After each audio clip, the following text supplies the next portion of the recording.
needs to go to a concert when you can own that stage with your friends? Enjoy a night of impromptu bowling tournament.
Malakas ka ba? Sali na!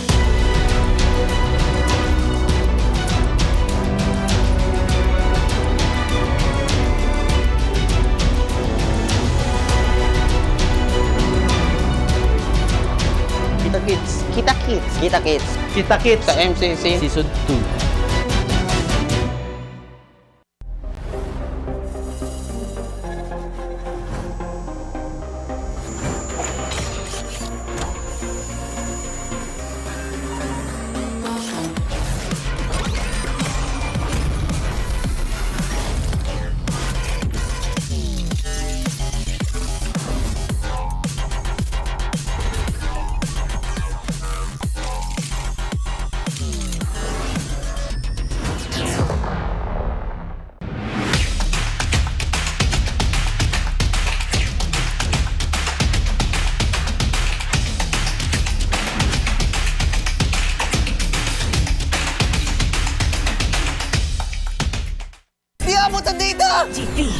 GG bro! Don't worry! The Only with Smart Power All 99. Hindi bitin with 10 gig data to power your games plus only Facebook or only TikTok. Load now!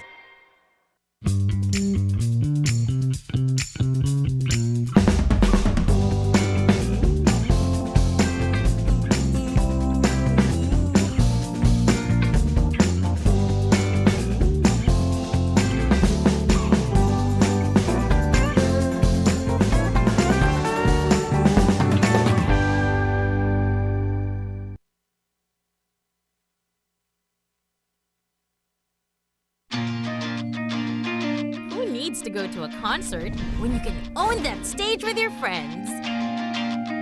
Enjoy a night of impromptu bowling tournament.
Malakas ka ba? Sali na!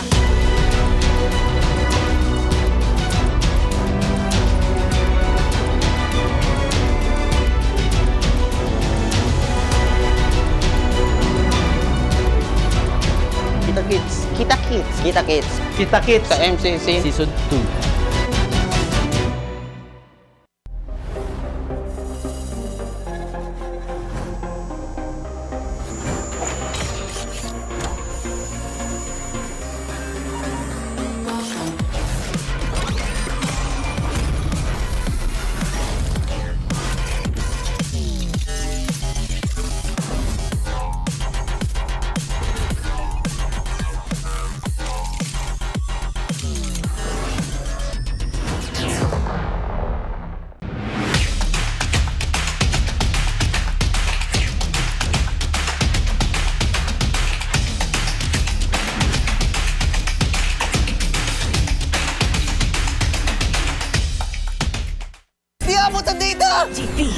GG bro!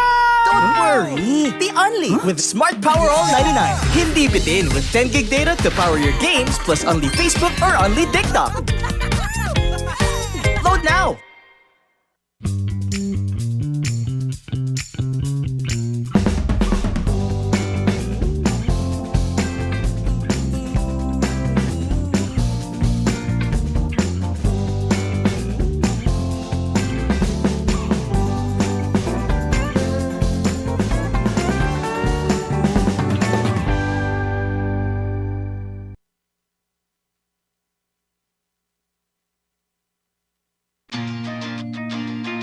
Who needs to go to a concert when you can own that stage with your friends? Enjoy a night of impromptu bowling tournament.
Malakas, Pilipinas, malakas kahit anong lane, we become the monsters.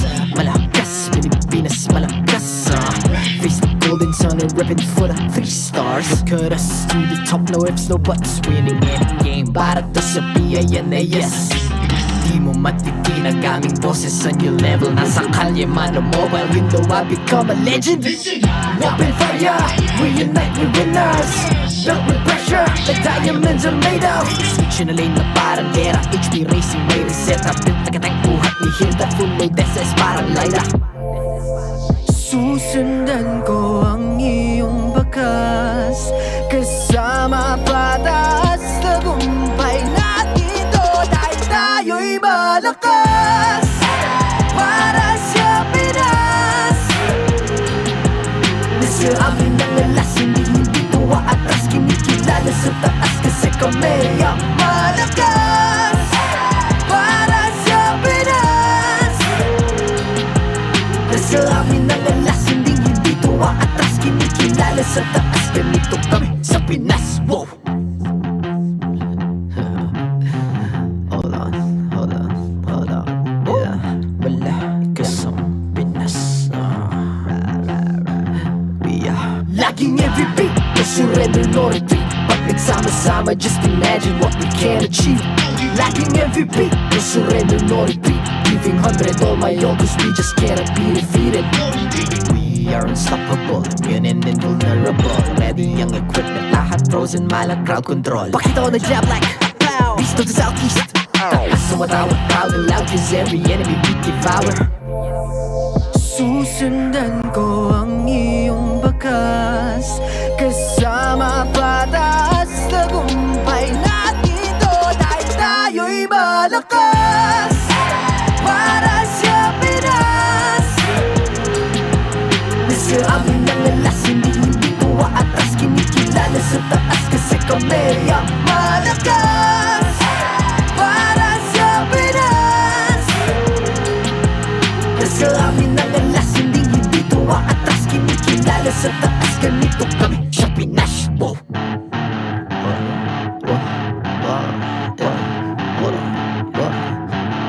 Malakas, Pilipinas, malakas. Kahit anong lane, we become the monsters. Malakas, Pilipinas, malakas. Face the golden sun and repping for the 3 stars.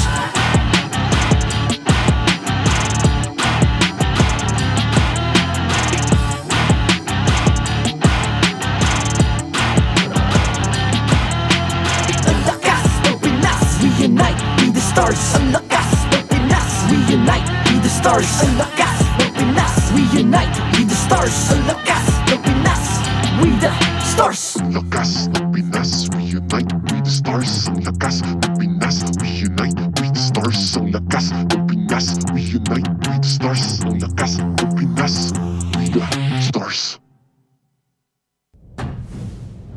The 15th season of MPL Philippines is brought to you by the following sponsors. Infinix, the MPL official tournament phone. Lakas sa laro with Infinix. Smart, the official telco partner of MPL Philippines.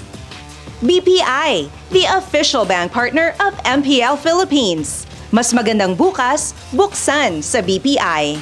Our partner in esports, Time Zone. Join the fun at Time Zone. TT Racing, for those who dream, work, and play. TT Racing has your back. Don't miss any MPL action by following our official Facebook and subscribing to our YouTube channel. Follow MPL PH on TikTok for more content. Experience the Lakas ng Pinas of MPL PH Season 15 action live at Green Sun Hotel. Grab your tickets now via official MPL PH website. All the regular season tickets are now available at 200 pesos. MPL Philippines is monitored and supervised by the Games and Amusement Board.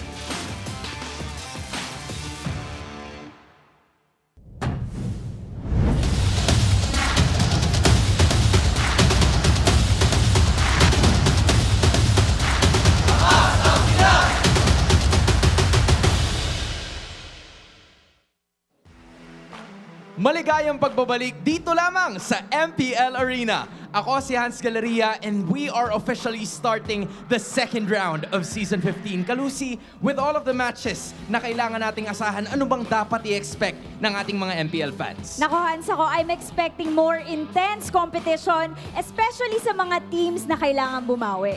Sa win streak pa naman ng Aurora, hindi na maaga ang usapang playoff spot. They are very lively in that first round. Pero ganun din naman kasi yung nangyari sa Onic Philippines last season. Naiba lang ng konti ngayon because they faced some early stumbles but then regained some momentum kalaunan. Ano kaya ang posibleng mangyari? Will they actually continue the streak? Ngayon na ang kakaharapin nila ay ang TNC Pro Team together with the strengthened Bagyong Benny. We will definitely find out soon dahil matches nila ang mapapanood natin maya-maya. You know, intense rivalries, very good matchups, epic stories, all of those we will see at the start of the second round. At hindi lang yon, posible rin na makita na natin ang pinakabagong hero ng game. Walang iba kundi si Kalea. Unless iban siya, of course. But I'm curious, Han, saan kaya natin makikita si Kalea? Will it be sa roam, XP, or even jungle? You know what, with all of the roles that you've mentioned, siguro sila nang bahala. Iatas na lang natin sa kanila kasi oras na para ilabas ang tunay na lakas ng Pinas. Dahil ito ang MPL Philippines Season 15!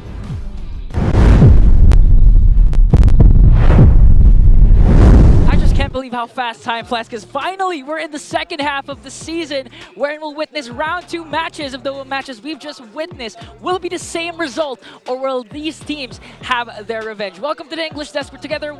We're with Naisu and of course the Cal Bros, Ian and Renmar. I like it. That's going to be official now with the Cal Bros. Why is it the Cal Bros? It's like the Filipino word Calbo, bald. Ah. So the Cal Bros. Oh my gosh, Naisu, you're slow today. But but you know what's not slow? What's not the slow? Matches we've just witnessed, because again, week number 5 in just how many weeks? Of course, 5 weeks. 5 weeks. Yeah. You answered it yourself.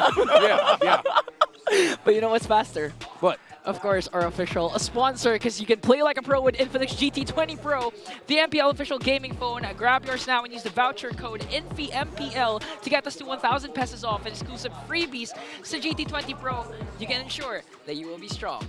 That was pretty good. I like the segue there. You like the translation? Yeah. You like the segue? Am I doing good? You're doing good. We got. You're already looking for validation. I was gonna we say. just started the day. He's my dad, sorry. We just started the day. We're just opening up the, as they mentioned, second half of the regular season. That's actually kind of crazy when we think how fast those 4 weeks went, you know, I would say, because so much happened in that time frame. And then now here we are, a new patch still, but also a new hero. Yeah, and speaking of a new day, bringing you a better tomorrow, BPI empowers Pinoy gamers with the next level banking solutions to help you level up in life. Digital deposits, accounts, insurance, investments, loans, and more.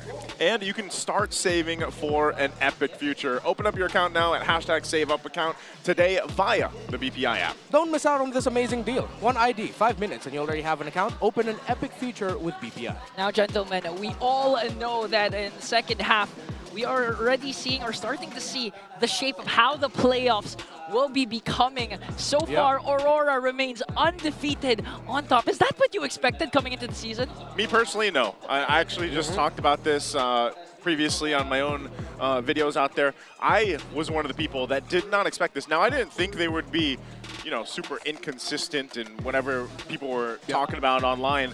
But I didn't know they'd be this good is the biggest thing. And now they're on this crazy win streak. They're 7-0. Yeah.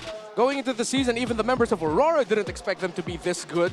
But Demon Kite has already said he is 200% confident that they can continue this streak and that they can still beat the other teams in the second half of the season. Team Liquid Philippines stands at second in the standings. Of course, their only loss suffered at the hands of Aurora, who brought out the Estes in the game 3 in their series. You should check out last week. Of course, Team Falcons Philippines right under Team Liquid Philippines, while Onic, though, they have made their way to the top 4 because they have been able to defeat TNC, AB Bren, Omega, and Twisted Minds. However, they do not have a win over any of the top 3 teams on the standings. AB Bren, Omega, and Twisted are still having a difficult time.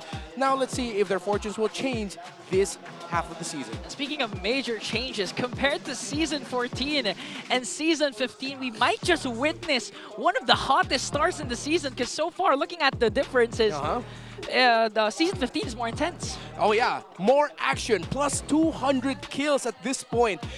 Compared to the halfway point of Season 14, we have 200 kills more this season.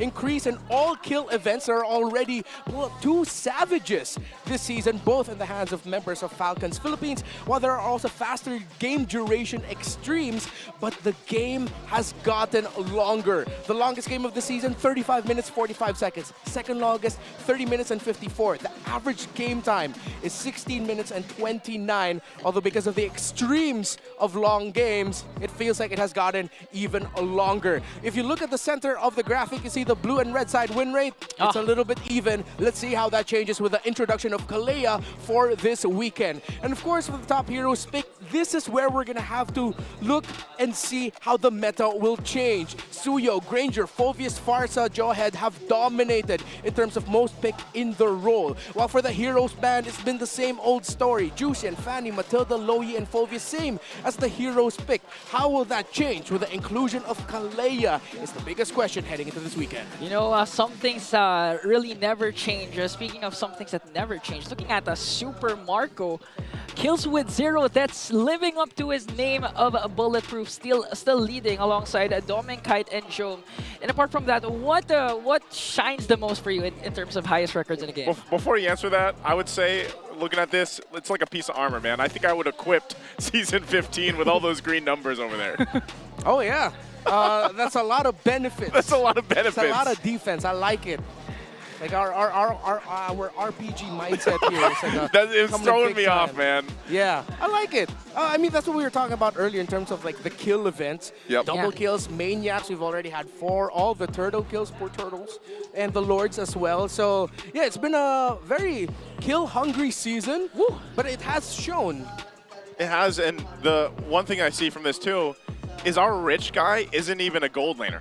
Our rich guy of the season at 1,051 GPM is actually a jungler. It's Zaida. Whoa. Yeah. And I think that's also kind of a depiction of how Snowball and Gold hungry the jungle is right now with the assassin heroes in that lane. So here's today's schedule though. Yeah, later on we might see the BPI rich guy Zaida once again back in action. Might go for a revenge up against Onic in a second match, our highlight match. But first things first, we will see another matchup between Aurora and Twisted Minds. This is the perfect way to start off this weekend with all of the questions we have about the meta, about the picks, about Kalea, where is she gonna go? The go-to answer will be in the game because definitely she's gonna get picked up today.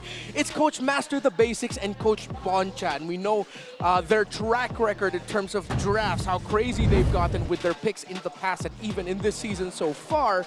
So come on, show us something spicy here. Yeah. Can we, what do you guys think? Because our hosts asked us the question, where do you think Kalea is gonna fit the best? I mean, probably most people say Rome. For me, she's gonna fit the best in the red side ban.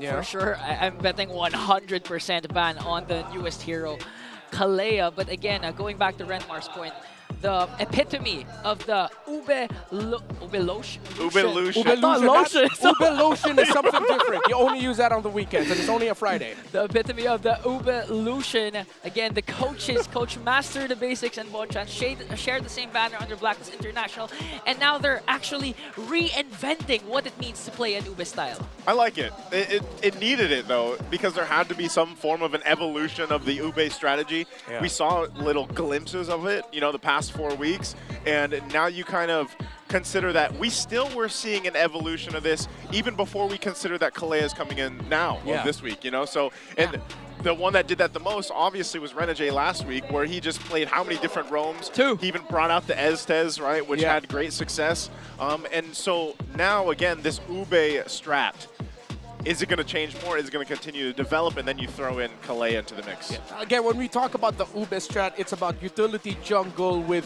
healing in the center of the map.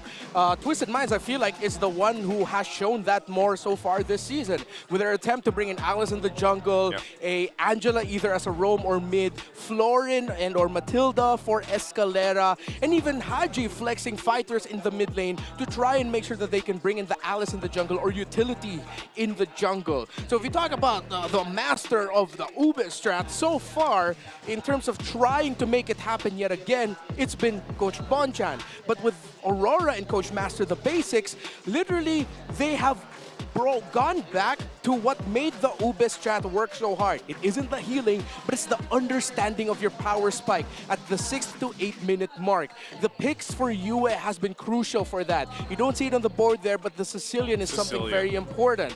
And you can't say that the Aurora hasn't tried something new. They are the only team so far this season to pick up the Franco and the Estes. Yeah, and so far all the relevant stats that you know speaks Ube RORA is leading it in terms of average kill participations, assists, and even Lord control. So far, Aurora, despite their crazy picks, like again, you mentioned the Franco, the Estes, they're making it work. And even if the mid lane has been predictable with the Sicilian, Aurora still remain unbeaten. It's kind of puzzling to me how UA just continues to pick the Sicilian in most of the series, where he's just picking it, you know, every game and still having that success with it. So I was kind of questioning at one point, like, our team's going to actually decide to use a ban slot towards the Sicilian, or is it just you let it go? Is the game plan to go ahead and just end the game before that power spike you mentioned pops off for the team? Because, you know, I think one of the differences too is you have to consider, because Kalea coming in, that some of the bans or the banning patterns will have an effect too here for the meta. Yeah. And looking at Twisted Mind so far, even if their record's not screaming greatness, still, one of the main factors why they're actually winning, apart from the utility jungle Alice, is actually Escalera's been rocking the heels ever since he was slotted in the place of Sensui. Yeah, of course. The last time we saw these two teams face off against each other in week number 1, it was still Sensui playing in the Rome. Escalera has brought out another level of picks that Aurora has to think about here. I think they're still going to be leaning towards favoring the Matilda and the Gatot-Kacha, but there's a whole slew of pocket picks that Aurora has to watch out for. The only team so far to have played the Hanzo, Julian, Kadita, Florin, and Alice are Twisted Minds. So if Aurora go into this with an idea of stability around the understanding of the power spike, you're going up against a team literally living up to their name, wanting to twist the minds of their opponents with all of the picks that they have in their pocket. Yeah, and even if Twisted Minds lost their very final match last week up against the defending champions Onic, they showed heart. They showed that they can go toe-to-toe with the World Champions, because they were able to extend the game to 3 series. 3 games. A lot actually goes to the credit of James, the ultimate fighter, with his Phobias. But for you guys, what should Twisted do against Aurora MLBB? You know, go ahead. Is it discover a new meta? Oh, you go ahead now. Nice. No, I want you to read the multiple choice. Introduce a new player. See, more pocket picks, or D, you guys decide, so comment it down below. I'm going to pick D. Why? My comment down below is I'd love them to twist it so much they start winning some games. Yeah. Like winning some series. I don't care what they do. I would just like them to win some series. Yeah, remember last week I mentioned, I forgot the matchup specifically. I think it was AP Bren and Omega. Yeah. Where I mentioned a very basic fundamental key to victory. Don't die. Don't die. So I feel like for Twisted Minds here, what they should do is don't lose. Don't lose. Win. Yeah, easier said than done. Are you pertaining to, again, utility picks, especially in the room for Escalera, the Angelas? Maybe this time Twisted Minds twist the script and they pick up the Estes. We never know. But looking at Naisu's prediction, you still don't know what he's going for. Yeah, these aren't predictions. These are emotes. Oh yeah, the emotes. Have you? I'm doing the Aurora emote though. They're new emotes. They're available on the shop. Get yours now. And if you haven't gotten them yet, of course, other teams also have emotes like Onic, Omega, and TNC's Battle Emotes return. Show your support for your favorite MPL team and buy them now at the in-game shop, you guys. They're only 109 diamonds, right? Yeah, but I already spent my 20,000 diamonds on skins I will never use because I'm just a roamer. And someone instantly regretted it because no one has diamonds anymore for the Naruto collab. Oh my god. Okay, I don't have any for the collab anymore either because I spent it on the alpha. Yeah. You know, yeah. The interesting thing about the alpha skin that I learned actually is the skin that changes in-game. Yeah. Because so when you get 10 kills, it changes effects. So but, worth. When in this meta are you ever going to get 10 kills with alpha, dog? Dude, if you have not played with me on Alpha Dog 360. It has been a while. It has been a while. It has been a while. So, that's my name for him, Alpha Dog 360. That's an easy 10 kills, man. I mean, we never know what we're going to expect again. Might as well just literally watch for today because, again, we're jam-packed here in the arena. And now all the fans are really waiting on who will be playing for the respective sides. That's why let's go out and check out who is going to battle it out in the Land of Dawn.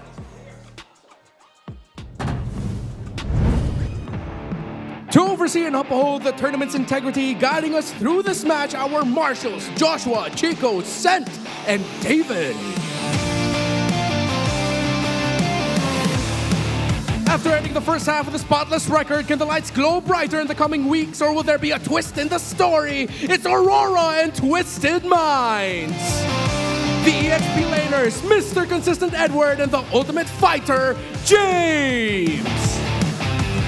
In the jungle, the last Raider, Damon Kite, and MP the King. In the mid laner of the week, Yue, and the KDA machine, Hajizi. In the roam, the back-to-back roamer of the week, Renegade, and the magician, Escalera.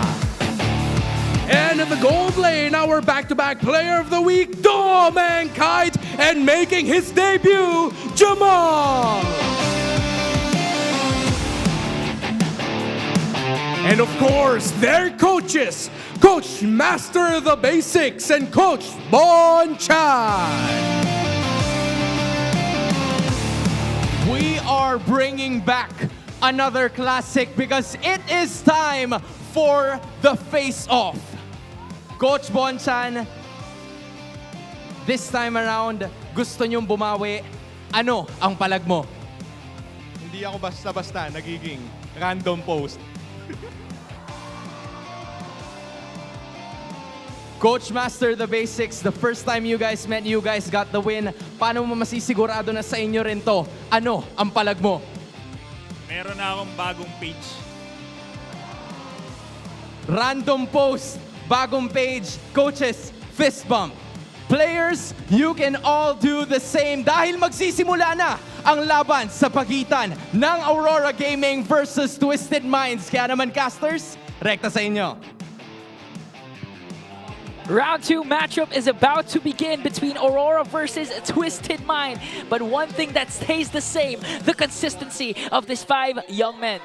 And again, it's Edward, Demon Kite, Yue, Renegade, and Domen Kite. These guys have, I felt like in a way this season made up for a whole lot that people had to say, constructive criticism-wise or not, leading into S15. And so far, they're the team. I would almost say that if they've been playing the way they have and even actually refine that, we might see this team go undefeated, like for the regular season. Especially since they just defeated the 2 Titans, TL PH and Team Falcons. But one team that looks to end their streak is standing in their way right now, Twisted Minds Philippines. I know the question in your minds right now, who the heck is Jamal? Well, he is one of the rookies this season, and he is the cousin of Hajizi. Currently in the global standings of MLBB in-game rankings, he is 50th in the world. This is why Twisted Minds PH brought this young man in. And the moniker for him within the camp of Twisted Minds PH, Hajizi 2.0. But we all know it's a different ball game in the big leagues. And now, looking at the spider graph, clearly dominated by blue. It's Aurora MLBB winning every major statistics. Well, I mean, they're undefeated, man. This feels like it's gonna be a tough mathematical battle for Twisted Minds if you're gonna look just at the numbers. Yeah. So hopefully, all the improvements that they've shown, they have been able to defeat AP Brand. They got a game off of Onic in their last few series. Up against Omega, they were the victim of Super Yoshi. But I mean, I feel like Twisted Minds PH has improved enough that they might be able to take out a game or maybe even defeat Aurora today. Yeah, and I'm really excited on what a crazy draft picks Bonchan has up against MTV and his some of his former squads under Blacklist International. And I'm really interested to know how the players are doing now coming into the second half of MPL Season 15. That's on, boy. Pakita ko kayo magpani, boy. Uy, rinig nyo ba ako, tol? Let the killing begin. Yue, ba't ganun? Ang lamig. Ang lamig. Nanlalamig na siya sa akin. We, kaya nga pag nakikita kita, nanlalabo paningin ko eh. Babalik na yung palag kong palag. Ha? Hotdog. Ano? Anonymous. Okay, no sa akin to. No. Palisin mo kuya mo, lalabanan kita boxing. Tara. Hindi nga dumami siya yung tore eh. Pure skill. Pure skill, not cheat, man. Nakakainis, boses mo. Huwag ka nang kumanta. You know, everyone has been singing in the Rapping. The mic check, singing, rapping. Everyone's becoming an artist so far coming in to the second half of the week once again. And we just heard the two gold laners again, the next standard, BennyQT up against the debuting, the plot twist of Twisted Minds, Jamal. All right, so give Jamal a rough welcome. Actually, no, I think, no, we flipped the script for this one. All right, for Twisted Minds, give a surprise twist. That isn't just Jamal, but that's also the picks, I guess. For Aurora, give Jamal a rough welcome. I mean, rotation-wise, BennyQT-wise, and yes, I'm singling out BennyQT here. Don't give Jamal an easy time to farm. There's a reason why the young man has been playing in the amateur leagues for so long and has its global 50th in terms of overall rankings. And for both of these two teams, slow and steady wins the race. They understand power spikes very well, something that we mentioned out earlier. So you don't have to rush into anything. You respect the 6 to 8 minute power spike timer so much that that's become your main forte, so hold on to that. Yeah, Jamal really needs to watch out up against the next standard, because if you recall, last week we saw an amazing game by Aurora where BennyQT just called a split push with his Moskov to defeat Team Falcons, right? If I recall correctly, yeah. I specifically remember that moment too. He wasn't even sure, like, am I actually ending here? Like, are they actually gonna let this happen? And it was a great thing to see him do, because BennyQT, I mean, the Kite brothers, that whole duo that we've seen between him and BennyQT so far has paid a huge dividend to just Aurora's success. I mean, everybody obviously doing so much in their roles, but BennyQT specifically and BennyQT have really played that part, and I would say it's going to be the same here in this game. And now as we enter the draft, TWIS, we saw earlier on that Aurora has selected the blue side. Earlier today, we saw a graphic wherein a blue side slightly dominated the red side, and since the availability of Kalea coming into this week, Renmar, how will the draft change this time? Well, also, other than Kalea coming in, I have two picks in the back of my head that I'm thinking is going to be the low-key trade so far. Chip and the Phoveus. Chip, teams have been starting to show is actually a threat if you give it to them, of course, with his Y-Walk now being global. But there's something about the Phoveus this season that has been beastly. Aurora, undefeated still, with the Phoveus in their hands. Well, for Twisted Minds, they've been really good when James gets his hand on the Phoveus. But it doesn't only apply for these two teams, it applies for all the teams in the league. So let's see how that's going to factor in, as Aurora has respected the Alice strat and has taken away one jungle from the side of Twisted Minds. So with the jungler trait gone, Granger, Harith, Kalea, even Chip, all on the board right now. Look at Aurora with the first pick. We might see, and we hear it already. We are celebrating the newest addition to the MLBB family has now been selected. I have to ask, like, assuming that this is going to Renegade, what is he now? He's a slam man. You know, the fish man? This is the perfect. The merman. The merman? Is he now Aquaman? Like, what is he? Okay, so this is what we were talking about earlier. Actually, this is the perfect hero for Renegade. It hits and it heals. So it's actually the Renegade hero for now, I guess. Well, for Twisted Minds, the Sicilian and the Harith, they go with the combo, and at the same time, they take away the key pick for Aurora that we mentioned before, which was the Sicilian. So we've seen how already with this series so far, the draft has changed. Granger has fallen out of favor, although Granger will probably get slotted in here for Aurora. While they might continue playing around the idea of flexing Kalea, I'd want to see them consider a mid lane picked up already for Yue. The Eve is available if they want to go ahead and pick it. However, they also have a low-key very good for Rammus pickup. Let's see if they're going to lean towards that. But it's the Phoveus of Edward that's undefeated that they go for. That was such a good steal. But still, Twisted Minds coming into this season, they're the only team who was able to pick out that Hanzo, and now it's going to fall in the hands of MP the King once again. Second banning phases. Junglers are the target of Twisted Minds. Let's take out the Ling. All right, so Aurora has already shown their card. However, there is a possibility that Aurora might be considering putting this Kalea in the jungle, as she has, after multiple testing and talking with a bunch of players, Kalea in the jungle is actually very viable. So they're still going into this with a potential flex pick in the second phase. So now, Twisted Minds, have to consider taking away one more Renegade pick so that they turn off a flex.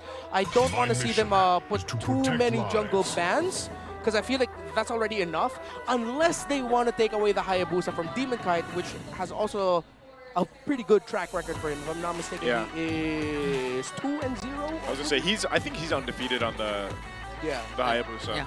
And if you really want to back on the Lucian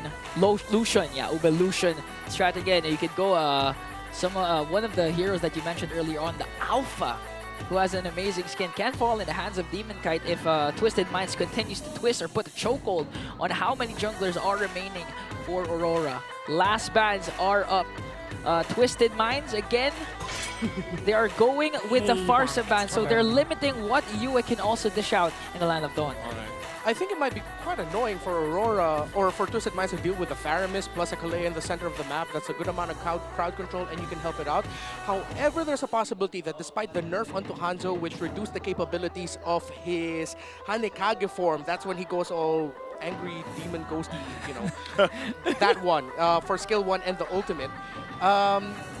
There is still a lot of damage when he decides to go for the skill 1 Hanekage version, which could force out the ultimate of the Faramis early. But with the Valentina ban here for Aurora, that might actually be what they're leaning into. Yeah, and apart from that, MP the King can be an objective man once again, especially after the adjustments, as you mentioned, to Hanzo.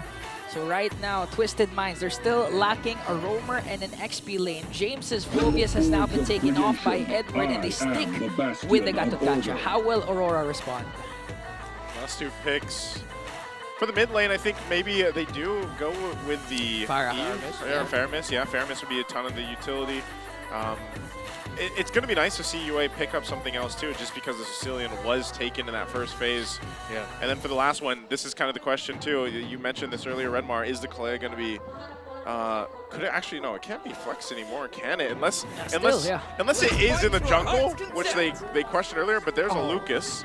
Is this a Lucas jungle? Might be. Somewhere out there, Leo's already like, scratching his head. But it's not going to be the Faramis. They go for the Veil. They needed the crowd control because of the dive getting dished out here. And it makes team fighting actually for a Harith so difficult. But the Harith is the most played hero of Jamal. So let's see how it'll work. While for James, with the Phobius gone, CC and Hilda, I think, are going to be his 2 best options. Considering that Twisted Minds have shown that James is so proficient with it, I think Hilda's going to be his go-to pick here. Yeah, but you know, the Allow way... me to lead the charge. There, you called it. Good call, Redmar. Hilda will be locked by the Ultimate Fighter, one of his signature heroes, down to even when he was back in MDL.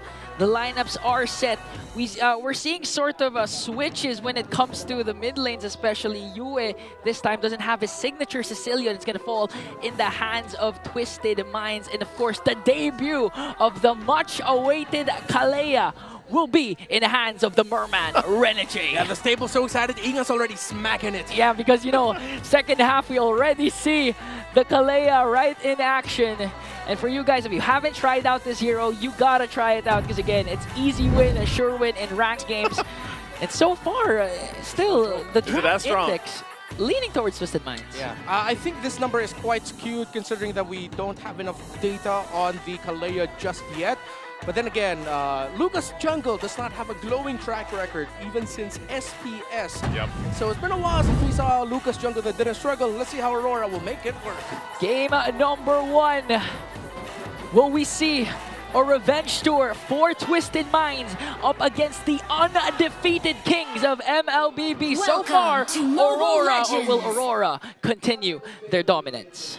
Going up into this too, I'm wondering how that matchup's going to work. Just because, yeah, Lucas hasn't done too well in the jungle, and then you're up against a Hanzo, who is currently sitting at that 0% win rate. I think it is only MP the King that's picked them up so far, so pretty standard stuff to start the game. All right, so the rotation is to make sure that the Lucas gets to farm faster. Renegade hugged and leashed the orange buff, and Demon Kite went for blue first. So they're already at the Scaled Lizard area in the bottom half of Twisted Minds' jungle, and they're invading that, while the Jamal, seems like a matchup-wise, is getting stopped a little bit by Dominic in lane. By the way, for Kalea, she is the 127th unique hero picked throughout MPL Philippines history and number 61 in terms of unique hero pick this season. Wait, how many heroes do we have already in the land of Dawn? Is it more than 120? It's got to be more than 127. So yeah, not every hero has been specifically picked up just yet, but yeah. And looking at the emblem so far, I didn't Bye see bye what emblems. I didn't see what the Renegade rocked with the Galea there. Knowing Kalea, it's most likely support emblem, very similar to a Badang emblem build-up because you want to maximize the cooldown reduction. By the way, 128 unique heroes. Wow. So there's only one. What's that one? If I'm not mistaken, no, it's not a Mia. We'll go back to that at some point. Yeah, I'm wondering what is the one that hasn't been picked up? Okay, so far, Jamal trying to stand his ground against the next standard. This is going to be basically Jamal's trial by fire. Imagine going in mid-season and you're up against the next standard and the undefeated team in Aurora MLBB. First turtle up for grabs already. Edward already zoning out the members in Twisted Minds. He's going to go ahead and just show up at the front side. MP will jump in with that Pinnacle Ninja. Still going to be breaking it forward, but the Infernal Pursuit, he's quite tanky, but UA finally falls in the exchange. MP goes back. Escalera doesn't get away as Demon Kite will pick up a kill. Still, turtle for the taking. Edward at less than half health. He might go down. Another Infernal Pursuit, holding his own against James, and here comes the slam from Renegade. Retribution's going to be used, though, and they won't be able to catch James. Edward was literally one more hit, but again, with the addition of Renegade, a lot of heals are coming in, but MP. Oh, Renegade gets taken out by MP. Num, num, num, num, num. Delicioso. And I think that's a very good example as to why Kalea is quite busted right now. But good thing the Twisted Minds got into that actually with a revitalize for the Gatas Gacha, and they held out. James had very good positioning that made Aurora think twice, hence why in the long run, Twisted Minds were able to win that skirmish because James didn't let go of his pressure point in the back line, and it made Aurora hesitate somewhat. And the Kingdom getting invaded by Aurora. Okay, UA gonna take the Avatar of the Guardian. Whoa, UA won't be able to escape either. Renegade holding on. Doesn't want to use that Tsunami Slam just yet. Zabat Force comes down, waiting for the team, but he'll get taken out. So two fall. A very aggressive choice from RORA, but it won't capitalize on anything. Very quick rotation actually by the two EXP laners, Fulvius and the Hilda. Both let go of their lanes to join in the skirmish in the upper half of the map. So I think right now these two teams are in the same wavelength, but Twisted Minds, in terms of improvement, they're showing it already. They're fighting a little bit better, their comms are clean, execution is clean, and they're not just giving up if it looks like it's not a good fight to take anymore. They're trying to find ways to get back into it. Yeah, so far Twisted Minds already looking good. Even Jamal, despite going up against Dominkite, actually is doing good. A lot of that, of course, will add up to the fact that they have Purify. So even if Aurora starts their aggression early on, especially the crowd controls coming in from Renegade, one Purify can do the job and twist the game right into their favor. And right now, Twisted Minds already a 1.7k gold lead. And looking at the lineup, you don't want to be this behind, especially early on up against a team with a Sicilian. Yeah, the fact too that MP's got these early kills, this is probably the best situation he's been on the Hanzo since he's the one picking it up.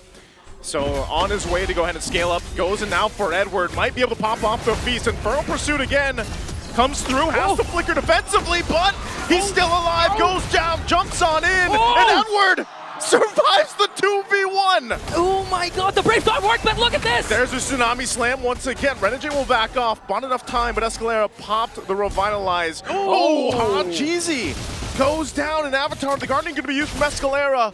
Gets a ton off with the Unbreakable, and James waits in the brush now, chasing for UA. Demon Kite on the run, has to get away from James and UA. There's the flicker forward from James. James still on the run. Can't get him, and now he's going to be in trouble. Gets knocked in the air, and here's the rest of the squad to come crashing down as they punish James.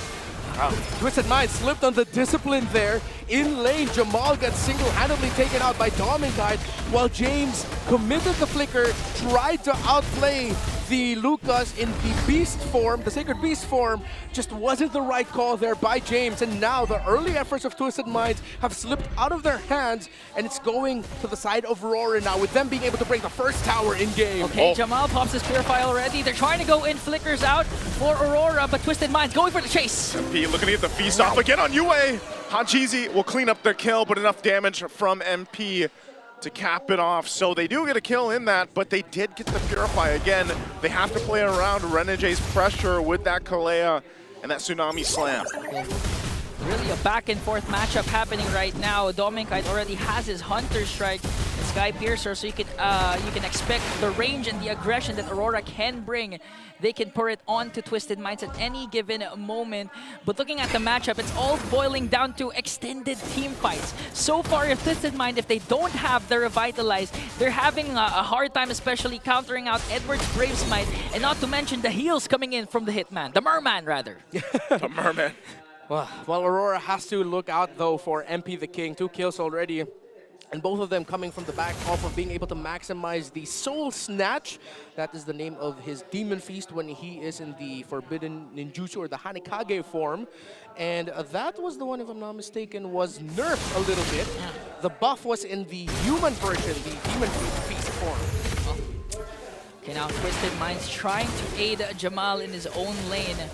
But Edward might respawn right away alongside the members of Aurora. So far, 20 seconds before the next turtle will be, before the next lord will be, wait, was it the turtle? Yeah, the turtle will be spawning. Yeah, third one of the game. Yeah, third one in the game. So far, one each has been secured by both of these teams.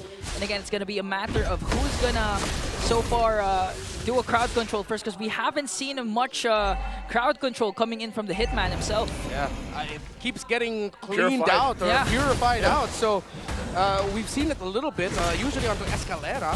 But let's see if he's going to be able to get a big pick at some point in the fight. This one again, Renege holding down the front, going to go ahead and jump in and just has to get out. Dodges the Avatar of the Guardian.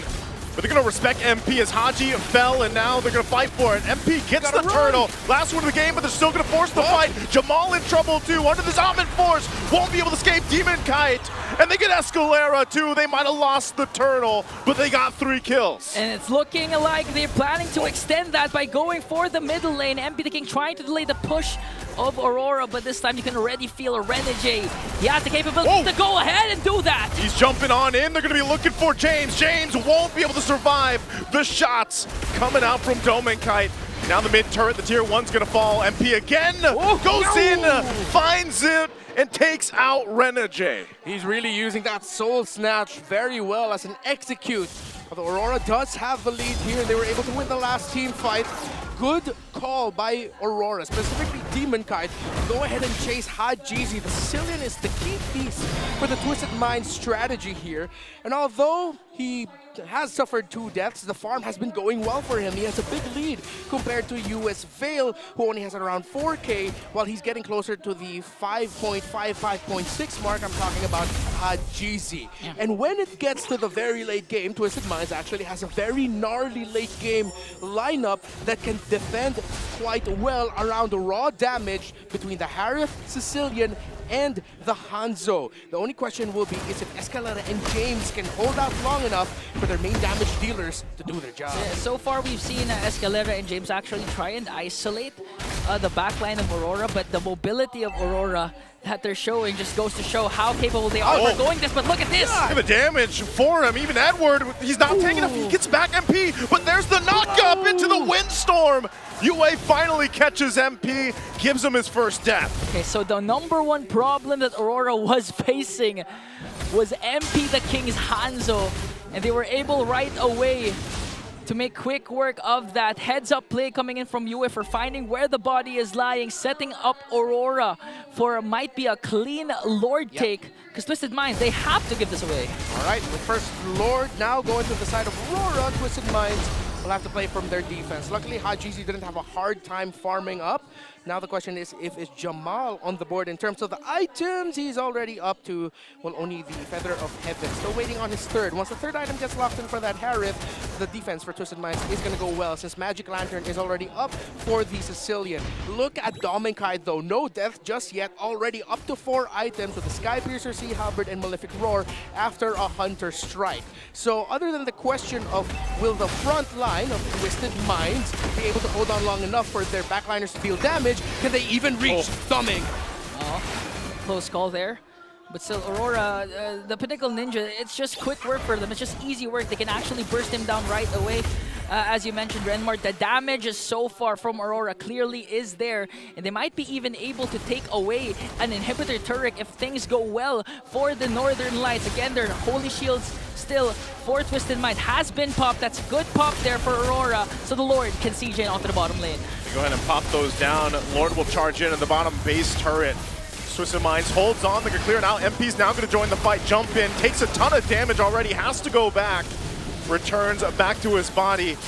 But it's Twisted Minds that will hold on to the base turret down in the bottom lane. Oh man, it's looking like Twisted Minds, you just really have to hope that the Sanguine Claws or a good AOG from Escalera will connect, because Twisted Minds in the base defense, they're backing on MP the King to do something, but by the time the Pinnacle Ninja is available, it's already bursted down by Aurora. Yeah, Twisted Minds will now bank on the idea that, okay, we can defend, we can hold on as long as Sicilian doesn't go down early. It's going to be around Hajizi to be able to hold on and defend. Because if Aurora mess up one engage, one siege, if they get blasted by the Sicilian, that's when MP the King and Jamal should enter and fight. By the way, quick item update for the Harris, still on the way to the Holy Crystal, 7K for Jamal. And speaking of the young man's debut, so far I've seen some points of pain points for the young man. Growing pain, still he is a rookie. There were times where he should have just backed off. And let's see if he can time those a little bit better, especially in the defense, because he's going to be very important in those scenarios. Yeah, it might be because of his aggression and eagerness to one-up one of the best gold laners so far in MPL Season 15. Lord will be spawning in 35 seconds. A while ago, it was detrimental for Twisted Minds because they were able to pick off MP the King down to the middle lane because of Yue prior to the first Lord. And if Twisted Minds somehow does that again, it's going to be hard for them to contest for the Lord. Yeah. By the way, Demon Kai's been on fire with this Lucas jungle. It's like the first time this has actually worked. Yeah, I think it's because Aurora are playing around the idea of make sure that Demon Kai's positioning isn't similar to the Fredrin's Bakshos of old, the utility jungle style, wherein he's acting more like an EXP laner hunting down the back line, looking for Hajizi, knowing that he has an escape tool, and he'll be able to get away in case he needs to, while still being able to deal a devastating amount of damage. So the suggestion by Aurora in terms of how to make this Lucas jungle work has been on point. Okay, let's see if they're going to make it work once again. Because second Lord up for grabs. Good position here by Aurora. Now Twisted Minds. They're able to manage the lanes very well, but there's minions up top and they're going to eventually have to deal with that. And Aurora has the ball in their park. Yeah, so they'll just keep juggling this back and forth right now. They're going to see that MP has to deal with that wave here in just a sec. Some of the buffs are coming up too, so they might not commit to this unless they actually get that information and then just give it a whole green light right now. But it's sitting at half health with the Lord Dance, so James is just going to hold the front, give the information. Yeah, what's Ube, Lucian, without a proper long Lord Dance? But Aurora, they might actually go and commit this time a soft reset on the Lord. Twisted Minds, 5-man, ready to engage. Sanguine Claws will connect. Hajizi already pops his ult. MP the King with the ultimate as well. Conceal coming in from Escalera. They forced out Aurora back. MP will have to go back, returns with his body. That's a reset. That's a reset, especially the fact you don't have Bat's Feast anymore here. You also use the Conceal. So that's just the green light to take this Lord. I don't think Twisted Minds is going to be able to get in any position. MP's going to jump in though. Isn't able to do anything. Yue again popping off the damage, and now they're going to be focused on Jamal. Jamal, Diamond Force won't be enough, even though they take out Renegade. But Domikite goes forward, picks up a triple kill as MP the King goes back to base all alone. But he can't go 1 versus 4 against RORA. They're looking to end the game at the 15-minute mark, and they'll do just that as MP desperately tries to stay in the game, but it's not enough as RORA takes game 1. A clean show of dominance by the undefeated top team. Coming into the second half of the week, Aurora takes game 1 away from Twisted Minds. What an amazing play. We finally saw the debut of Kalea so far in the roam in the hands of the Merman Renegade. And Jamal, there are a bit of some pain points as you mentioned, but it looks like he's eager to bounce back coming into game number 2. Oh, on point there for Yue and Domikite, who did not suffer a death in that game. He is now 10 wins, 3 losses for this Granger. Very clean game from him, but I want to commend Yue with how he was able to maximize the wind blow and the windstorm right there at the end. That's what messed up the entry of Twisted Minds and what made MP the King's health go from I'm ready to fight to oh damn, let's just bounce back game number 2. It's like you literally, he jumps in, he's like, yeah, I gotta go back right now. All right, I'm here, guys. Sorry, I gotta bounce. Bounce. And then by the time he goes back, his team's gone. Yeah. So, you know, maybe that's the life of a dark ninja. Of an MP the King, but not to mention one of the standouts also for Aurora is DemonKite finally making the Lucas jungle work. I mean, what difference did DemonKite do in order for this Lucas to work this time around? Again, as you mentioned earlier, he played it like a assassin. He was hunting the backline. He was really waiting for his entry for Unleash the Beast. He's not the guy standing forward, getting the information. Lucas jungles in the past have struggled because it felt sluggish, but then the early rotation of Aurora, what they did, leashing the orange buff for the Lucas. So by the time he got there, Renegade already did a good amount of damage for it and was able to make sure that Lucas gets it right away. And I think part of it too, I know we're going to see our MVP here, is going to be DemonKite, but going back to it, I would say the reason why DemonKite was able to do that and play the Lucas to that victory was because, again, you have Edward with the Phobias, who has not lost yet. And he's that frontline guy, so he's giving all that information to DemonKite and DomenKite to allow them that space to be where they need to be. Yeah, not to mention the time bought by Edward, because all eyes were on him during particular parts, especially down to the bottom lane, where he was ganked up by James and MP the King. One more hit away under his earth. He was still able to survive.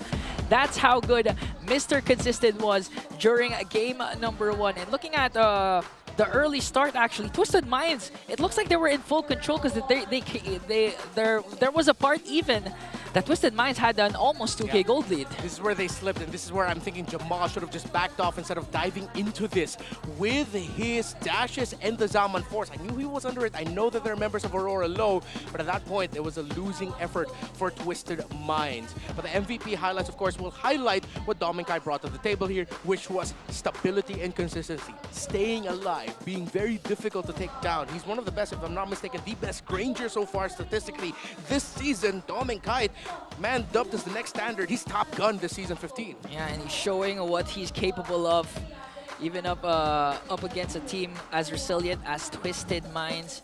And so far, Aurora looks like they're really unbothered, unbeaten, still in full control. And they're living up to what DemonKite has mentioned, that this time they're 200% confident in, was it taking down the streak of Onic with a 13-1? No, beating everyone. Basically, yeah. that's also the same. Yeah, pretty much the same idea. He just said it in a different way, you know. He's just saying that he wants to go 14-0 and he thinks he could do it. He said it as like a dad. Yeah, and he said it like a dad too. By the way, it's an assassin emblem for the Lucas, so that's where the damage comes from.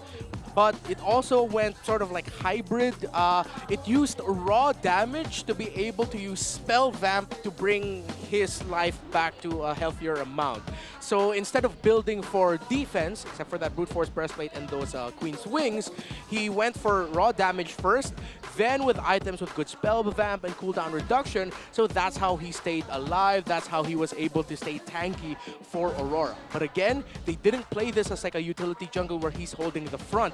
The Kalea and the Phobias together make for a devastating front line that not only holds the front line very well and for a long amount of time, but deals that hurts a lot amount of damage. Yeah, that's where the Lucian. It's always the lotion. Why can't you get lotion out of your mind right now? That's where the Ube Lucian is coming from. Can we get an actual company to make some Ube lotion for Ingan over here? Wait, you want to make it your number one edible, sponsor? No. But again, that might be the epitome of the Ube Lucian again. The jungler not being just a utility, it can be flex as an assassin, whatever role you want from DemonKite. And now our BPI rich guy for 100, well, I don't know if it's almost 100, but still the next standard DomenKite with a gold per minute of 831. A lot of space provided for this young man, and my mind keeps going back to the draft and them being able to pick up the Veil. Instead of going for an all-in fight for the Faramis, they decide we need a stopper. So they go ahead and picked up a Veil, and which provided so much space for BennyQT to shine. Of course, he's going to get the rich guy here, but of course, you also have to acknowledge the fact that he straight up beat Jamal in lane. Yeah. There was a crucial moment where he was able to solo kill Jamal. Yeah. Yeah, Jamal, I think you mentioned this in game, Renmar. It's his debut here for the professional league. Obviously, he is a very skilled player. He's highly ranked globally and everything else. But that's always the case when we see these amazing players come into the professional league. It does take them some time to find their footing, right? No matter how seasoned or how many games and accolades they got in the amateur scene and then to where they are now, it's apparent that they have to find their footing in it. And you're going against a guy like BennyQT right now who's been on fire lately. He went through this too at one point when he was first introduced for, was it NXP? Yeah. Right? So we were saying the same thing for BennyQT back then. Like, man, imagine the potential that this player has. Look where he is now, seasons later. And so for Jamal, I think, again, give him some time. I know this is a lot of people's first time seeing Jamal play because you're used to seeing outplayed play there instead. So maybe in game 2, he'll be able to find some adjustments and kind of be a little more passive against BennyQT. Yeah, what I like about Jamal, though, is that he's a go-getter. Even though the things that I labeled as pain points, him deciding to fight when he needs to back off, those are things that you can easily rectify. Yeah. It's hard to tell a passive player, hey, we need you to fight more, because everything in your brain is telling you, no, I need to play it safe. Yeah. And that's where a lot of the gold laners, go under the rug here. But Jamal has already shown that, okay, I just want to fight. But it's so easy, or it's easier to develop a player to have a little bit more of a defensive mindset. Put me in, coach. Balance it. Yeah, it's exactly. like that's the attitude. Yeah. Put me in, coach. And that's why we actually say a lot of improvements come from the discipline that star players will be getting. And now the meta check for Kalea's effect. Renmar, please explain, how do we play this Kalea? All right, you hit things and you don't stop. Okay. And you maximize the puddles that you spawn with every skill that you dish out. Your second skill becomes a jump in the air if you bump into a wall and if you bump an edge of your puddle. And that's one of the reasons why Kalea is so shifty. But there are theories around her. Roam, XP, or jungle. Those are her possible roles. Will she be a 100% ban rate like Chip in Season 14? So far, she's let through. Let's see if she's going to continue getting let through. Red side Kalea ban, of course, that we did not see. TWIS decided to play into it. And will this bring in a resurgence of utility meta? Again, I don't think so, but it puts the option there. It's very possible with how offensive-minded Kalea is. Yeah. She is one of the two support fighter heroes that's labeled in-game, the other being Kaja. And when you look at her rank game data in Mythic rank and up in the past 7 days since her release, highest ban rate, 97%. Pick rate, though, quite low, but when she shows up, that's around a 55% win rate. That is global rank game data stats. Yeah, and among the many reasons why Kalea has been popping off in her ranked games is apart from his a lot of crowd control skills, we actually saw the sustain that Kalea brought to the table in game number 1, especially during the first phases of the game, wherein the continuous heal that Kalea brings in the hands of Renergy was just too immense, because a lot of times Edward was supposed to die in that game, but he stayed alive as the Mr. Consistent of that game. Yeah, think about it like this. Kalea and her ultimate make her a pick-off-centric hero, and her second skill as well. She has strong crowd control. Usually the trade-off for pick-off heroes is they can't last long in fights. Here comes an OP hero who is based for pick-off, but is even good with long extended team fights. So we're calling her OP. I'm sorry. That's what it feels like. I mean, she's not unbeatable. Yeah. But in terms of like what she brings to the table, her kit, It's a her whole lot. self-sustain, there's a lot. Clearly, she's winning that support fighter against Kaja.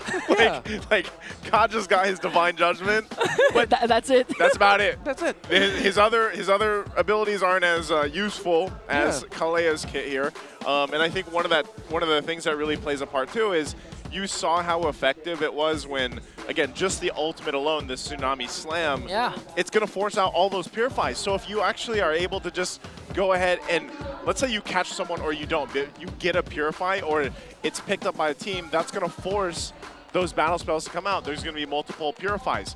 Now, that can play a part where you just send your Kalea to go get those purifies out, and then you follow through with the rest of the crowd control. And that's really what we saw from this lineup here. And not to mention that for a part when Kalea is casting her ultimate. She's CC immune. So that's another reason why Kalea has really been OP. I was actually expecting a lot more clashes or initiations set by Renegade. Yeah. I felt a bit underwhelmed. I wanted those amazing plays from the Hitman himself. But I do get that. It's still the first time Kalea has been selected. Players will be adjusting to how they will be using Kalea to its fullest potential. But again, if you guys just missed it, this is game number 1, series number 1 for the second half of the season. It's Twisted Minds versus Aurora, and I'm really curious to know what's happening at Green Sun Hotel Makati. Hans, Kalusi, it's your time to shine.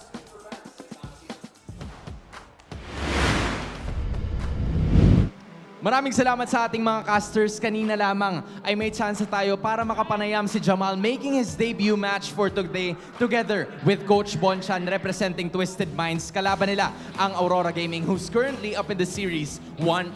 Nasabi ni Coach Bonchan na ang rason kung bakit niya pinasok itong si Jamal sa lineup was because he wanted to give equal opportunities para sa kanyang mga manlalaro. He doesn't want to leave any regrets na malay mo. Paano kung si Jamal pala ang kanilang maging susi to get some wins and get some momentum heading forward into the next weeks of the MPL Philippines. At even kahit pa ito ang unang beses na sasalta itong si Jamal sa MPL Arena, hindi na siya bago because he has been playing in the amateur scene for years. At ito rin ang naging rason kung bakit na-discover siya na Coach Bonchan at ang kanyang pinsan pala na si Hadjizi, and they are now together part of one lineup. Nabanggit din yan kanina ni Hadjizi at nasabi niya sa akin na kung excited si Jamal to showcase what he can do here in MPL Philippines, ay mas excited din siya para sa kanyang pinsan. They never really got close as family members, but they've gotten more close in the bootcamp as long as they were together. And finally, nasabi din ni Jamal na in that Gold Lane matchup, nakaharap na niya itong si Doming. Kahit used to be Doming that is part of Cerebrum Esports, but then moving forward, he will try to do his best and continues to showcase na hindi lang siya makakabawi dito sa game number 2, but also try and make things work para sa kanyang kupunan and head it forwardly into a game number 3. But before anything else, bago natin irekta pabalik sa ating mga casters, we will be going on to this side because we're gonna be seeing some familiar faces. Everybody give it up for RSG, former RSG players. That's Nibor, Aqua, Kusei, and of course, you have Exort. Nakita nyo na siya. Nagsama-sama pa talaga kayong mga hindi nagsasalita, no? Ang hirap naman. Okay, sinong may hawak ng mic? Kusei, kamusta ka naman? Okay lang po. Saan ka ba namin makikita? Parang ang tagal ka na naman hindi nakikita. Lumipat po ng Malaysia, Aero Esports. Alright, so you are formally a Filipino import and we're excited for you. Actually, ito naman, pili ka ng kakausapin ko dyan.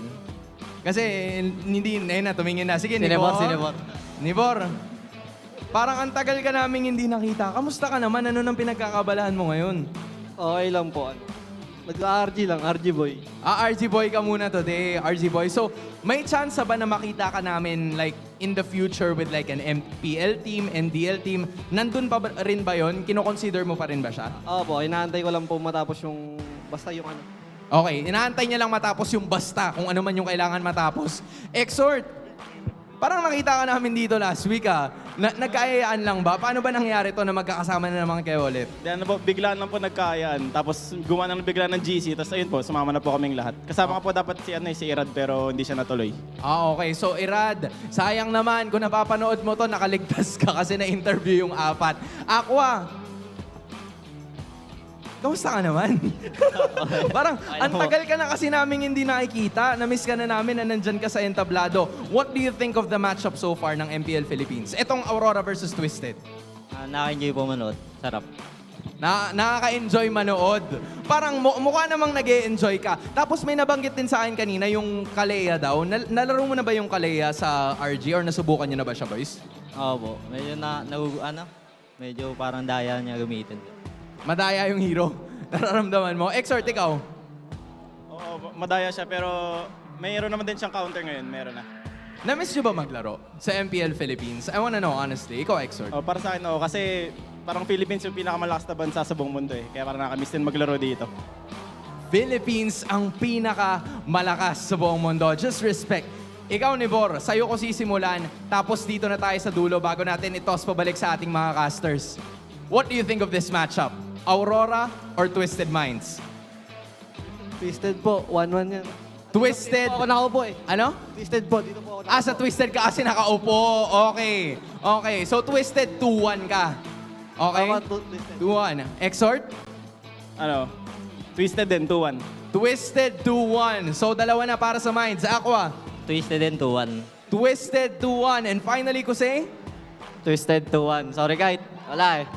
Sorry daw, Kite. Ayan na, sumisilip na si Kite. Tignan natin kung kayo ba talaga ang salam o kayo ang swerte ng Twisted Minds because we're gonna be going over the game number 2. Kaya naman, casters, balik sa inyo. It's nice to see former MPL players, former Raiders here in MPL Arena. they're giving predictions against their former teammate. Yeah. DemonKite was laughing at the predictions, even threw up a thumbs up in acknowledgement of the little jest. But I like the reasoning of Nibor. It's because he's sitting in the Twisted Mind side. That's true. That's true. Twisted Mind. The RORA side is completely full, by the way. Yeah, it's packed. It's always No, even full. Twisted side. Twisted is Oh nearly yeah, it's full. full now. Yeah. And speaking of But Twisted RORA's side, is full before we even are allowed in here. Oh yeah. Look at the opening. Like it took a while it's for full. the yeah. You know, maybe Twisted Minds people are just late. Again, it's Friday. They're twisting their minds. Their minds have been twisted. What does that mean? I don't know, but one thing for sure is blue side this time for Twisted Minds. You know, Twisted Minds have been, I'm sorry for slapping the table, guys, but Twisted Minds have been drafting unique heroes. Again, we saw the MP, the King Hanzo. Is this the Still right has 0%, time again by to the go way. for the Alice? Well, the Alice was banned out earlier on by Aurora, so they're respecting that. Although now with Aurora going to the red side, let's see if they will still commit a ban onto the Alice. It might be tough to do so. So Twisted Minds are really respecting the Sicilian of US. They took it in game number 1. They ban it here now. They're still showing that they are not a fanny team whatsoever. So they're keeping the option of playing into their flex, Alice jungle, support, healer in mid or roam open. But with the Loyi still on board, let's see if Twisted Minds will consider that as an actual first pick if Aurora doesn't ban it out here. Louis chip available. Then we can see Granger again back in action. Twisted Minds might go for a first pick Granger, but let's see what's the last ban of Aurora. Again, Louis still up for grabs. The chip. Yeah. The Granger, Harrod, Suyo, Joy trade all online as well. I think Aurora might consider going into this with keeping that trade open. So it's just either or, the Suyo or the Joy. Because if they do that, Twisted Minds will have to really think about that and consider that if they don't pick either. So they're keeping it open. So let's see if Twisted Minds has another quote-unquote utility style jungler on the board for them. I would probably see Twisted Minds picking up the Joy more than the Suyo here because Joy is actually more preferred by Twisted in their recent drafts and they might be more willing to give the Suyo to DemonKite, but that's tough because that's also his best hero so far this season. Yeah, I was going to say, I would like to see Twisted Minds just take it because we do expect that Suyo to get picked up, and I think that's why you see them even taking a little bit longer to go ahead and lock this first pick in because there's so many options. So it's actually going to be the Suyo. This is the right choice. Take it away from DemonKite. Don't let him grab it. You'll have to be able to support MP the King here, especially with this composition now. Now that you have the, we call it the Blue Yo, it's picked up first pick a lot of the times when it's open. So is it going to be a Granger Phoveus? A Granger Joy. For Aurora? Don't pick up the Joy Or you could pick Joy at third. Yeah, I like Granger Phoveus for Aurora. Yeah. You make sure Edward ends up with this go-to hero. Gosh, he's still going to be 100%. Can you imagine? And his Granger still 10-3. 10-3 now for DemonKite. Experience the youth. Okay, there it is. Then it's going to be either a Joy third pick, probably will be, unless Aurora decide to shift things up and pick up the DemonKite pick later in the draft and go for something like their mid laner already as the third, or play it safe and pick up Hylos. Okay. Louis chip still available here for Twisted Mind. Hajizi has been known to use the Louis But again, Aurora can actually counter with the Valentina, so it's up to Twisted Minds what artillery they're planning to dish out up against Aurora. Because again, Northern Lights are on a match point. They also need something to deal with this Phobius, man. Like they gotta keep that in mind. Yeah. They have to be able to end that win streak right now for this Phobius for Edward, but also just in general. And looks like it's gonna go ahead and be the Harith and the Hylos here. I don't know how we feel about this. Yeah, they take away a potential Renegade pick, and they decide to play it safe. They go for a Revitalize in the center of the map, which makes the early game trading here a little bit tougher for Aurora. We did see Revitalize come in big time for Twisted Minds in the hands of Escalera. That's why they were able to take control in the first 5 minutes before it just slipped. Now they either go Joy here, or they go for a Yue pickup. But considering that the camera is right now on Demon Kite, it's probably Joy, right? Yeah. It's gotta be. It's gotta be Joy. But even if they let that slip through, they didn't pick it up right now. Like, Demon Kite has enough in his unique heroes to go ahead and pick up. He goes to Hayabusa though instead. Mind you, this was, we talked about this a little bit last week, it was nerfed a little bit. But, you know, teams that have drafted it up have still found a pretty good win rate with it still. You know, I honestly don't feel the nerf in MPL Philippines because Zushin has been nerfed, still banned out. Hayabusa has been selected. It seems like the teams are unbothered, and as we enter the second banning phase, still no potential XP laner or roamer for Twisted Minds. You can take out the Hilda there as Aurora takes it out. Let's see if they'll also want to commit a ban onto CC here. But if ever Twisted don't get either the CC or Hilda, they might fall back onto picking up a Edith for James. And we might see that more if Twisted Minds decide to commit a second phase Valentina ban, so that they don't give the Primal Wrath to Yue and Aurora. And at the same time, they can go ahead and into the mid lane pick with lots of options available, that they don't have to worry about a Valentina stealing a big ticket ultimate like the ultimate of an Eve. Although that might be tough considering there's a Hayabusa on the board. Oh, they banned the Faramis. Excuse me. So Twisted Minds again, twisting the draft, being unexpected. But if ever Twisted Mind decides to go for the Edith, isn't that too much magic damage for the side of Bonchan? I mean, with the Jawhead still available, they can go Jawhead for the roam and then pair it up with the Suyo. That's already a good amount of physical damage. Yeah. And then they'll be able to even out the magical damage. Escalera so far has been using a lot of actual utility kinds of roamers and the healer type. So let's see if they're going to twist their script and go for those kinds of heroes like the Jawhead, as you mentioned. Aurora, final ban. They take out the Hilda. They might go for another James hero. Instead, they go for the Louis ban. Do they want to put a chip over here then? For Renegade maybe even? Like, are we going to see him opt for that? Have we seen Renegade play the chip yet? I'm going to double check. He did once or twice, right? It lost. It lost.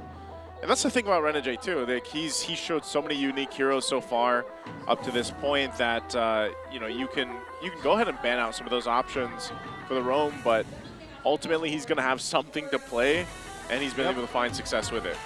Second highest hero pool so far this season, only behind HotGG's 12 unique picks. He is standing at 10. 10, wow. Final bans for Twisted Minds. Hope will find a way. It's gonna be the Vexana, so they're putting a chokehold once again on the mid lane matchup. A few available mid laners left. Again, the Veil can be an option once again for Aurora. Eve still on the board. Farsa. Farsa actually. I expect one of these, Farsa to go one of these teams here. I think Farsa would be perfect for Aurora. There's not a lot of heroes left on the board for Twisted Minds to pick in the EXP lane that will be able to dive it. They're not going to be putting the EXP, the high loss on the EXP. So yeah, Farsa would be perfect. You get good artillery. But if they want to mess up the entry and dive of Aurora, again, yes, as mentioned, they can go Veil. Hey, there! I got mine for the day. Yeah, nice one. I said one of these teams, by the way.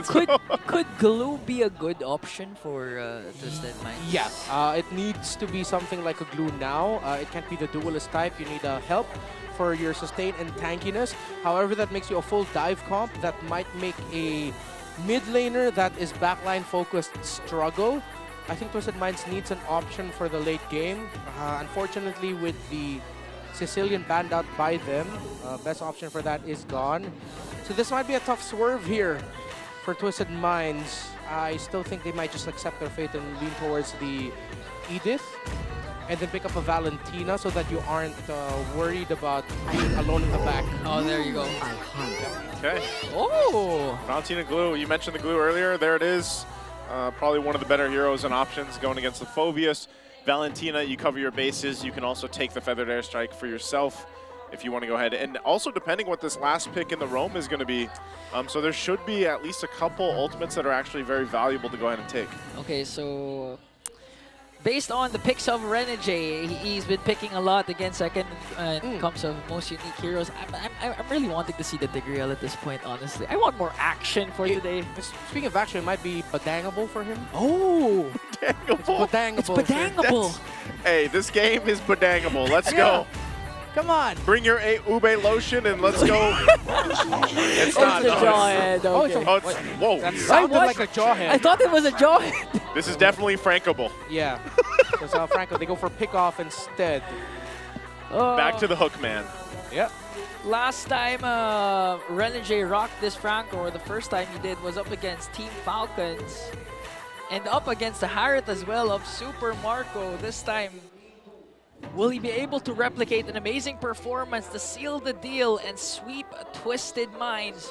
Or will Twisted Minds, just like last week up against Onic, be able to extend the series to 3 games? Again, possibilities aren't close. Chantel is on the Filipino desk, so let's see, because so far the draft index, again, kind of leaning towards Aurora. Yep. One thing that Twisted Minds needs to keep in mind here, I swear these puns are not on intended. purpose. They have to cancel out the Bloody Hunt once it gets locked down. Because if you get to maximize the Bloody Hunt if you're Renegade here in your Aurora, you have so much damage on the board that a full use of the Bloody Hunt will be a big conversion for Aurora. Yeah. So for Twisted Minds, when it comes to the team fighting, they really have to think about making sure they have a good crowd control effect to make sure that they can cancel the ultimate of the Franco as quickly as possible. And of course, as usual, easier said than done, don't get hooked. Game number 2 as we enter the Land of Dawn. Will it be the same result? Aurora sweeping Twisted Minds, or will Twisted Minds, with the addition of Rookie Jamal, be able to hold off the Northern Lights? An early aggressive start here for Aurora. Early hooks coming in from Renegade onto Jamal. It's looking like they want to go for the Rookie of Twisted Minds. Oh, that was smart. It's the first time I've seen that interaction. Yeah. Saving a little bit of time too, I guess, in a way. Yeah. Reduce some of the damage and everything else. So easy and steady, at least early portion of the game. And a lot of this too, again, for Renegade, when he picked up the Franco last week, it's really just, it's the same concept. Like you said, despite the Bloody Hunt or not, it's that one hook. Yeah. That one hook can literally change the course of a game. Yeah. We might see Escalera racking up deaths a lot in this game because he's going to be prime hooking target. Although Hajizi would be a good target as well for Renegade. By the way, getting that crab was great for Aurora. It was a great rotation. They were able to get a gold crab for Dominkite because the pathing of the Hayabusa meant he was going to be going from orange to purple. Yeah. So it was a good decision by Aurora to decide to commit that. And we even got to see Renegade use that hook to bring the cart of the EXP closer to Edward. Oh! Hajizi. Probably clenched there. What clench? A close call again. And if that hook connector for Renegade could be detrimental for Twisted Minds, you already committed the Feathered Airstrike. Already, James taking a couple of shots. Dark Wave pulling him forward. Turtle's going to be secured for MP, though. RORA, I don't think they're ready to fight, so just an objective secured for Twisted Minds. All right, slow and steady start. One of the keys to victory that we mentioned. Renegade running towards the purple buff here. If he hooks this back, doesn't. See, Demon Kite steals it. Demon Kite's going to go in. He jumps in, gets stunned a little bit, goes back. With the quad shadow, the flicker forward. Dodges, can't escape from Hajizi. Using his own Feathered Airstrike, they'll burn the flicker from Renegade too. So right now, Twisted Minds getting control. Shades of game number 1, a strong start for Twisted Mind. They secured the turtle plus the first blood onto Demon Kite. Heads up play from Hajizi to cast that flicker and Feathered Airstrike stolen away from Yue. If this decision making from Twisted Mind continues on, Yue flickers for himself to try and clear out the minions onto the middle lane. All right, so we've seen 2 Feathered Airstrikes that had flickers attached to them. fancy moves by the two mid laners. But the rotation into the mid lane from Jamal to get a bit more farm there means Dominkite gets a little bit more farm up top with hits on the shielding. Now, Renjay, Doming, and DemonKite might be going for a big dive here. Good aggro rotation, trying to read out where the Suyo is. They now know that the Suyo is probably in the bottom portion of the jungle of Twisted Minds, as they were able to get the Scaled Lizard without that much of a problem. It's going to be another Gold Crab, I think. Nope, it's not going to be going to the Dominkite. It goes to DemonKite, but the farm of Doming has been great. Yeah, clearly he's been dominating his laning stages. The quick early rotation of Renjay down to the first minute was clearly vital on how Dominkite has been performing here into the gold lane. But even if Twisted Minds actually had a kill on the board, plus the first turtle, it's looking like Aurora still is in full control over the map. It's sort of like they're just, Twisted Minds is just reacting towards what Aurora will be doing next. I want to say full control, but I think a bit of that control came from the fact that they were able to steal a purple buff away from MP the King, although he has one now. Oh, there's a hook right on target. Bloody Hunt. I don't think James will escape that, even with the split. So they'll get the turtle, though. Second objective secured by Twisted Minds, so a kill for an objective. Yeah, and that's what Red Worm was actually saying. One hook can be the main difference of Aurora snowballing, but DemonKite up against MP. MP and DemonKite, he doesn't have the shadow kill, so... But you can see he's got enough damage already, it seems like, early on, especially with the Warcry emblem, but back to it. Yeah. So both teams have now gone for the 4-1 split at the third turtle, with both junglers now managing the far lane away from the turtle. And now they're just going to be going back to their rotations that will end up topside for a sequence in the gold lane, which Aurora will get to first. Yeah, Yue, early cast of the Feathered Airstrike, forcing Escalera to go in with the Glorious Pathway. They might force a fight again here. Escalera already using the pathway. Jamal's quite low too, taking a couple shots from Dominkite, but ultimately that was all just to save that turret because of this pressure from RORA. They're going to stay here though. Still crowding up here on the top side, and Twisted Minds might just have to go back. Dominkite was locked in there, even though he had a very obvious target onto Escalera to throw his damage at. He threw it to Jamal. He's going to go for the hook. He's going to be able to find Escalera, locks him down with the Bloody Hunt. Escalera is gone. Zalman Force already dropped down too. Hajizi grabs his own, and there's a flicker forward with the Feathered Airstrike again. Hajizi will go down. Yue able to pick up an aggressive kill on the far side. Dominkite will go ahead and clear and cut that wave out. Man, flickers with the Feathered Airstrike. We saw two already from Yue. And now Aurora, we can safely say they're in full control this time. As we approach the 6-minute mark. 2 turtles was secured by Twisted Minds, but looking at the kills Aurora has, 3 already, down a turret up top. The aggression is still there, and 5 seconds in, the next turtle will be spawning, and Twisted Minds, they need to be really proactive this time, because so far they have been reacting to what Aurora's doing. Again, a hook. Escalera is just gone, a massive target. Fight's gonna break out. Yue's finally gone, the split's still gonna be there. They drag him back, and Edward's gonna be gone. It's Twisted Minds fighting back. DemonKite jumps in. Renjay flickers forward, he's able to grab it. Bloody Hunt, MP the King, the right target, and now the turtle for the taking. DemonKite will jump in, forcing James back, and RORA doesn't want to give this last turtle up. Some excellent trades. Jamal! Dominkite! Man, Renjay, call him the hook man this game. Dominkite is ruthless, doesn't care that Jamal's a rookie, giving him the rough welcome that was in the keys to victory earlier.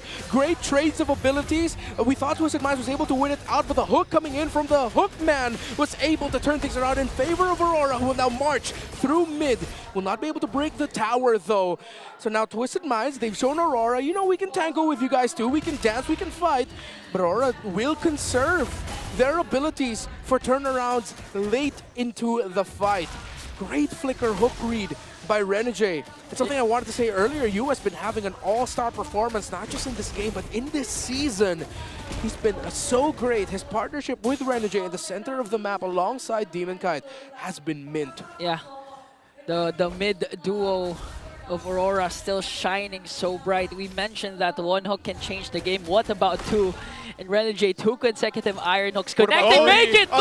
Again, a bloody hunt comes crashing down, and James is obliterated down the mid lane. Demon Kite's gonna jump in, popping the shadow kill, forcing everyone under the turret. They take a couple shots from Demon Kite, and he jumps in to get a double. Lines up another Destinana Rhapsody, and he's gonna keep them under the tier 2. RORA is relentless right now. They want to go and get this tier 1 in the mid lane. The top gun is still bulletproof. 5-0 and 2 right now for BennyQT. Another hook, grabbing the oxygen beside Jamal. But that probably made Jamal go, oh no. Now he's going to be thinking twice about his injuries. You know what they're thinking twice about, Twisted Minds? Ideally, if you're up against the Hayabusa, you want to group up to share the damage of the Wiki Shadow Kill. But what's happening is they're sharing the damage from BennyQT and the feathered airstrikes coming in from US of your Twisted Minds. What do you actually have to do up against a team that has all the bases covered? Renegade with a flicker again, popping the Purified from Jamal, and now it's Renegade gone.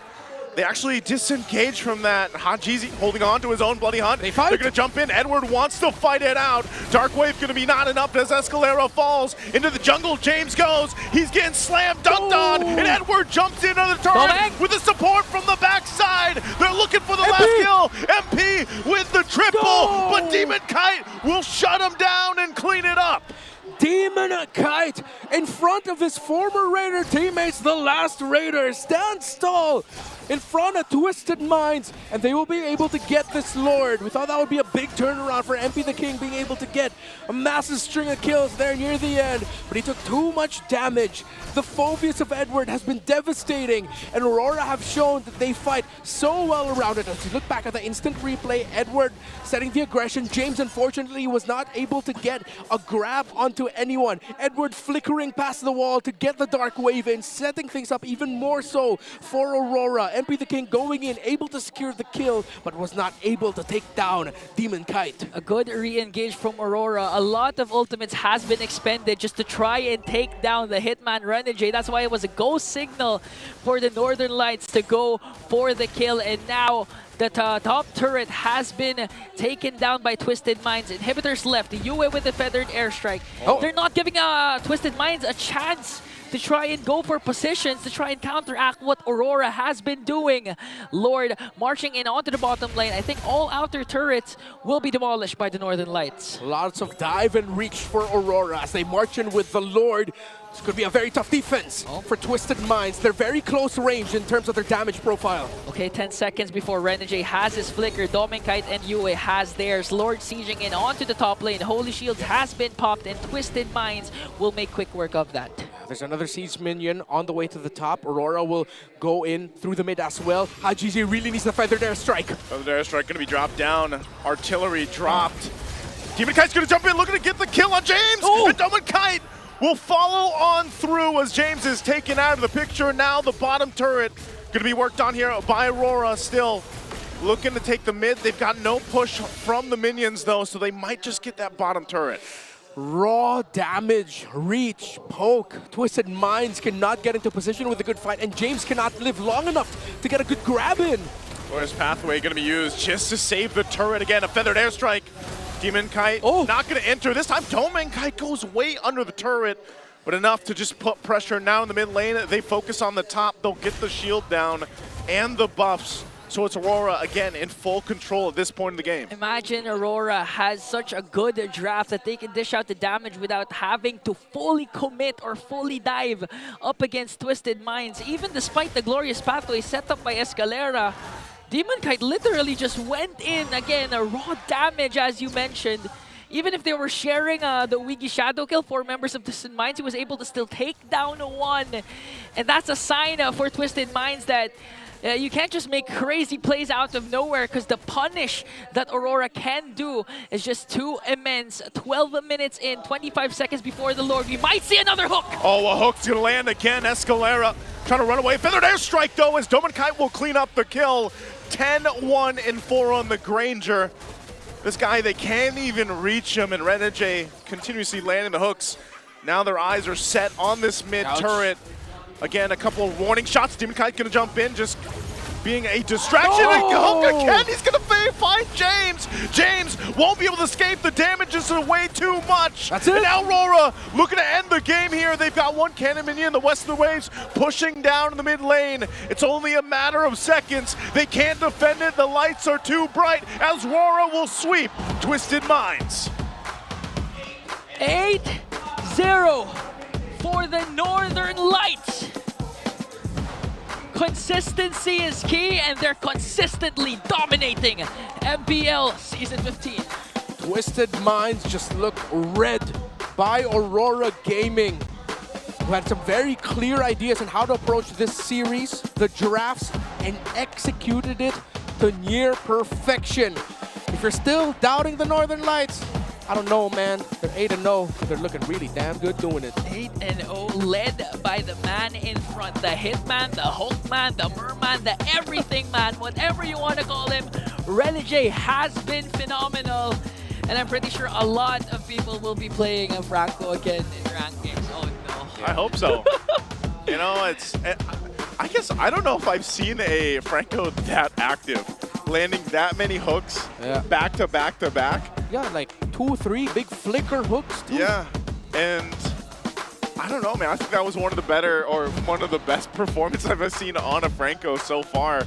And that's the thing. I was like, it's only that one hook that might change the game. Well, the entirety of the game, he was landing hooks. So again, Renegade here on this Franco, and that's the second time, right? Second time we've seen the Franco for the season, and it just worked out really well. 2 consecutive series, the Hitman released the Hookman, performed phenomenal.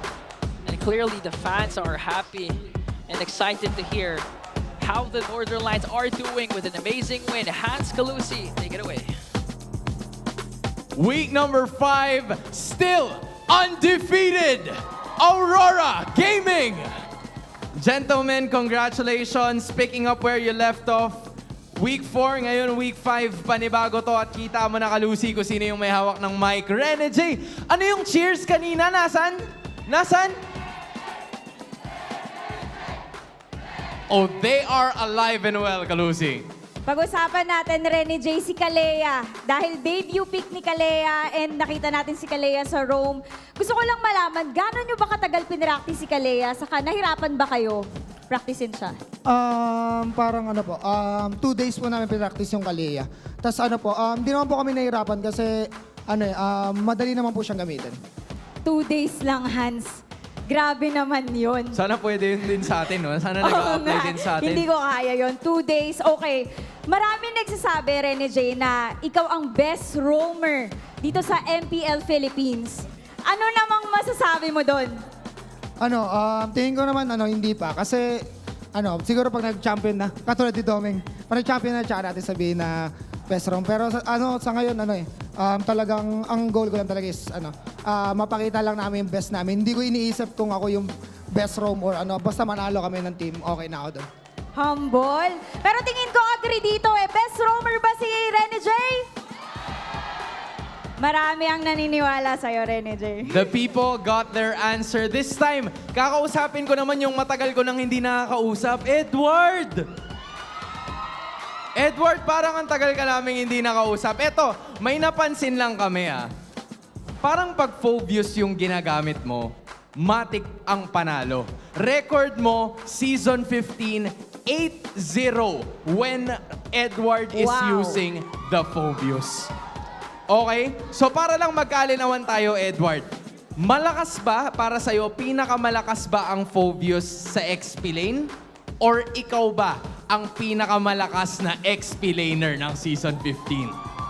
Tingin ko sa gumagamit lang Ano yun? Ano yun? Joke lang. But okay, sige. Mind explaining to us, ano bang meron sa Phobius in this meta? Bakit palong-palo ka na gamitin siya? Or what makes Phobius such an S-tier pick? Malakas kasi siya sa lane, tapos malakas siya mag-sustain sa team fight. So, parang siya, versatile kumbaga. Alright, so, we do see it. Respect. Kasi 8-0, that is something that you cannot do so easily in the pro scene. Sino na susunod natin, Calusi? Sunod natin si Demon Kite naman na nagtatago din. Dion, guys. Kanina kausap ni Hans yung mga former nakita mo ba teammates sila? mo. Napanood mo ba yon? Nakita ko lang mo pero hindi ko naririnig sinasabi nila eh. Buti na lang, buti na lang. Let's keep it that way. Let's keep it that way. Gusto ko lang malaman kung namimiss mo ba silang teammates? Opo, kasi tas masaya ako na nanonood sila ngayon. Kasi kahit nasa kabilang team sila, masaya ako na nanonood sila sa laban namin. Parang may konting tampo, pero thank you pa rin, no? If there's anything you want to say to your boys, your former boys from RSG, ano masasabi mo sa kanila? Good luck. Balik na kayo sa pro scene. Miss ko na kayo. Yun! That's nice coming in from Demon Kite. But let's go to another Kite brother. Sisimutin natin silang lahat. Ming Kite! Ming! Parang seryoso. Second straight week ka ng Player of the Week. How does that feel for you na nakikita ka na talaga ng ganitong klase yung performance na pinapakita mo every week? Chamba lang. Chamba lang? Alright? So kung meron kang recommendation sa mga Granger users, yan. Kasi lagi mong ginagamit eh. Ano ba dapat nilang i-take note whenever they use that hero? Kapag nakabuo na kayo ng piercer, kayasin nyo lang yung kill. Okay. So KS is the key. Teka lang ha. We, alam mo na to Oras na.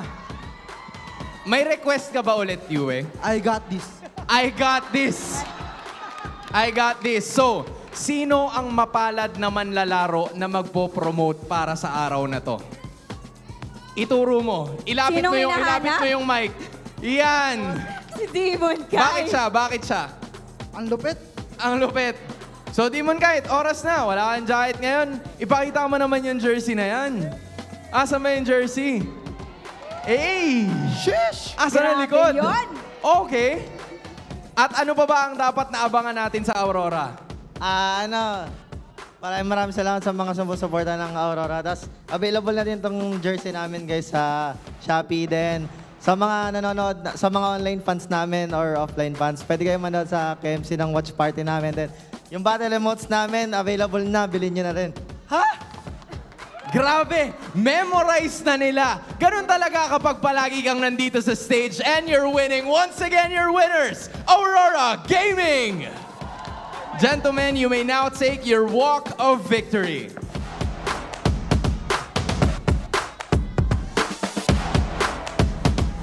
Win number 8, and for the 8th time this season, you may now take your bow.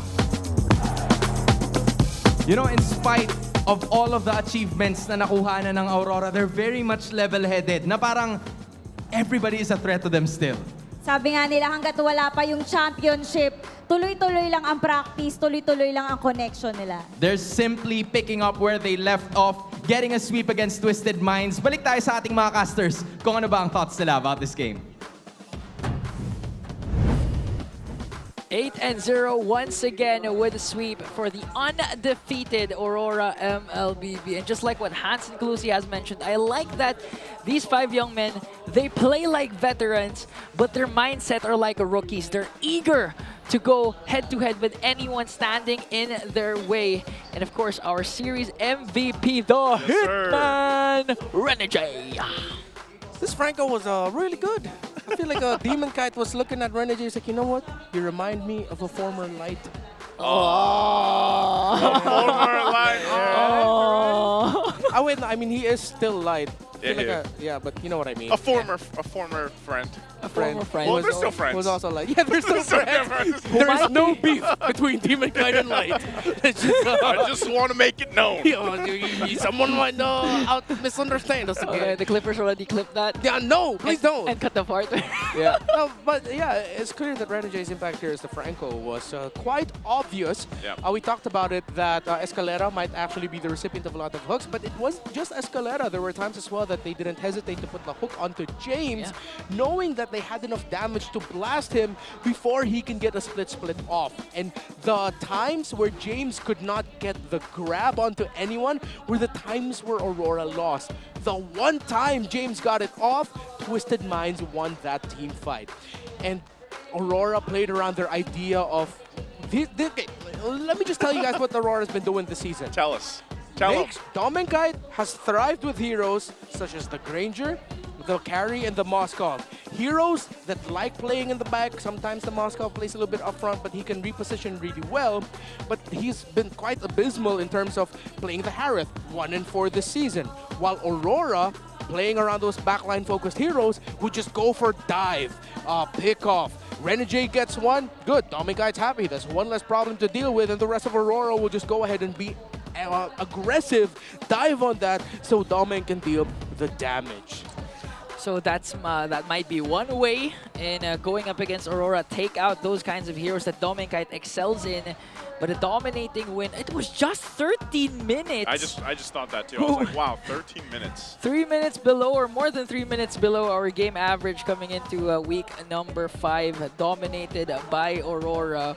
And again, you even predicted this towards the draft index that Escalera's really gonna have a hard time. Yeah, he's a big walking horse. Like he's a big target to take. Yeah. But I will say too, a big part of what made a Renegade so kind of a threat here.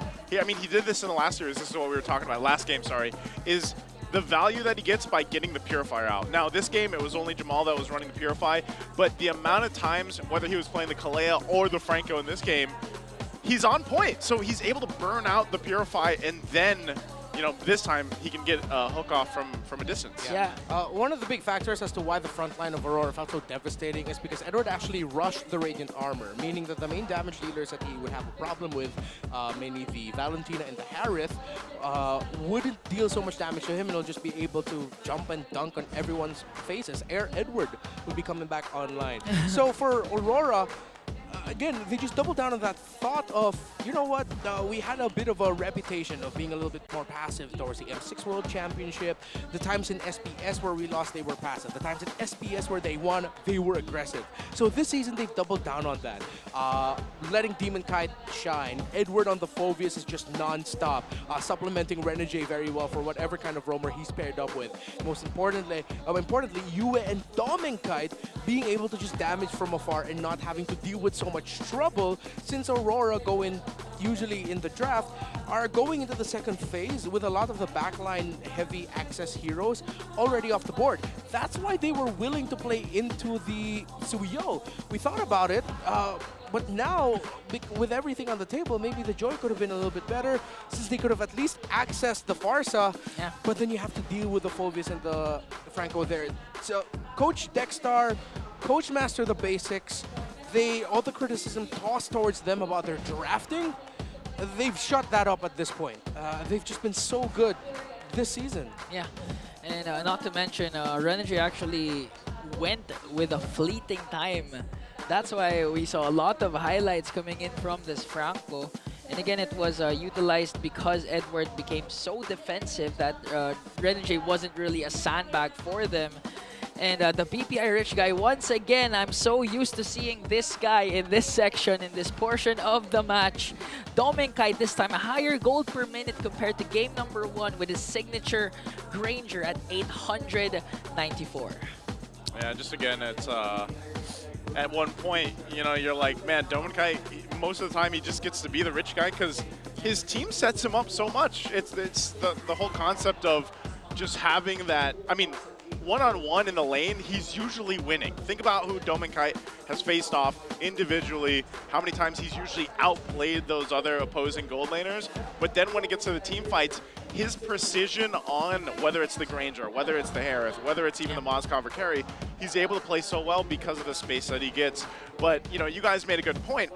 Think how easy it is to be that Granger when the opposing team is clumping up because of how threatful a shadow kill was from BennyQT. So it's like, not only is he landing shots left and right, but then there's feathered airstrikes coming up from the artillery of, you know, of that setup. So it's just like things were lined up so well for BennyQT. Yeah, this is one of the rare scenarios where sticking together with your friends actually hurt you.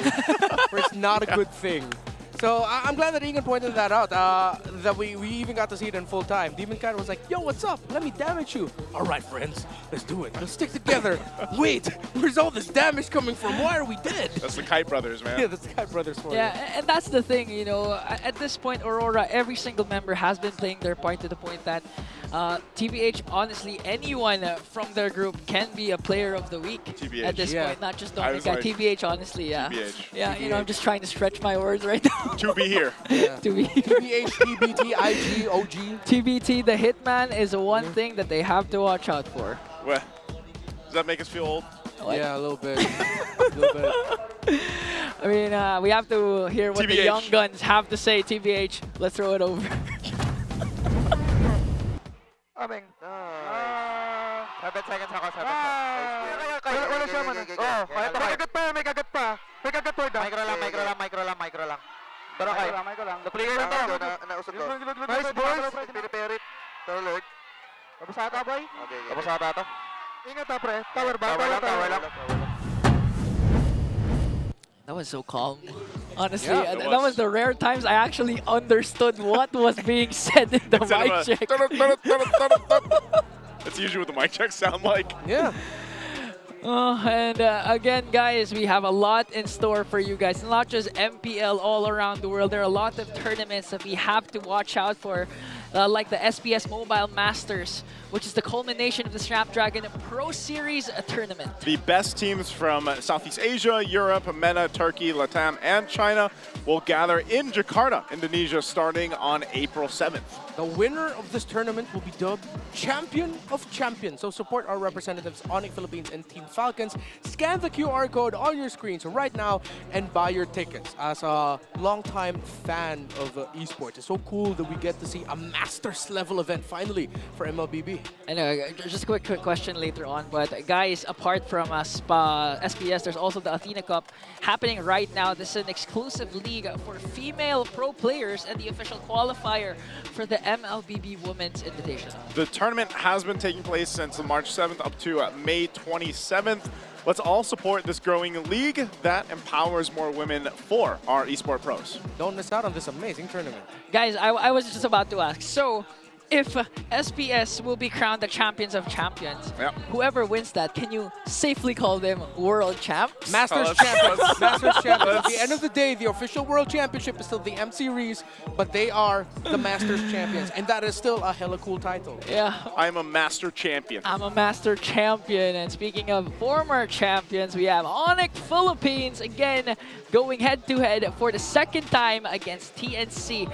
Phoenix Army is going to be the battle between the 4th and the 5th place, whose dominance will reign supreme early on. Again, thank you so much. This has been the English desk, Ingan, Naisu, and Renmar, but don't be sad because you'll actually see us later on for the next series, TVH. We're just going to have a quick break, and you guys can also grab a quick snack later on and watch the heated matchup. Once again, this has been the English desk. See you guys later on for a very short break.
GG bro! Don't worry, be only with Smart Power All 99. Hindi bitin with 10 gig data to power your games plus only Facebook or only TikTok. Load now!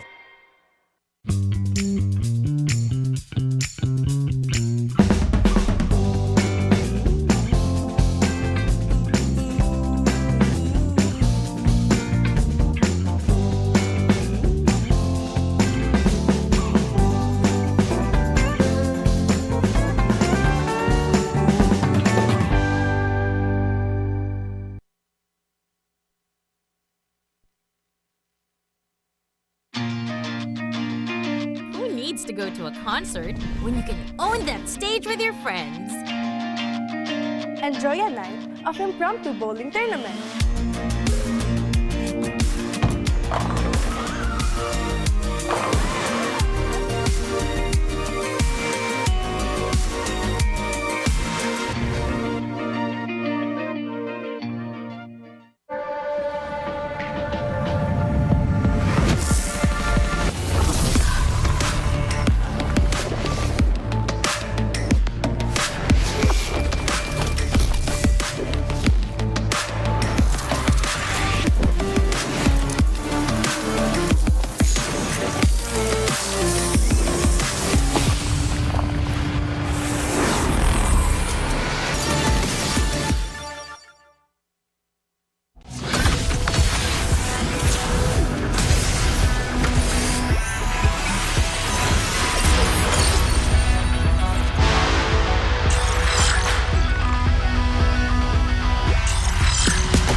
Malakas ka ba?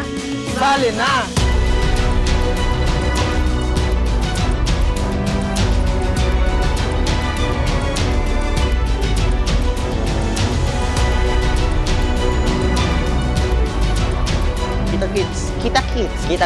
Kita Kids sa MCC Season 2. Ason boy, pakita ko kayo magpani boy. Uy, rinig nyo ba ako tol? Let the killing begin. Yo ba't ganon? Ang lamig. Ang lamig. Nanlalamig na siya sa akin. We, kaya nga pag nakikita kita, nanlalabo pa tingin ko Babalik na yung palag kong palag. Ha? Hotdog. Ano? Anonymous. Okay, no sa akin to. No. Palisin mo kuya mo, lalabanan kita boxing. Tara. Hindi nga dumami siya yung tore Pure skill. Pure skill, not cheat man. Nakakainis boses mo. Huwag ka nang kumanta.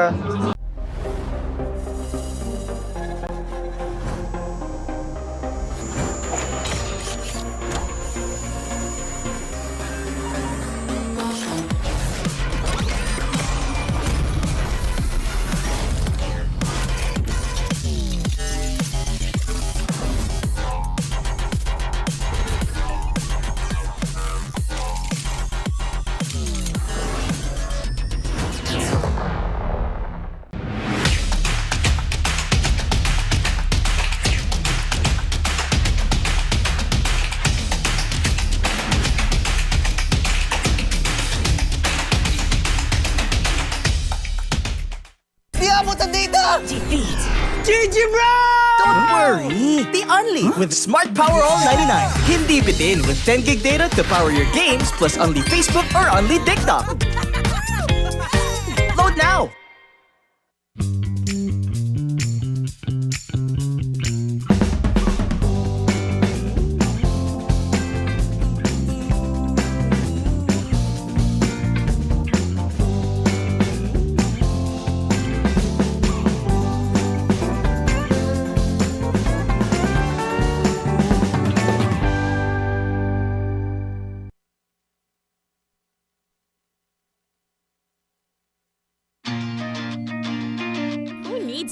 to a concert when you can own that stage with your friends. Enjoy a night of impromptu bowling tournament.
Malakas ka ba? Sali na!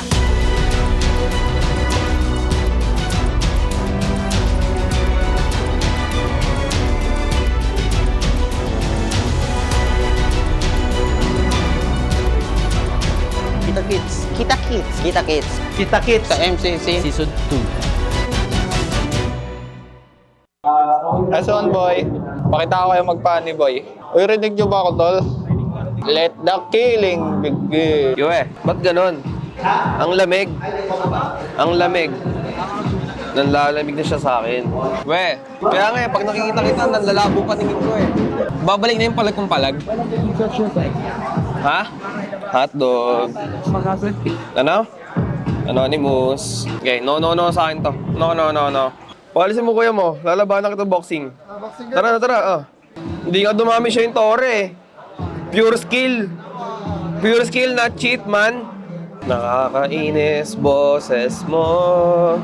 Huwag ka nang kumanta.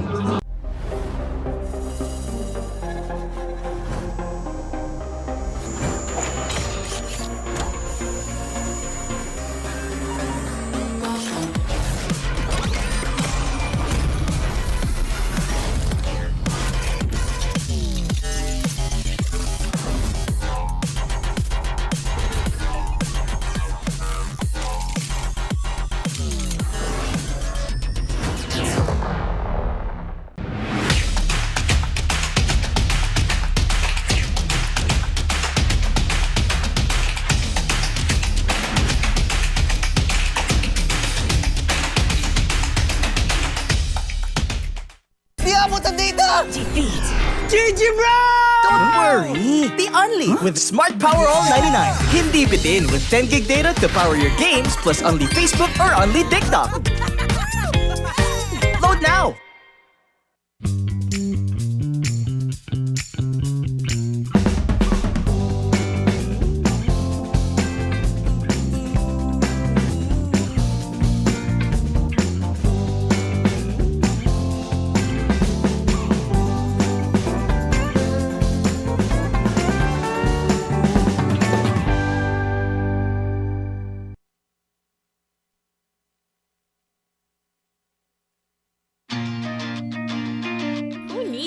to a concert when you can own that stage with your friends. Enjoy a night of impromptu bowling tournament.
Malakas ka ba?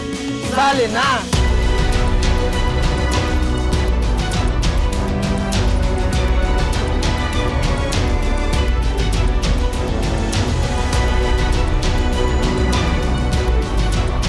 Kita Kids. Kita Kids. Kita Kids. Kita Kids. Sa MCC. Season 2. S15 boy, pakita ko kayo magpa-ni boy. Uy, rinig nyo ba ako, tol? Let the killing begin. Yue, ba't ganun? Ang lamig. Ang lamig. Nanlalamig na siya sa akin. We, kaya nga pag nakikita kita, nanlalabo pa tingin ko eh. Babalik na yung palag kong palag. Ha? Hotdog. Ano? Anonymous. Okay, no sa akin to. No. Palisin mo kuya mo, lalabanan kita boxing. Tara na. Hindi nga dumami siya yung tore eh. Pure skill. Pure skill, not cheat, man. Nakakainis, boses mo. Huwag ka nang kumanta.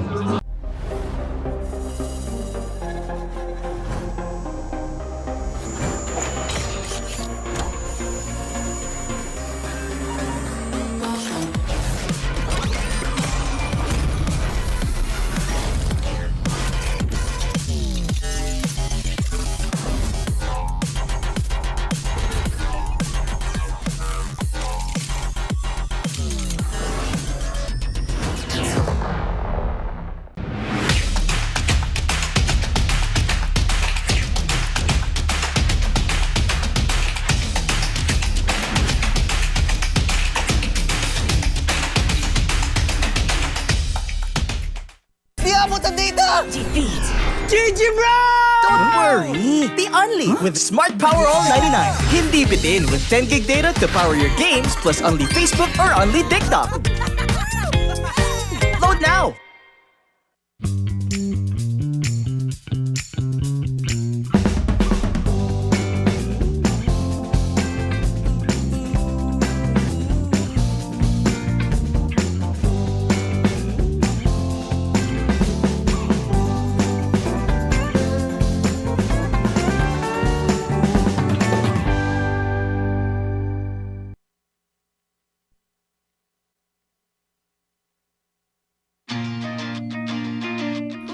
go to a concert when you can own that stage with your friends.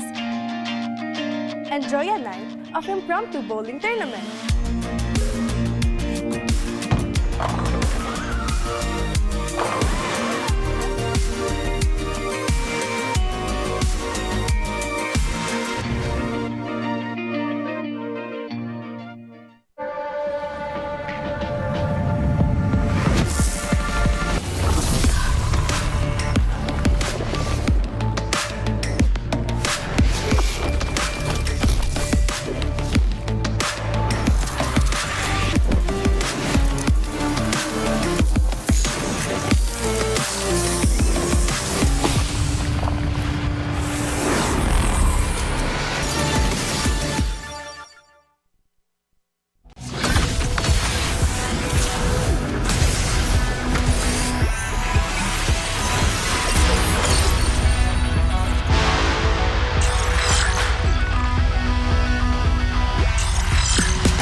Malakas ka ba?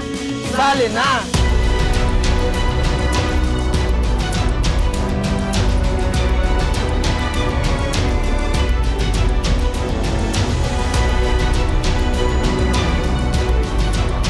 Kita Kids. Kita Kids. Kita Kids. Kita Kids. Sa MCC. Season 2.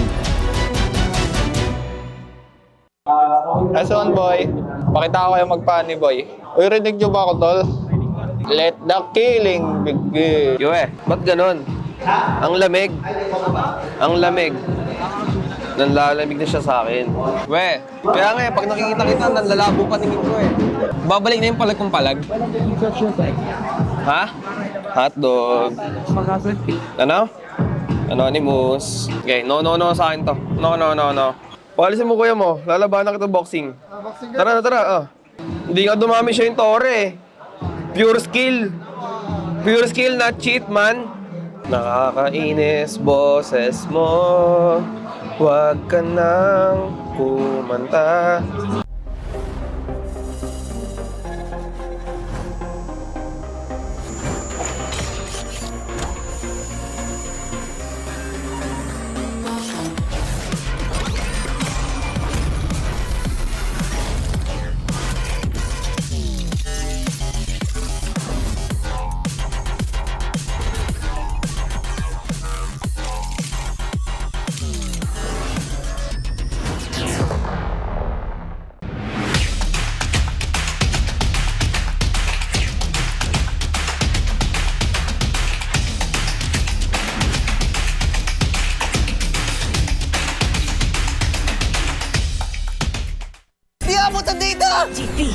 GG bro! Don't worry! The Only with Smart Power All 99. Hindi bitin with 10 gig data to power your games plus only Facebook or only TikTok. Load now!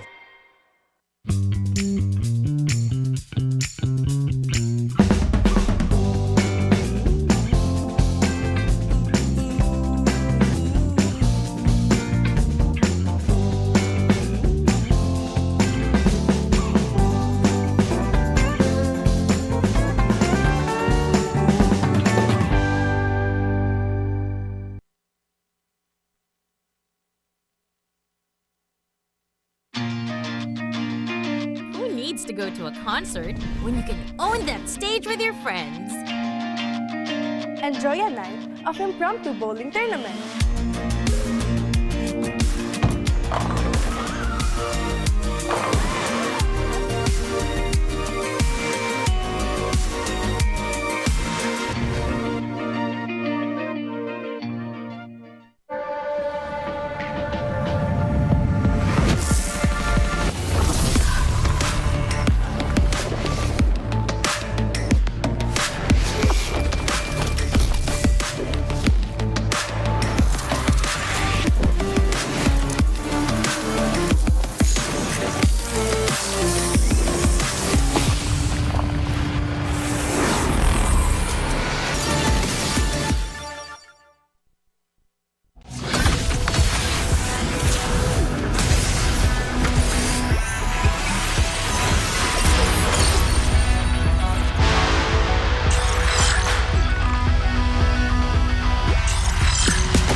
Malakas ka ba? Sali na!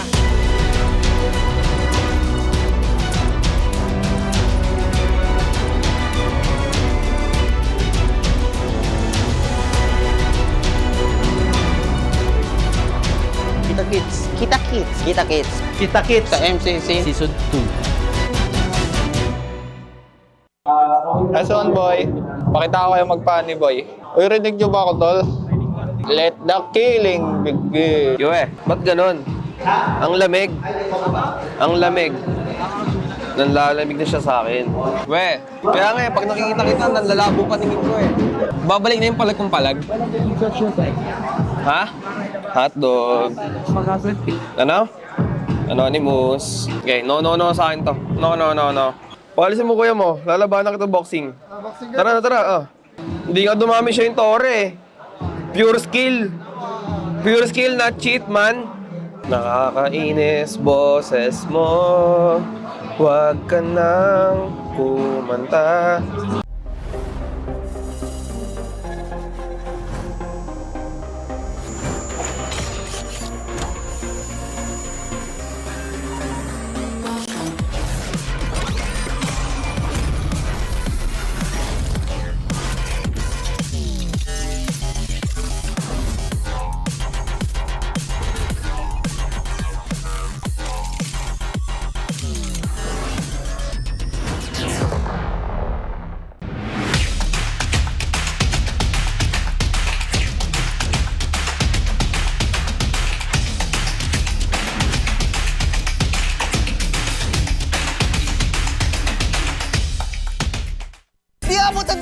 Defeat GG Bro! Don't worry! Be only with Smart Power All 99. Hindi bitin with 10 gig data to power your games plus only Facebook or only TikTok. Load now!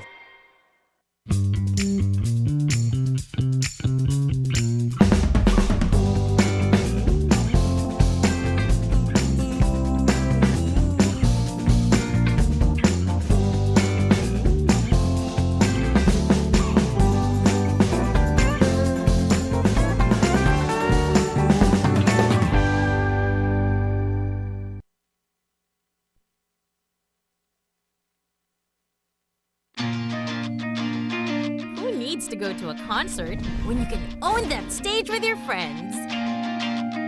Enjoy a night of impromptu bowling tournament.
Malakas ka ba? Sali na!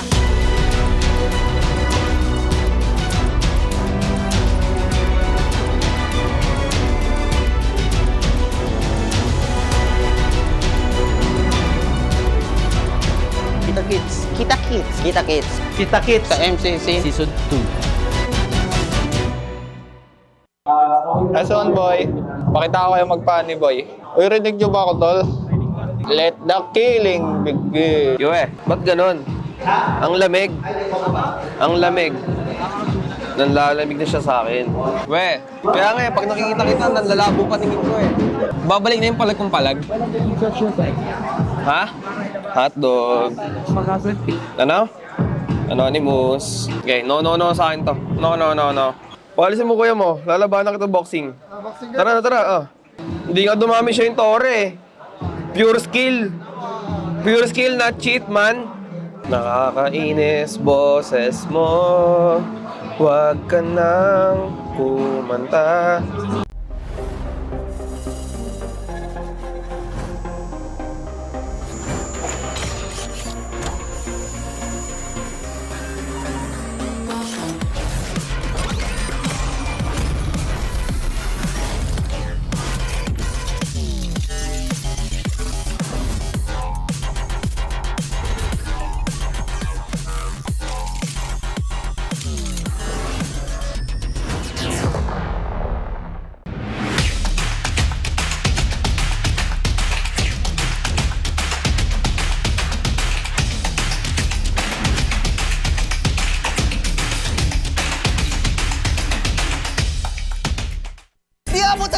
Defeat GG bro! Don't worry, the Only with Smart Power All 99. Hindi bitin with 10 gig data to power your games plus Only Facebook or Only TikTok. Load now!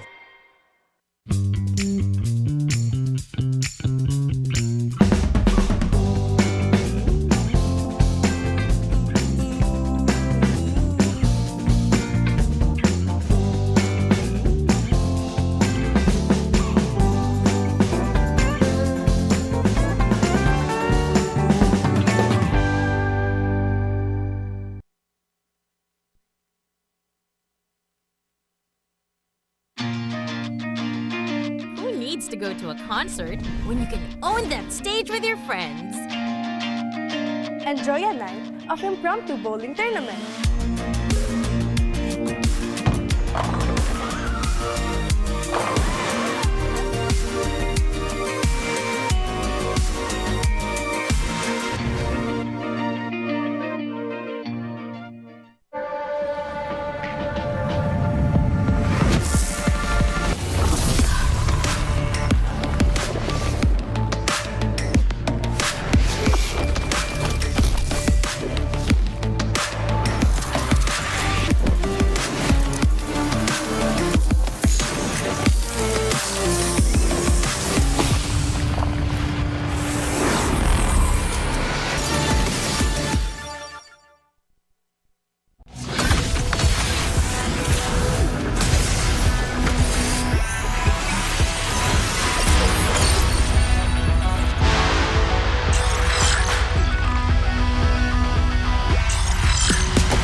Malakas ka ba?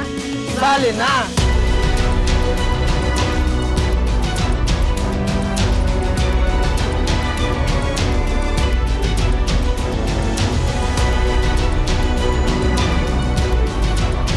Kita-kits. Kita-kits. Kita-kits. Kita-kits. Sa MCC. Season 2. S1 boy, pakita ko kayo magpani boy. Uy, rinig nyo ba ako tol? Let the killing begin. Yue, ba't ganun? Ang lamig. Ang lamig. Nanlalamig na siya sa akin. We, kaya nga pag nakikita kita, nanlalabo paningin ko eh. Babalik na yung palag kong palag. Ha? Hotdog. Ano? Anonymous. Okay, no sa akin to. No. Palisin mo kuya mo, lalabanan kita boxing. Tara na. Hindi nga dumami siya yung tore eh. Pure skill. Pure skill, not cheat, man. Nakakainis.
Pinas Malakas, Pilipinas malakas Kahit anong lane, we become the monsters. Malakas, Pilipinas malakas Face the golden sun and reppin' for the 3 stars. Look at us to the top, no ifs, no buts. Winning any game, para to sa yan na yes. Di mo matitin ang aming boses sa new level. Nasa kalye man o mobile, you know I become a legend. Open fire, we unite, we winners. Built with pressure, the diamonds are made of. Switch in a lane na parang gera. HP racing, way reset up. Pintakatang buhat ni Hilda, full load SS parang Laila. Susundan ko ang iyong bakas, kasama pataas. Tagumpay natin to dahil tayo'y malakas. Para sa Pinas, nasa amin ang alas. Hindi tuwa atras, kinikilala sa taas. Kasi kami ang malakas. Para sa Pinas, nasa amin ang alas. Hindi tuwa atras, kinikilala sa taas. Ganito kami sa Pinas. Wow!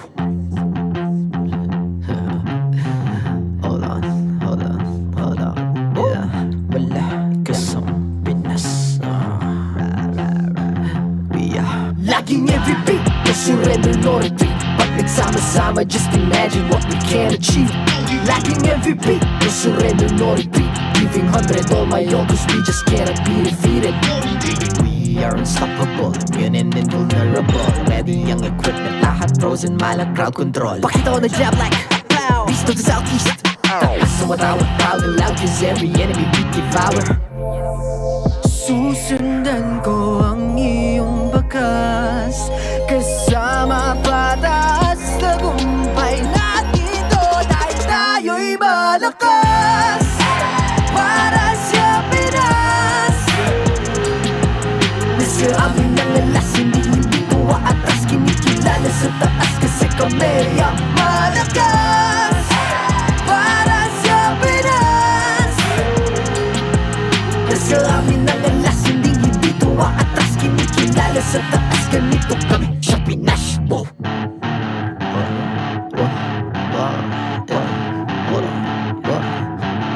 Malakas, Pilipinas malakas Kahit anong lane, we become the monsters. Malakas, Pilipinas malakas Face the golden sun and reppin' for the 3 stars.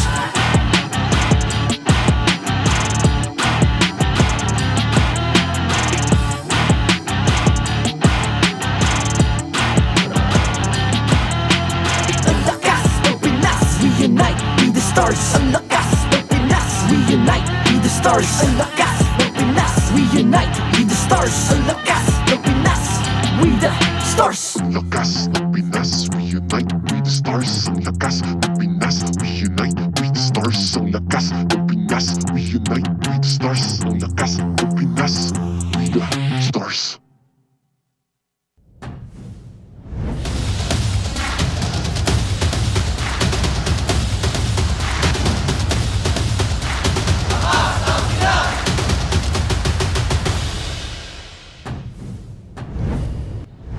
First of all, I am very sorry for saying that we will have a short break. It was a really long break because we've witnessed in series number 1, it was Aurora dominating Twisted Minds in a 2-0 sweep to remain undefeated. But this time, our highlight match, it's going to be the Phoenix Army going up against the reigning defending World Champions Onic Philippines. Welcome to the English desk. We're here with Naisu against still with the Cal Bros, Ingan and Renmar. How you guys doing? We're doing good. I think we got hydrated and adjusted because this is the series that I'm expecting is going to go the distance, not just because Chantel's over there, but yeah, I expect this one to go 3 games. Yeah, I mean, the last time we saw this time, this matchup, it was very close in the game number 2. TNC just slipped the lead that they held on to. They could have forced a game number 3. But yeah, if this goes 3 games, then that means the curse of Chantel will still stand. As the first series went 2-0, we never go through a day with Chantel or Brigida even on board that there isn't at least 1 3-game series. Yeah, we'll see because TNC so far has been performing relatively well. They were able to extend their series up against CLPH to game number 3. But apart from that, of course, Time Zone is an exclusive promo just for you. Get for 100 pesos power load for only half the price of 200 pesos. All you guys have to do is register on the Time Zone Fun app, insert the promo code TZXMPL, and redeem the voucher at any of your favorite Time Zone venues. Don't miss out on this amazing deal. Nice one, Renmar. And again, guys. Thank you. Appreciate it. Been working on that for 5 weeks. Yeah. Better and better. Going back to the highlighted match once again. A while ago, we saw that Twisted Minds actually slotted in a rookie gold laner, the cousin of Haji and Jamal.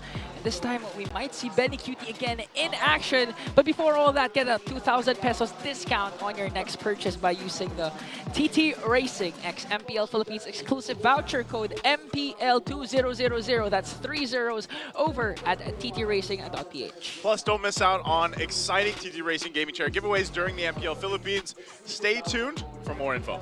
Don't miss out on this amazing deal to dream, work, and play, because TT Racing has your back. Yeah, and again, we just witnessed Jamal being slotted in for Twisted Minds as the new gold laner. And this time, last week, actually, we saw the Storm brewed early on. BennyQT back in action for the Phoenix Army. All right. TNC 5. TNC in 5. Yeah, it's going to be different this time around. In the first time we saw Onic versus TNC Pro Team, of course, it was still Kozen playing, but now with BennyQT. A different kind of TNC Pro Team is what we're seeing. Although in the standings, they are lording over AP Brand, Omega, and Twisted Minds, a comfortable 2 match point lead over them. But if you are TNC, you'd want to be able to get revenge against Onic Philippines because you want to increase the gap between you, AP Brand, Omega, and Twisted Minds. Not just because you want to reach that top 4, but you really, as much as possible, don't want to end up on that 6th slot because that's always the most difficult slot to be in, especially near the, I think for 3 or 4 seasons now in a row, we've always had that weird, not weird, but that interesting storyline of, oh, will this team in 7th actually be able to break into 6? And we saw that here and there from time to time. And I think that's always what you have to look at, especially for those teams right now, 6, 7, and 8, is those points. Like if they can, I mean, again, you still have this whole half of the regular season. So I'm expecting at least for 6 to 8 to go ahead and change. Now, 1 win obviously is going to make a big difference for those teams. The same can be said here, like you mentioned with TNC. They just go ahead and get a point, they bump up, they give themselves some more space to work with for the rest of the regular season. Because a lot of things are changing here, I would say. And so that's the question. Can the Storm, BennyQT, stoke the Phoenix's fire? Because remember, the first couple weeks we were like, man, look at them rise. Yeah. And then they kind of withered out a little bit, I would say, with their embers. So maybe now, Benny, we got a preview of it last week. Maybe it's enough for this week. Yeah, they went through the brick wall of the top 4. They lost all their games up against the top 4. And again, the addition of, it's actually counterproductive because the Storm gonna burn the fire of the Phoenix Army. Unless it's a fire. Yeah, we'll see. But again, the addition of BennyQT, we only saw a glimpse of his game style again, even using just 1 hero, the Granger. So far, what can you say about his performance last game? I feel like BennyQT has sort of taken a bit more passive role with TNC Pro Team. Again, with so much young, aggressive frontliners, whether even Lancey not being afraid to go flicker forward just to help secure kills or secure crowd control abilities. There's so much space for BennyQT to work with that BennyQT does not need to go all in, dive, put himself in danger. He can just deal damage from afar. Similar to the line of thinking that Aurora has been playing with and shining with when it comes to Doming, Kite, and Yue. So I feel like I don't have any qualms about BennyQT not being as aggressive or in your face as before, considering that now the teams that play the best, win the most, are the teams that can keep their gold laner alive the longest. Yeah, and so far, TNC has been doing that. Actually, if you're going to look at the stats, Yaoi actually has the 2nd most deaths among his roles because, again, he's trying to protect his damage dealers, namely BennyQT. But the man that BennyQT will be facing now, the Aurora, the M6 Finals MVP, the world standard, a lot of monikers, Kelra.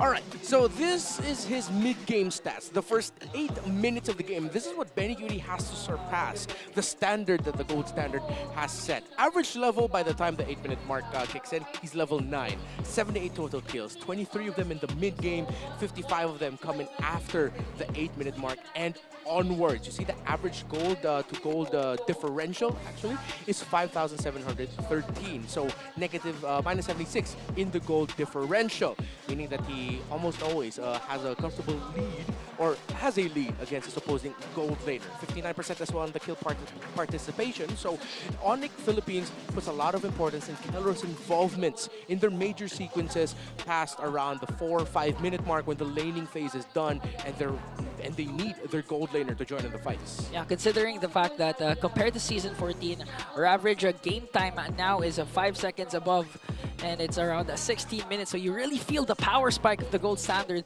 later towards the latter parts of the game. But that goes also for BennyQT. We saw him up against MPL PH. Literally, the win was just slipped at the palm of their hands. And now, once again, the M6 and M4 Finals MVP. The gods in the gold lane, BennyQT and Kelro will go head-to-head. And speaking of their head-to-head, look at their stats. Yeah, we're going to look at this. This is a world-class standoff between BennyQT and, of course, Kelro. And that's the thing. I mean, a lot of these people, if you guys have been watching them, especially our international viewers out there, they have been known as basically the standards of, gold laners in the world. A lot of people have looked up to them through their accolades and achievements as world champions at one point.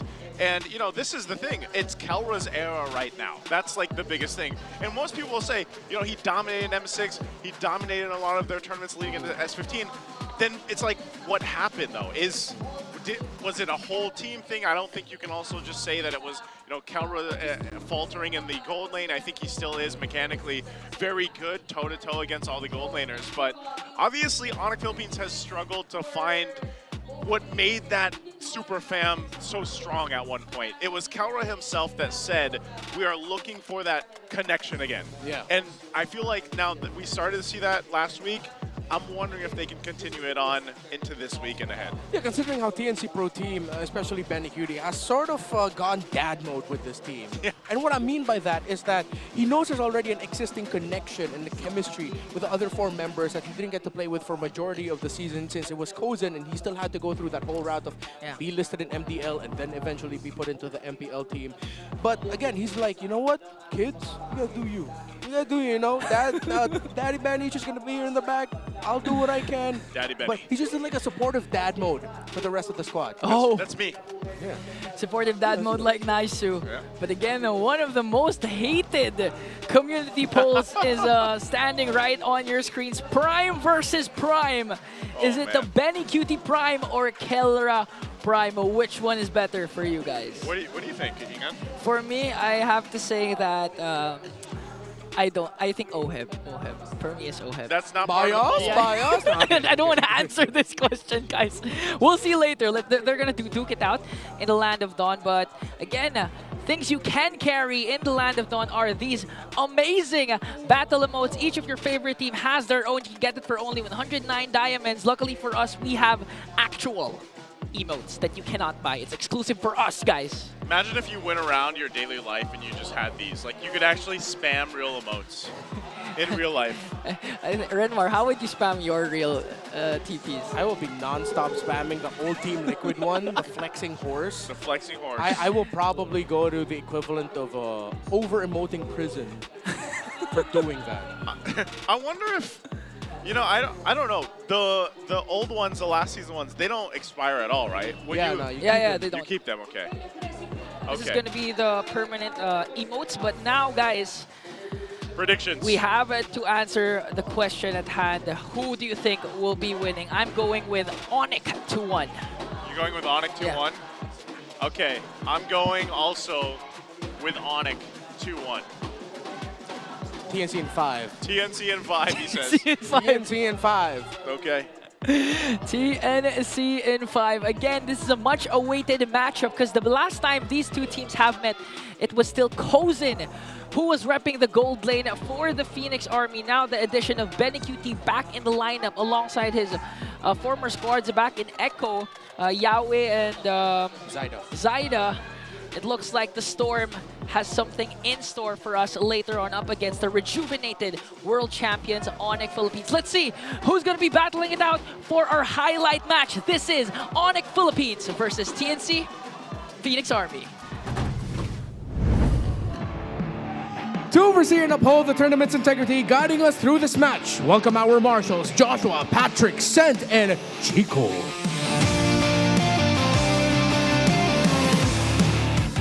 How high can the Phoenix fly and how far can Onic Time go? It's time for TNC Pro Team versus Onic Philippines. The XP laners, Lord JM, and the XP laner of the week, Kirk. The junglers, Zyda, and the jungler of the week, King Kong. The mid laners, Lancy, and the monster mage, Super Fringe. The roamers, Yahweh, and the bruiser, Brusco. The gold laners, Bagyong, BennyQT, and the gold standard, Kelra. And their coaches, Coach Imba DJ and Coach Why Not. Matchup is now underway. Golden matchup underway para sa TNC. BennyQT para sa Onic Philippines. Kelra, step forward. BennyQT, the last time TNC faced off against Onic, hindi ka pa naging parte nun. Paano ka makakasigurado na sa inyo mapupunta ang panalo? Ano ang palag mo? Siguro ang gagalingan ko lang. Tapos wala lang masabi kay Kelra, sa kanya na lahat. Kelra, nasa iyo na daw ang lahat. You even got the victory against TNC last time. Ano naman ang palag mo? Ako, sisiguraduhin ko lang good investment ako mamaya sa game.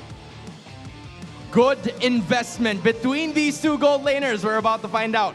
Fist bump, boys. Players, go ahead and proceed. Once again, para sa lahat ng nasa MPL Arena, make some noise for TNC and Onic PH as they go into this final match of the day. Kaya naman, casters, balik sa inyo.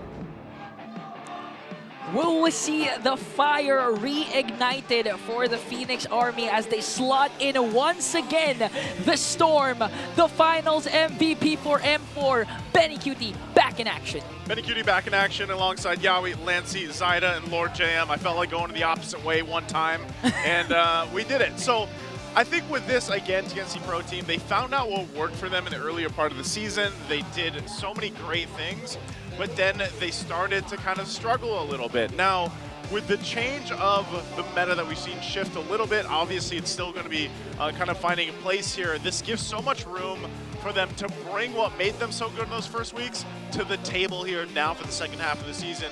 I think part of this too, obviously, is Lancy. Lancy is going to be that guy, just like we saw from the last series, where it's like Yue is popping off on these mages. He's got to do it for this team because he's against Super Friends here. Yeah, the Monster Mage has been monster still for Onic, even though, as Kelra and the rest of the squad has mentioned, they're trying to rebuild that super fam chemistry that brought them to the top of the MLBB esports mountain. And if they want to do that, they're going to have to look back at what made them so good. Their respect to their opponents and their capabilities to come back in a fight. And most importantly, their confidence when they're not overthinking, when they're not seeing themselves as champions still, and they play as if they're still fighting for that first championship. That's what makes them shine, and that's what Coach Why Not is looking for this squad ever since they went on that rough patch. Maybe part of it was, you know, going back to that connection and everything else. Maybe it was King Kong bringing his hair back. He's back to he's back to the black hair. I think he got rid of the red hair. But I don't know if BPI is going to be happy about that. Yeah, but you know, guys, I actually am, again, coming into this week, I was actually surprised that in terms of kills for the junglers, Yeah. Zaida is actually dominating King Kong. He's standing at second, meanwhile King Kong's at fifth. And if we're going back to Renmar's point that the Super Fam wants to go back to their final form, we know them by dominating through getting kills, by getting level 15 early on, even before 9 minutes in. So will we see that version of Onic up against Phoenix Army? There's stuff. Time and pacing has changed. So many eyes on Onic Philippines means more teams know how to deal with Onic PH. Yeah, and now we're gonna check out how these two teams are doing before we head on to our highlight match. Ito pre, huli ko! Tingin no! Para kaya ako yung Moscow ni Jom nun yung nagta-teleport na ano. Ubus tayo doon. Mamaya magtubig kayo ha. Tubig kayo. And double press abot! Nakalimutan ko yung payong ko, pre. Pakuha. Baka bagyan tayo. Bagyong Benny, 4-3. Ako, may tambol. Patay tayo dyan. Bang! Bang! Eko! Eko! Ino, ang palagbong, BennyQT. Ang palag to, may payong akong dala. He brought an umbrella. Yep, that's what he said in the last one. He's up against a storm, he has an umbrella. I hope it's a strong one. I mean, again, the head-to-head matchup of these two teams, they have to take into account what they need to do coming into this game. Yeah, TNC Pro Team, just let Benny break him. You provide the space already, keep that up. But if you can put yourself in a drafting spot where he ends up with a Granger again, heroes that shine with holding the backline, Moskov, a carry that's well supplemented, give Benny all the possibilities that you have. Hero strategy so that he can break Onic. Match your old standard Onic PH, what brought you to the top. But that might be easier said than done. So one way that you could do that, remember that your jungler is also your main guy. This goes for both teams actually. As much as this is a gold lane centered matchup, junglers, that stat on Zaida, the fact that King Kong is still trying to catch up on Zaida in terms of the kills, see if you can draft around that idea, that your jungler can get kills and snowball for the team early on, so life for your gold laner is much easier. It's not a one-man show, it's a whole team, but you also got another ace up in your sleeve every time, and that's your jungler. I like the one for TNC, the BBT. Benny break them. And again, at Renmar, I do agree that it is going to revolve around the junglers. That's why I want to ask you, is it still viable or is it still possible for a 9-minute level 15 for the junglers, considering that there was a major patch that just happened last week? Yeah, we have seen that, but with the adjustment of how much gold that you actually get from the crab, maybe you might see that go down a bit. We'll have to check it out, see how many times we'll be actually be able to see level 15. But one of the reasons why the super quick farm scaling has sort of died out in MPL Philippines is that, again, with how Team Liquid Indonesia and Onic Philippines set that standard in terms of how fast you can farm, teams have adjusted, they've learned, they grew, and they know how to shut that down. Going back again to the first time Aurora went up against Onic Philippines, Demon Cat was able to shut down the rotation of Onic Philippines, meaning that there isn't enough for King Kong to steal in the jungle of Aurora. So things like that, pretty sure TNC Pro Team have already prepared for. Earlier in the season, we mentioned that TNC feels like they're looking at the world's best and saying, we can do it too. What DLID and Onic Philippines brought to the table to become the finalists in the World Championship, we can do that too. Their only question now, their only major point is refinement and improvement in that regard. Yeah, and the major step, or the first step, might actually be going for the blue side. TNC selects that for them. A lot of power picks at play here, considering the fact that, again, Kalea can now be picked. We saw it earlier in the hands of the Merman, the Hitman, the Healman, Renegade in game number 1 up against Twisted Minds. Will we see Kalea again come to play as we approach the first drafting phase of game number 1? Phobius and Louis removed right away, and Onic has to really ban out the Fanny and the Matilda on the red side. It's not banned out yet, so maybe TNC is trying to opt to go ahead and grab it, and we see Yaoi play the Kalea at least in game 1, unless Onic Philippines decide. And maybe for some teams, again, they've had plenty of time to go ahead and prepare for this, so it's like they've got to weigh what they're willing to go ahead and give up. Now, for the most part, if the Kalea is still open and we see TNC grab it, that's the thing, those jungle meta picks, and like we mentioned, you know, those are your main guys. That's what we want to go for. So the Suyo is banned out from Onic Philippines. All right. The Joy will be available for Onic PH later on, but they have shown that they are also willing to play things like the Alpha. But let's see if their preferences in the jungle has also expanded, considering that they have to consider taking away the Nolan and Haya for Zyda. Two great picks for him. Kalea, of course, is going to be the first pick for TNC. And let's see what they decide to give Super Friends later on. Definitely, I'd want to see Onic have a little bit of priority towards the Gatot Kacha. At this point, it has to come in through the first phase of the draft, considering that they play with it really well, and they need a strong, revitalized hero at the center of the map against a Kalea. If ever they're not going to lean towards that idea, though, they can still go Jawhead at some point. But for sure, the Granger is already in the minds of Onic PH. You know, Granger and Jawhead sounds great for Onic, because if we're going to go back to what King Kong credits to his amazing gameplay, is that the control Brusco and Super Friends has over the mid lane, but this time they opt instead to go for the Joy and the Granger. Oh, we might see the same beast back in action with his signature Joy. We might. Part of this too is, again, you know, we have yet to see, obviously, because Kalea just became available, what kind of compositions you can build around this to be exact. And at the same time, since the Harith is banned out, and that's the matchup we're so used to seeing, the Granger and the Harith, what do you think will go in the hands of BennyQT here? He still has the Irithel as an option if he wants to match it lane per lane, the usual go-to. But they don't go for their gold laner yet. They decide to pick up the Hanzo, and that's what they're going to match up against the Joy. Considering that TNC or Onic Philippines have a very strong backline focus mentality with Super Friends and Kelra, I think the Hanzo is actually a fantastic choice. Meanwhile, you get the Badang for Lord JM, meaning it'll make TNC Pro Team, or Onic Philippines rather, think about banning out the Vexana, considering that's one of their go-to combinations with the Badang. However, TNC Pro Team are going to this with a flex. We don't know if the Kalea will go Roam or EXP, same for Badang. You know, the thing that scares me for the lineup of TNC, specifically for the Hanzo, is that it could fall off eventually if the scaling goes well for Onic, considering that they have the Joy and the Granger. And this time, the pretty much always contested Zushin has been selected in the hands of the Monster Mage. I operate under the school of thought that Jushin is a little bit more, how do I say this, friendlier to let through in the current metagame. And now going up against the Hanzo, don't see this a lot, but let's see how it's going to fare for the Jushin. Because I know the Hanzo will deal enough damage at some point to just blow that Jushin up. And Jushin is never happy with assassins on the board. A Hanzo is a ninja similar to Hayabusa. They have different kits, I know, but when you think about it, it's sort of pretty similar. So the Jushin usually isn't happy about that. Yeah, basically if you're alone, you can expect that you have to drop your phone and wait for the death timer. As we've seen with what MP the King was doing in game number 1 up against Aurora. Which is... He even mentioned this nicely that he was using the bite skill as an execute.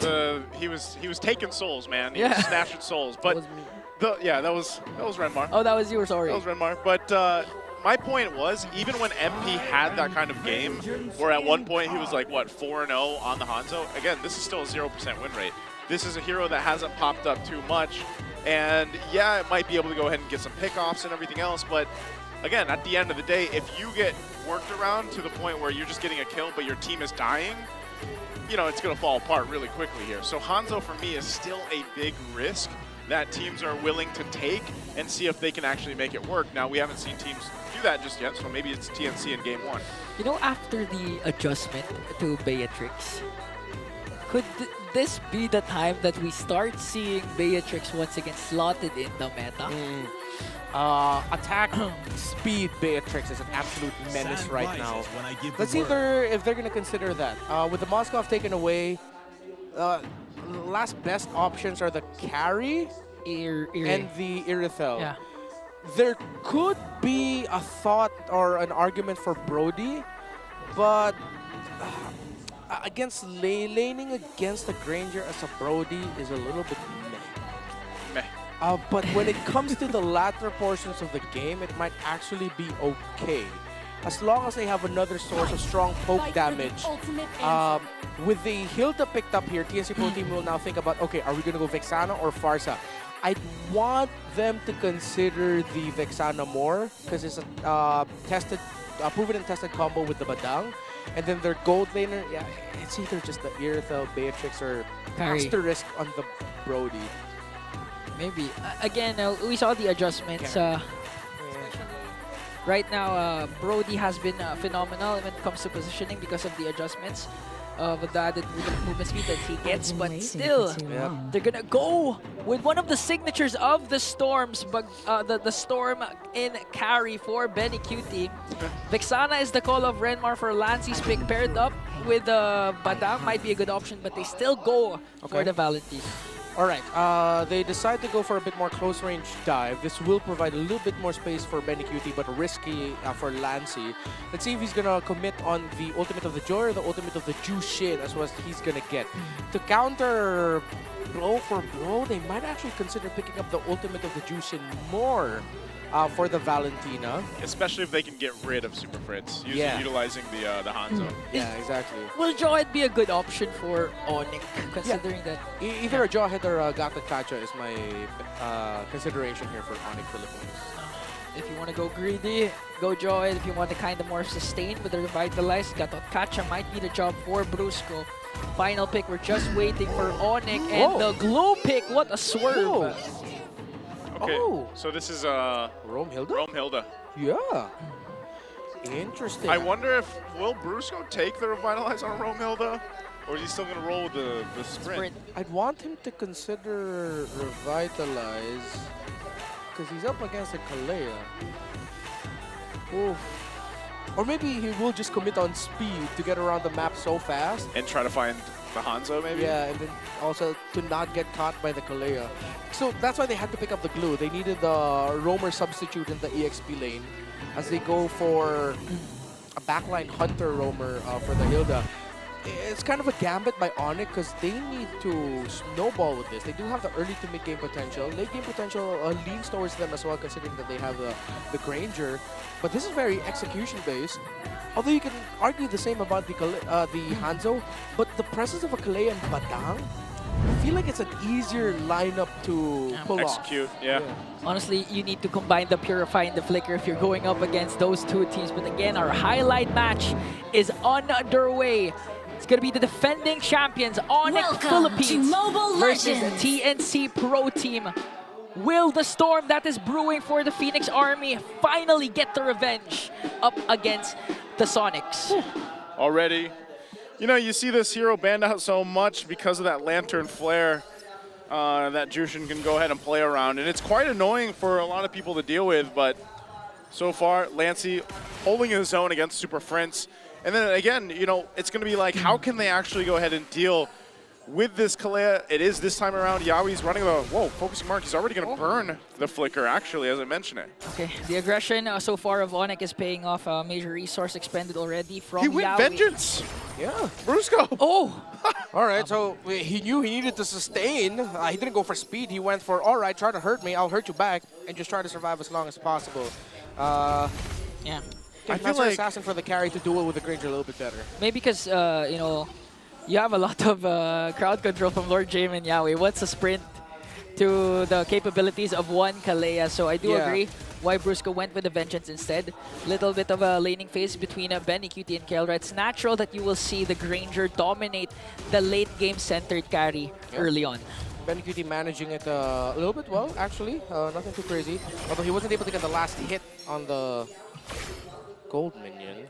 All right, center of the map, even, although Brusco and Super Fritz are making the right move of being aggressive and being the ones to place themselves forward and get information. Super Fritz covered the rotation out of lane by Lord JM. They're going to send the glue to the mid to get a bit more farm. Interesting. You know, we've been seeing this rotation even way back in SPS, wherein you don't know who's actually the main roamer of Onic. Is it Brusco? Is it Kirk? Because they're really pairing up onto the mid lane. But now, with that kind of rotation, Onic is actually has a good control over this first turtle as King Kong just working on his orange buff up top. Will Onic still contest, or will King Kong make it in time also? Title strike, Super Fritz. Yawi not level 4 yet, so no Tsunami Slam. So just kind of poking them down, seeing where things are going to go into here before they commit to this turtle. But Onic Philippines still trying to gain control. Brusco's almost level 4 too. So Zyda will go ahead and finish up. He's got that level 6. And it's just a face-off right now. Yeah, Zyda and Brusco might just set his eyes onto Zyda. Lancey has the lantern flare of Super Prince as Kirk just working on the turtle. Look at the zone coming in from Super Prince. Oh, top. Preventing Yawi, but look at the top though. Kelra taking a couple shots from BennyQT, so having a hard time 1v1. Brusco trying to spot out. They're going to look like they're going to fight for the turtle already. King Kong making his way to the turtle. They're going to crash down into it. And there's the Tsunami Slam on Brusco, but Kirk gets the turtle. And they're going to fight, force the fight under now the tier 2. Brusco won't be able to get that last hit on Yawi, and they disengage. No one going down, but objective secured for Onic Philippines. Yeah, very textbook approach there by Onic PH. Up in the gold lane, Keller was brought low. He was trying to go for the beetle, but BennyQT committed his ultimate so that he can bring Keller to the red point. That's why we didn't. That's why we saw BennyQT didn't have his ultimate once we saw him there. Once he got to the turtle fight, though, it was just a great zone out by Super Prince and Brusco. And Kirk actually decided to hold back from being in the front line. He stayed in the back alongside King Kong to help with the entry of Zyda, and miraculously, Kirk was the one able to get the last hit on the turtle. Let's see if Onic PH will decide to commit into this line of thought even more. Oh, they're going to crash down. They get the flicker out from Lord JM. The beats already popped. Super Prince could be in trouble here. He's going to whittle down, and he gets his soul snatched out of him. A good response there for TNC. Not minding Lord JM anymore. They went for a bigger fish. Super Prince will fall down. He didn't pop his Purify. But still, Onic has a 1.1k gold lead, and a lot goes to the fact that they have two chunky heroes in Brusco and Kirk that Redmar mentioned earlier can interchange roles, wherein Brusco, paired up with his Vengeance, actually zoned up Zyda by himself. And now Onic Philippines, we haven't seen so far any amazing plays coming in from the Beast, but this might change though, because again, the control of the mid trio, and when I say mid trio, you don't include King Kong because Kirk is in the picture. There's the Retribution. They want to go for Super Prince again. Retribution used. They get the beacon out though. Yep. So that might be okay for them right now. Let's see if the ultimate will be back. 15 seconds on the timer. I think Super Prince will not have his ultimate in time for this turtle, while Lancey also doesn't have his. Trying to see what ultimate he has now. He does have the, bottom lane. I think he was holding on to the beacon now. Fist crack, fist break, gonna be used. Lord JM could be in trouble. Oh! He's trapped under his own obstacle. Traded now for the turtle. Turtle will be secured by Zyda. Now looking for another fight. Vengeance gonna be popped from Brusco. Looking for BennyQT. Can't get the kill. So again, now Zyda picking up another one. All right, good decision by Keller to actually not show himself and join in that fight. Of course, a deceptive reach because of that rolling wave that the Kalea has in her kit when she jumps up in the air and can reposition. So even though it looked like Keller should have joined in so that they could have secured the kill onto BennyQT that Brusco set up for him, it would have been too risky to finish that off. Tower in the bottom lane broken by Onic PH, and they go for their typical cross-map trade at the second turtle. Yeah, and still Onic holding on to a 1.28 K gold lead despite the good attempt from TNC. But again, if it continues to pile up the way TNC is countering the aggression of Onic, and if BennyQT continues to pile up kills as well, you're gonna definitely feel the carry later on in the late game. So now Onic Philippines, they need to translate their trades more perfectly, because again, they can't let TNC go for the counter like this. There's the Tsunami Slam right on Brusco. Again, under the obstacle, Zyda picks up another kill. The combination from TNC right now is just on point, and they're able to get Brusco. I was wondering, because he picked up Vengeance earlier, I felt like he's just going to feel really kind of heavy, you know, around the map. Especially if Yawi doesn't hesitate to pick him off. Let's see how many more times TNC Pro Team will continue that. Zyda committing the ultimate so that he can get a beetle.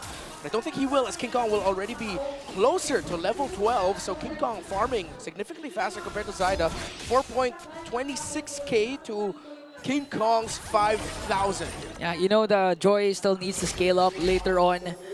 Cannot afford to get traded out. Yawi goes right away. And the thing is, we already saw a glimpse of what the Kalea can do.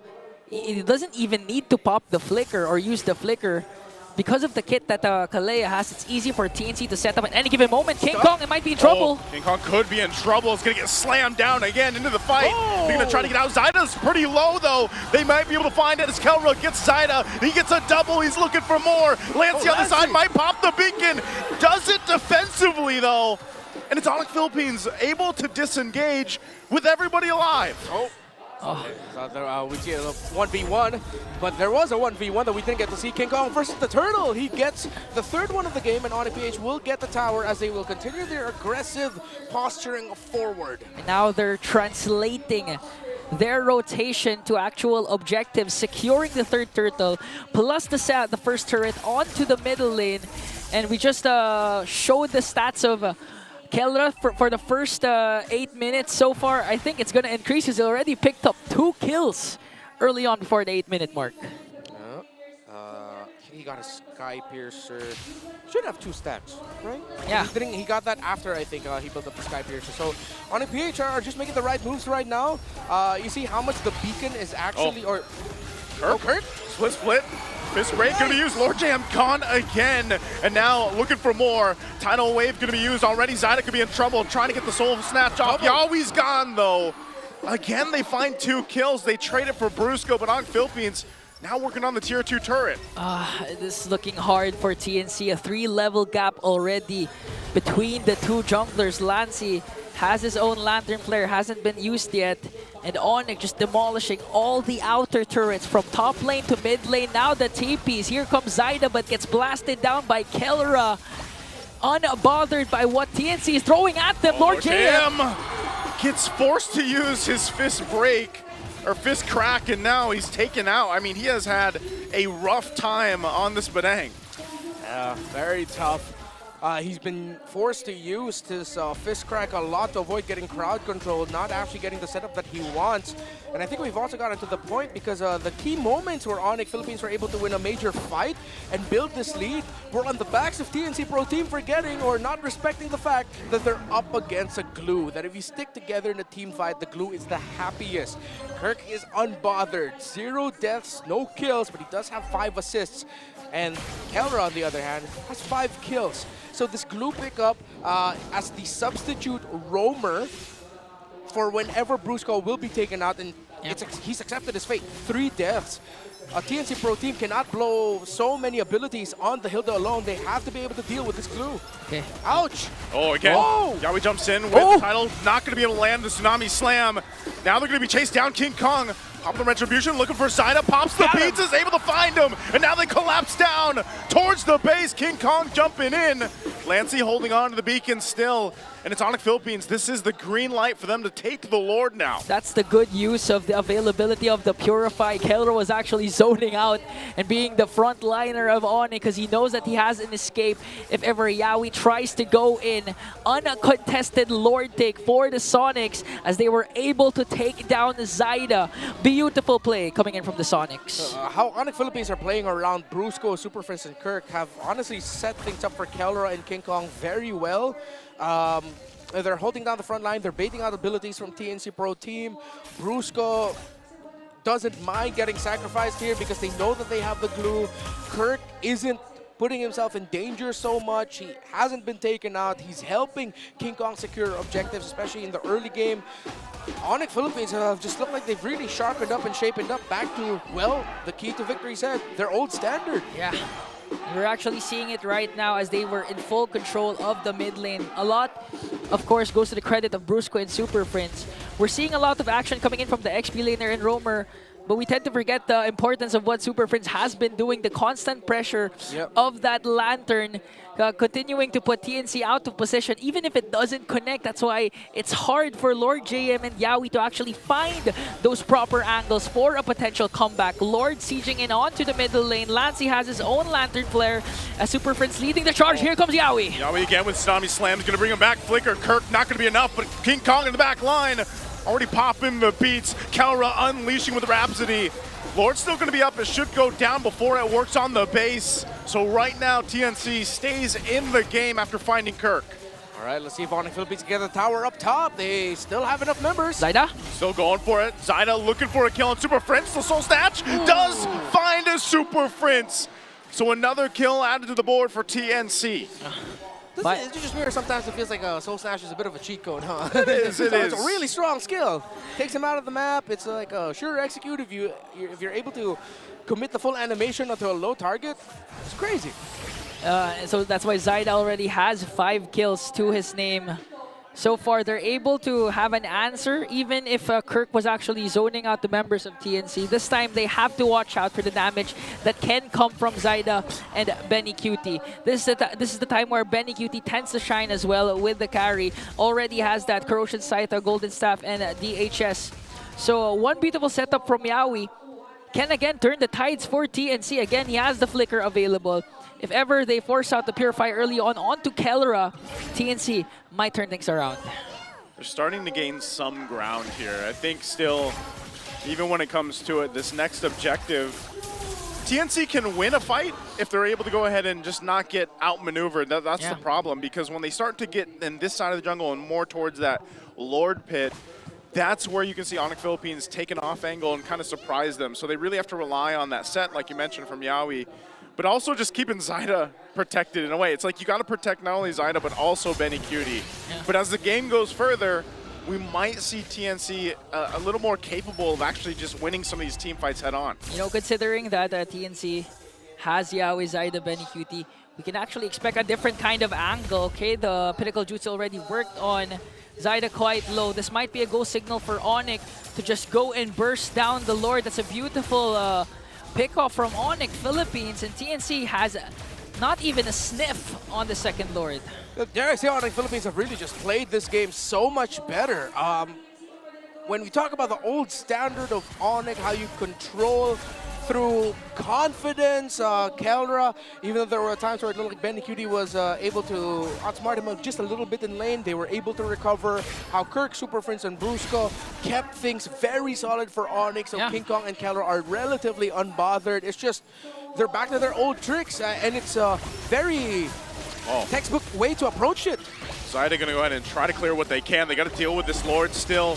Lord JM might be waiting for his own moment to crack and break into the lineup here. Lord's gonna be worked on, it is. King Kong probably gonna be able to find Zyda. Quickly gets thrown into the fountain with the Tsunami Slam. So they lose both junglers. Can Onic Philippines still punch this one in? That top turret's gonna go down. Kirk goes in with the flicker. Yawi takes a couple shots to aggro with the Rhapsody. They're trying to keep it together. Split, gonna be bombed. Lord JM with the crack comes through. And they're still trying to clear the wave. So far, so good. And Onic Philippines only able to take out all the turrets. TNC stays in it. It's crazy how Onic Philippines didn't get as punished as I thought he would. There was a reason why I was yelling out too aggro. I thought it was way too much. That they were trying to get out of that, but at the end they walk away with only one death. It's King Kong who goes down after trading himself for Zyda. But now the base of TNC Pro Team has no towers remaining. It's just the final crystal. Wow, despite the 7K gold lead and no turrets remaining for TNC, the community is still leaning towards the side of the Phoenix Army. And again, going back to Redmar's point, I actually thought I thought the same, that the setup coming in from Lord JM, if he held on a bit longer, that might be a potential comeback for TNC, but Onic was just miles ahead, steps ahead of TNC. They just wanted to zone out the remaining members and make sure to take out all inhibitor turrets out of the map for the Sonics. Despite them having an definitely 100% online carry for this late game, even the Valentina's damage here has to be respected by Onic Philippines. TNC Pro Team needs the Hanzo to deal a good amount of their burst raw damage that they can dish out for the Valentina and the carry to clean up house with. So I think that's why Onic Philippines and especially King Kong went into that with the mentality of, you know what, I'll trade myself for the Hanzo, because even without the Joy, Onic Philippines will still have the Granger, and even at this point, the Juicin has a respectable amount of damage. But right now in 20 seconds, both teams need their junglers because third Lord will be up for grabs. Consecutive Lords, TNC wasn't able to contest because Zyda was low. The Pinnacle Jutsu already used up and got bursted down immediately by the members of the Onic Philippines.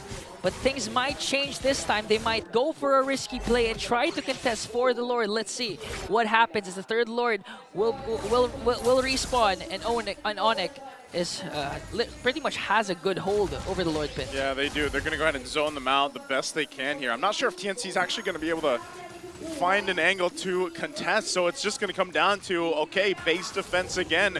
And honestly, with the lineup they have, that might be their best chance of turning things around. Whoa, Conceal going to be used. Not sure where Yaoi's going to go. He tunnel strikes in. There's the Tsunami. He's going to be able to find him down. They have enough damage to take out Kirk. Now Kelra firing off the backside. Super Prince jumps in with a beacon. He'll bring Lord JM back. Now Lancey takes too many shots to the face, but he's going to be fine. King Kong will jump in with the Retribution and gets the flicker out. So all this, the 1-for-1 trade, Lord JM for Kirk without the XP laners, but the Lord is crashing down the mid lane. Onic Philippines, can they end it here? Again, a slam comes down and he finds King Kong. And now still fighting it out, looking to end the game. Kelra takes a couple shots. They're gonna work with the Lord here. Lord, quite healthy, still half health. The base is gonna be worked on and Zaida is gone. Kelra will lock on the base and Onic Philippines will take game 1. Might be a glimpse of the dominance of the Sonics. But one thing for sure is they won that match with a statement despite losing the beast. Kelra stepped up. Whew. Confidence by Onic Philippines. And I feel like this is good. Because the times where I was thinking, yo, you guys are a little bit too aggressive. What are you doing there? You should back off. They weren't backing off. And they were rewarded for their aggression. Kelra was untouched in that game. Yeah. Again, it's going to boil down to the kit that Onic has. They have 2 Purifies from Super Prince. Big. And Kelra, that's why we see a lot of times Kelra just unbothered.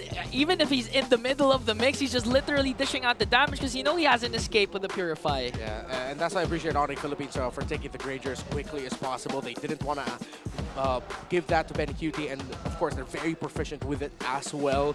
And yeah, the first highlight we saw was the main turnaround point for Onic Philippines. That's when TNC Pro Team just found themselves in a scenario where Kirk was so happy. And you can't fault Yaoi for deciding to commit this, because that is such a linchpin for the Onic playstyle. However, TNC Pro Team were just slowed down and weren't able to get out of this. Super Friends being able to catch Lord JM was big. They needed to make sure that they got that trade, and even though King Kong was down, it was just raw damage at this point. Brusco sacrificing himself and Kelra dealing the damage. The main point of this draft, the main identity is, 1, Brusco sacrificing himself and that trade with Kirk in terms of who front lines, and that sets up the gold standard to be untouched. No kills, no deaths, 7 kills, 1 assist, and 893 GPM. Really, the Sky Piercer that he bought. Was it the first item or the second item he bought? Right away. But one thing for sure is he really made the most out of it with no deaths. Going back to his god status, no longer a man in a dude in the gold lane. Up against the, let's not forget, BennyQT is an M4 Finals MVP back when he was with Echo. Yeah. And this is why a lot of the options that were left for BennyQT to pick up, it was difficult, no matter which route he decided to take. Whether it would be the Irithel, the Beatrix, the carry in the scenario, which I get why they eventually had to settle for, because they were up against the glue and they needed the raw, true damage output that a carry can dish out. But in terms of what we've been talking about for quite some time in terms of the damage profile that Onic Philippines has, because of the space provided by the Lantern Flare of the Jushin, that sort of amplifies the damage that can be dealt by Kelra, because he's relatively unbothered. Even the times where Zaida can get to him, quick on the response is Onic Philippines to make sure that Kelra is backed up and that he's well supported. A lot of the formations you can see, Kelra always has like a bunch of bodyguards with him. Prince, Brusco, Kirk, the Granger is so well protected. I actually like to go back to a point you made early on, where you noticed that Kirk actually let a wave in the XP lane go to waste. He just literally stayed with the mid duo of Onic Philippines. Yeah. They're literally banking on the importance of having mid control that you kept talking about all season, and that might be the solution or the key for Onic to go with their god status once again. Yeah. And one thing I also realized here is that there was a bit more importance by Onic Philippines to win in the EXP lane. Kirk has struggled for the first half of MPL Philippines, that now you saw in the rotations, Kirk, he wasn't managing or trying to outduel the Badang. Yeah. He was just clearing minion waves, going to the mid lane. The one time we saw King Kong go for a big gank, where was it? In the EXP lane, to try and take down Lord JM, which they were able to trade out the turtle. I believe that was turtle number 1. So let's see if Onic Philippines will continue this, that they need to help Kirk out more and really need to empower Kirk to allow him to empower the rest of the team. And putting him in a glue with an important role here to, not as a sacrifice, but to actually be as a backup roamer for Brusco, worked out very well for Onic Philippines. The evolution of Kirk, I remember back in SBS, we were talking about how he tends to play like a solo player compared to how in sync the other members of Onic are, because it seems like Kirk has his own world with how he plays, how he dominates his own XP lane, pushes turrets, and this time he's more active in participating with what rotation the Super Farm wants to go with, and clearly it was paying off because if you'd recall, the first turtle didn't go to Onic. No. Yeah, they went to TNC. That's what I was mentioning earlier. They traded out the first turtle so that they could get Kirk win in lane with King Kong ganking Lord JM.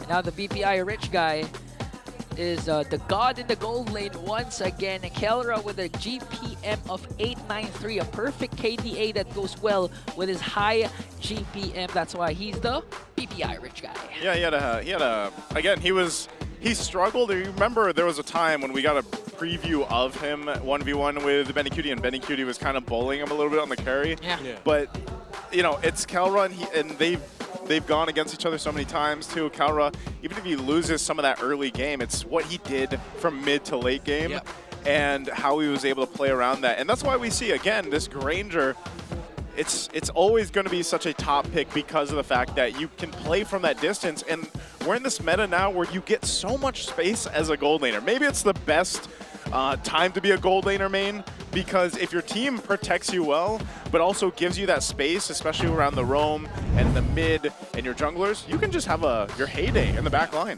Can I ask a question, Redmar? What's the status of the blue side, red side win rate for today? Going into today, it was at around 51.5% to just 49, so it's very close. Yeah. There's no clear lead as to who wins blue and red. Although for today, after the games that we saw, we're gonna scroll down a little bit. Sorry, there's a lot of stats here. There's a lot of stats. All right. That's why he's the guy. Blue side win, red side win, red side win. So it's not much. It's a small sample size. Red side just has like 2 wins over 1 win from blue, but that's not much. Wasn't it last season where it was just like highly skewed blue side? Yeah, it was like at one point it got as high as like 65% blue side to 35% for red. I'm glad we're not in that universe anymore. Yeah. Actually, it might go back to that again because of the presence of Kalea. So the banning side of red side, they pretty much have to ban out a lot of power pick. But so far, we've been seeing Kalea in action. We thought he's going to be 100% banned out, but still was able to get used in game 1 of the 2 consecutive series. But now I'm curious to know what's happening again with our lovely host, Hans Galeria and Kalusi.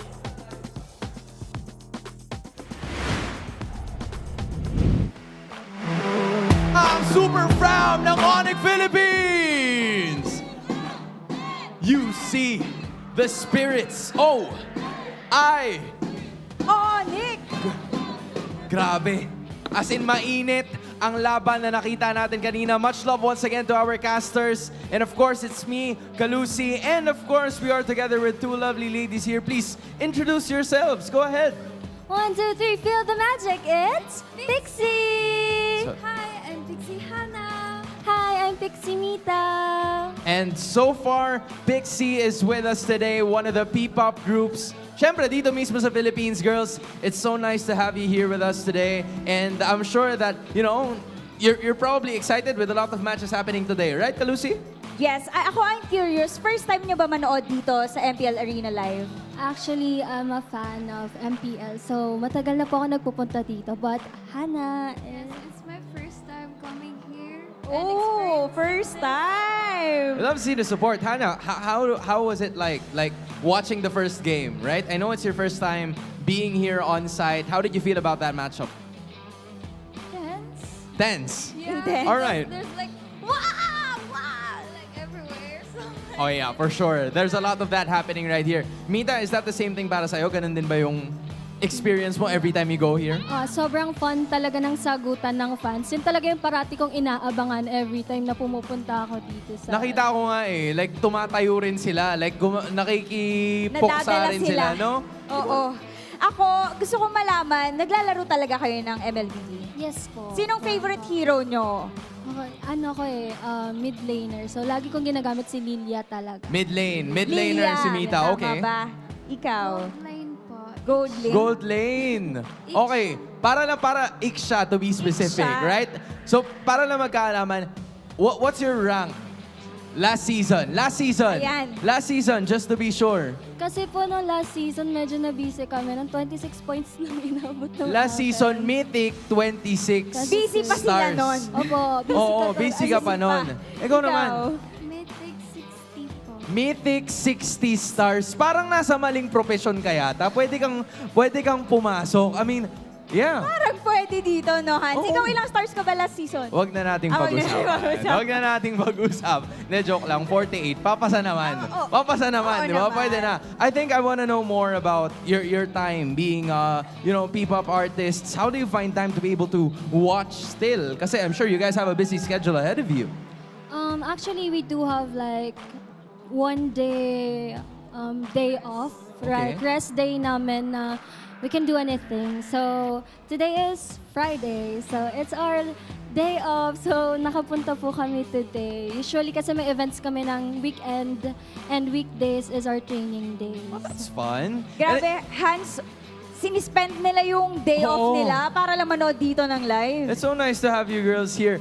How can the rest of our MPL fans actually find you? Like, where can we follow you on your socials? Because I assume you have a lot of events, right? So, go ahead and tell them everything. Well, you make sure to follow our official accounts, social platforms at MPL PH on Facebook, TikTok, Instagram, and YouTube. And also, stream our debut single, Ice Coffee. We just reached 200,000 views right on social media. So congratulations, ladies. And I am sure na mainit pa rin ang ating mga fans na nasa likod. Buhay pa ba ang Super Family? Everybody is A-OK. This is still Onic Philippines going up against TNC Pro Team. Casters, balik sa inyo. You know, that all-access segment just goes to show that the Philippines is the strongest region, because even our P-pop or even the influencers, P-poppers. artists have higher ranks in Mythic. Might even be higher than you, Redmore. Yeah. Why you gotta put me on blast with that, bro? You know what? They Nah, higher than nah, me, too. I take that personally. Watch me hit 100 by the end of the year. At some point. But by the end of the year? By the end of the year, not the season. I just dude. I gotta stop playing solo queue. It's No, bumming me out. Solo, you get better in solo queue. No, you don't. You do. There's If- nothing to learn in solo queue. No, you get better. I play all the roles. No one knows how to play around me. I'm done. You turn into let me do it. Like Yeah. that's What? how you play. I'm gonna set up for a Hanabi Layla priority pick. What's that? How is my juicing supposed to be happy with that? I'm done. Guys, if you want to ease Renmar's pain, just make sure to hit him up and play with him. And don't prio Hanabi, please. I mean, you can. You can, yeah. Just play properly. Just play I properly. have no problem with the picks. No, I there's have problems with the players. there's literally something about it where if you have a Layla or Hanabi on your team, you know what happens. But on the other team, they're somehow MVP. Yeah. And they're so good, you can't catch them. They're playing like it's the M6 World Championship, the Grand Finals. It's like we're playing against hidden gems, but right now we have to look for the power pose. You have to copy the M6 Finals MVP and the Game 1 MVP for the series, the gold standard, the God of the Gold Lane, Kelra.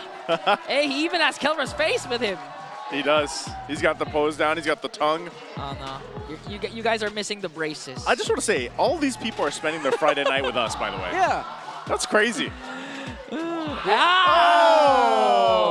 That's If a the heated child matchup. doesn't win it, I will be quite sad. I mean, this guy is a... I love that there's a coach why not face out yeah, there, too. it's cool. Yeah, it's not just the players. It's not just the players. 100%. Oh, it's a face-off. It's a power pose off. Yeah, I mean, the guy on the right keeps moving. That's what gets me. You let the kids win, man. You let the kids win. No, and No, you don't. No, you don't. No, you don't. Things don't come easy in life, children. That's a harsh lesson taught to us. Yeah, you know what? Stop giving consolation prizes everywhere.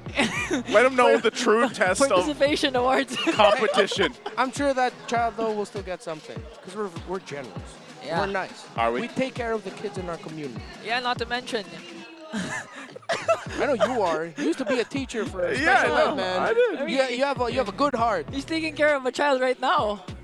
You? Me. Yeah. See, I like how you admitted that. You're a child. He is a child on the desk. I am a child, but again, we are experiencing a lot of freebies even on the booths. Because BPI is giving away a lot of freebies. Because Mention said we're giving out prizes, right? Yeah. There's a lot of freebies available here in MPL Philippines. You just gotta participate in the activities. You just got to buy your tickets online. Yeah, buy your tickets online. Go ahead. And Buy actually, it. go here. MPLPH.com. No, It's .ph. It's .ph, guys. Okay, If you just type in Google MPLPH, it's going to pop up regardless. Nice of your age is showing. MPL.com. Drink. What did Benny say earlier? Drink your water. Yeah, drink your water. Guys, drink Stay your water. hydrated. Stay hydrated. See, I like how sometimes I come into this saying things wondering, is it going to be correct? And then BennyQT got to back me up with that. How the whole Daddy Benny thing's actually a thing. Yeah, that's right. What kind of teammate Foreshadowing. close to your age tells you, hey, drink some water, stay hydrated? Whew, okay, blue side this time will be for the Sonics. Again, Kalea still in the picture, as well as the... Is Granger 100% win rate so far today? I think he is. Today, yes. Today, yes, yeah. That must be the most powerful picker right now so far. So Cecilia is out of the picture, respecting the late game capabilities that TNC can pull off later on. A final ban for TNC. A lot are still on the board. The Chip, the Granger, the Kalea. Honestly, if I'm TNC, ban the Joy so you can pick the Granger on the first two picks. Okay, they take out the Kalea. This happened last series too. You Second go game Granger. she was banned out. Just go Granger. Kelra, I know you want it. What about the Suyo though? Give the Suyo, get the Joy. Yeah. Same lineup a while ago. Yeah. No, but if Onic Philippines get the Granger, TNC can go for the Joy. The main trade I'm looking for here is Granger and Joy. So they go for the Suyo. TNC Pro Team will 100% get the Granger. If we do not get the Granger here, I'll be asking questions. There we go. And they get the Cho for Yaoi. Oh, let's go.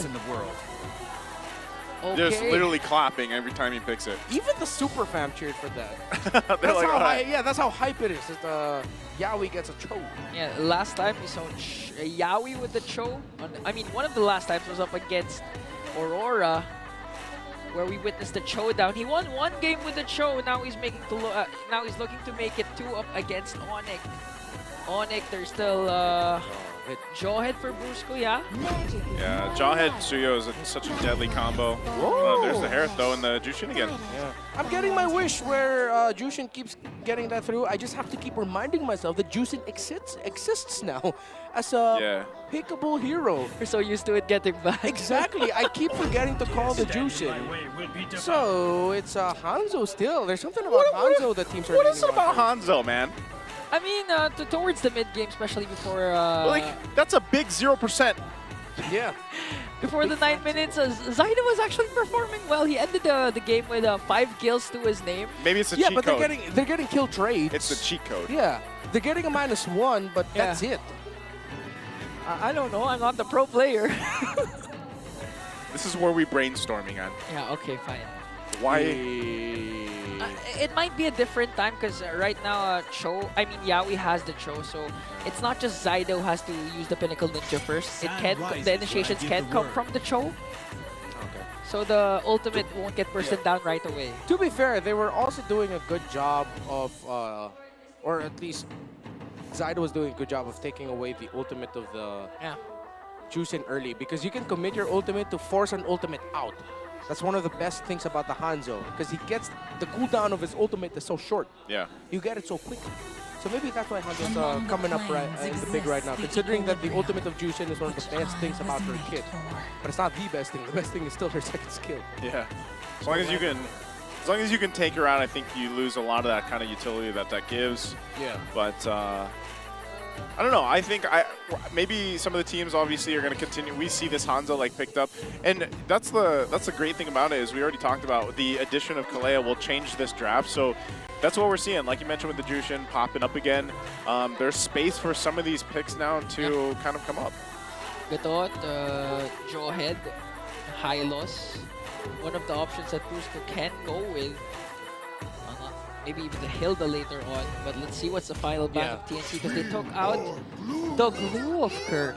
I'm thinking Onic can go for a Hilda Gatot or a Hilda Johet.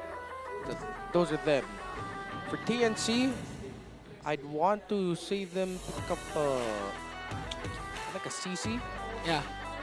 And then for the mid laner, I wonder if they have it in their hearts to play Veil. For Lancy? Yeah, he hasn't played it yet, but I want to see them consider that. Maybe. But for Onic, I'm kind of leaning towards what you said with the Gatot, because if they're going to try and control the mid lane and try group up as much as possible, they want to play around the fact that they have a revitalize. Is to protect lives. Oh, they were thinking EXP. Hylos. Allow me to lead the charge. Okay, Hilda. Good call that they take the Hilda away. So it becomes could be a CC Hilda matchup. This has to be a Jawhead here. Like, I feel like this is, that would be good enough for them to go ahead and pick up a Jawhead. Yeah, Jawhead CC for Brusco and Kirk. It's a little bit more offensive minded. However, that might be, the Hanzo might be happy with that. Let's see. There it is. Okay, now for the XP lane. Maybe Edith? Oh no. Oh, they go Gacha. Gatot. Okay, one of the few teams to consistently pick a Gacha in the HP lane. I think that's where they're going to get their revitalize. What? Farsa, Valentina. I hope they consider Aurora here. If you're quick enough, can you technically use the Unbreakable Taunt to like go ahead and taunt a Hanzo to the point where he accidentally like soul snatches you? For him to soul snatch you. You need the stacks, right? You need the. Ho ho ho ho! Whoa! Whoa! Is that debut pick? Zask? Okay. Question mark? Whoa! In the hands of Lancy. Is this a debut pick? Yeah, it is. Yeah. Debut. For the first time as Zask. We saw a couple of Zasks last season during Season 14, but this time it's the first time and will be played by Lancy for the side of TNC. Match point for Onic, and they decide to go for a debut pick. That caught me by surprise. I get it. Yeah. One of the reasons why I suggested Aurora is one of the mid laners I look at if you want a mid laner that can deny at least one pick off attempt because you'll have your passive. Similar to how Nana also has her passive in that way. But the Zask goes with that line of thought too. You toss the Zask and you're not able to blast him fast enough, he'll just be able to dominate their descent and cancel out the pick-off that the Brusco will set up. So I like that thought. Let's see how it plays out in practice. Yeah.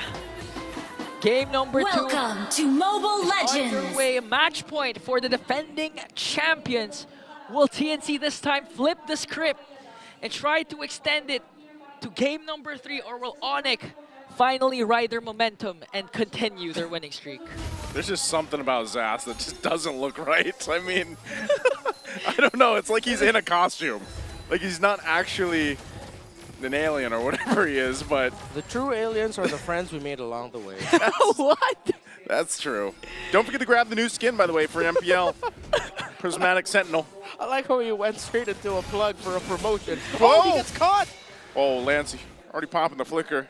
Okay. Yeah, he does get caught. King Kong is level 4 now, though. Oh, they are tearing through the jungle of TNC Pro Team. Well, we got to move the... we got to take a look at this. They are just...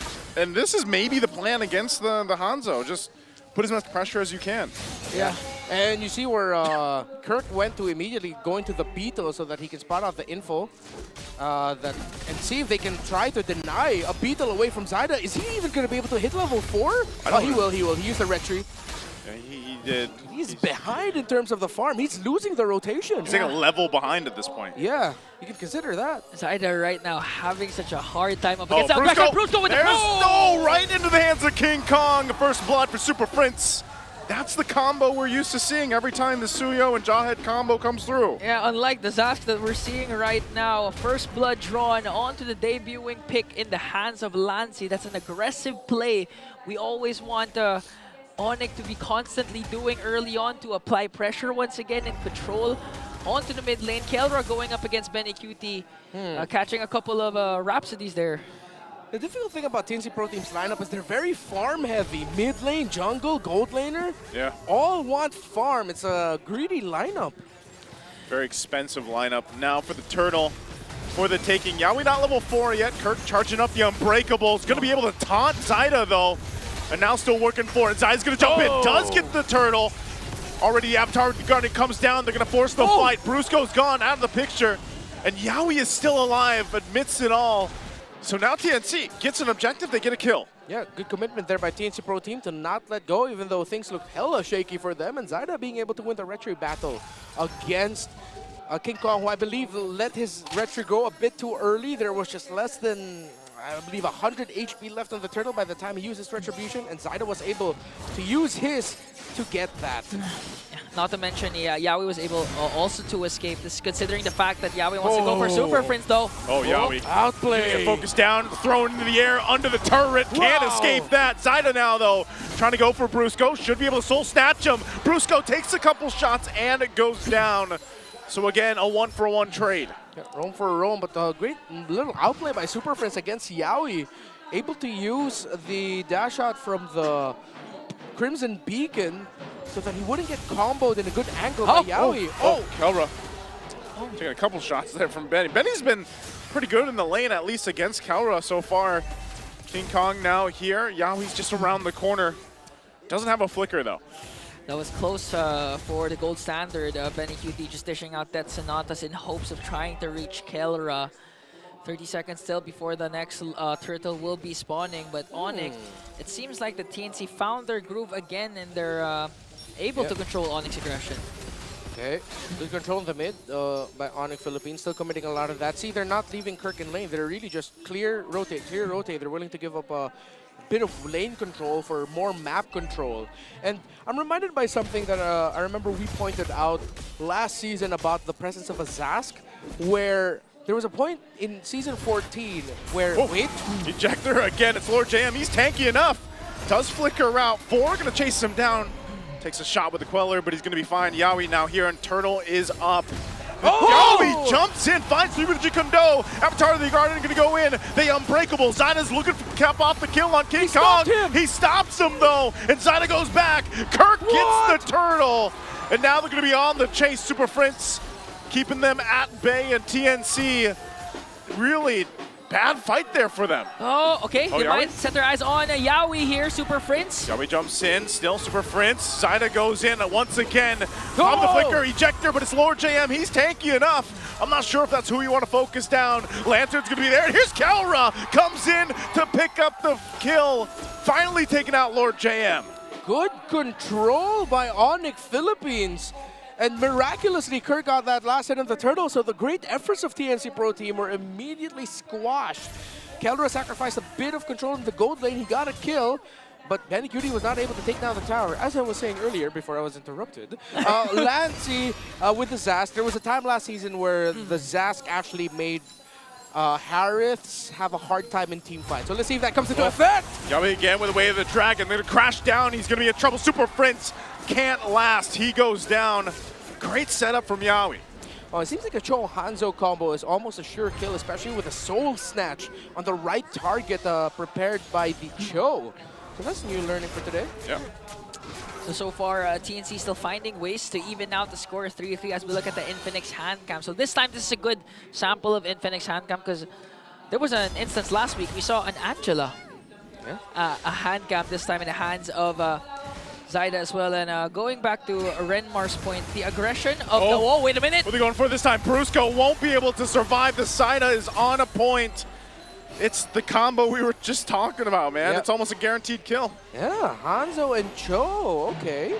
So Hanzo really shines well with the pick-off style heroes. No wonder why they went for that Yawi, Kalea paired up with a Hanzo earlier on, and they're trying it this time around with a Cho.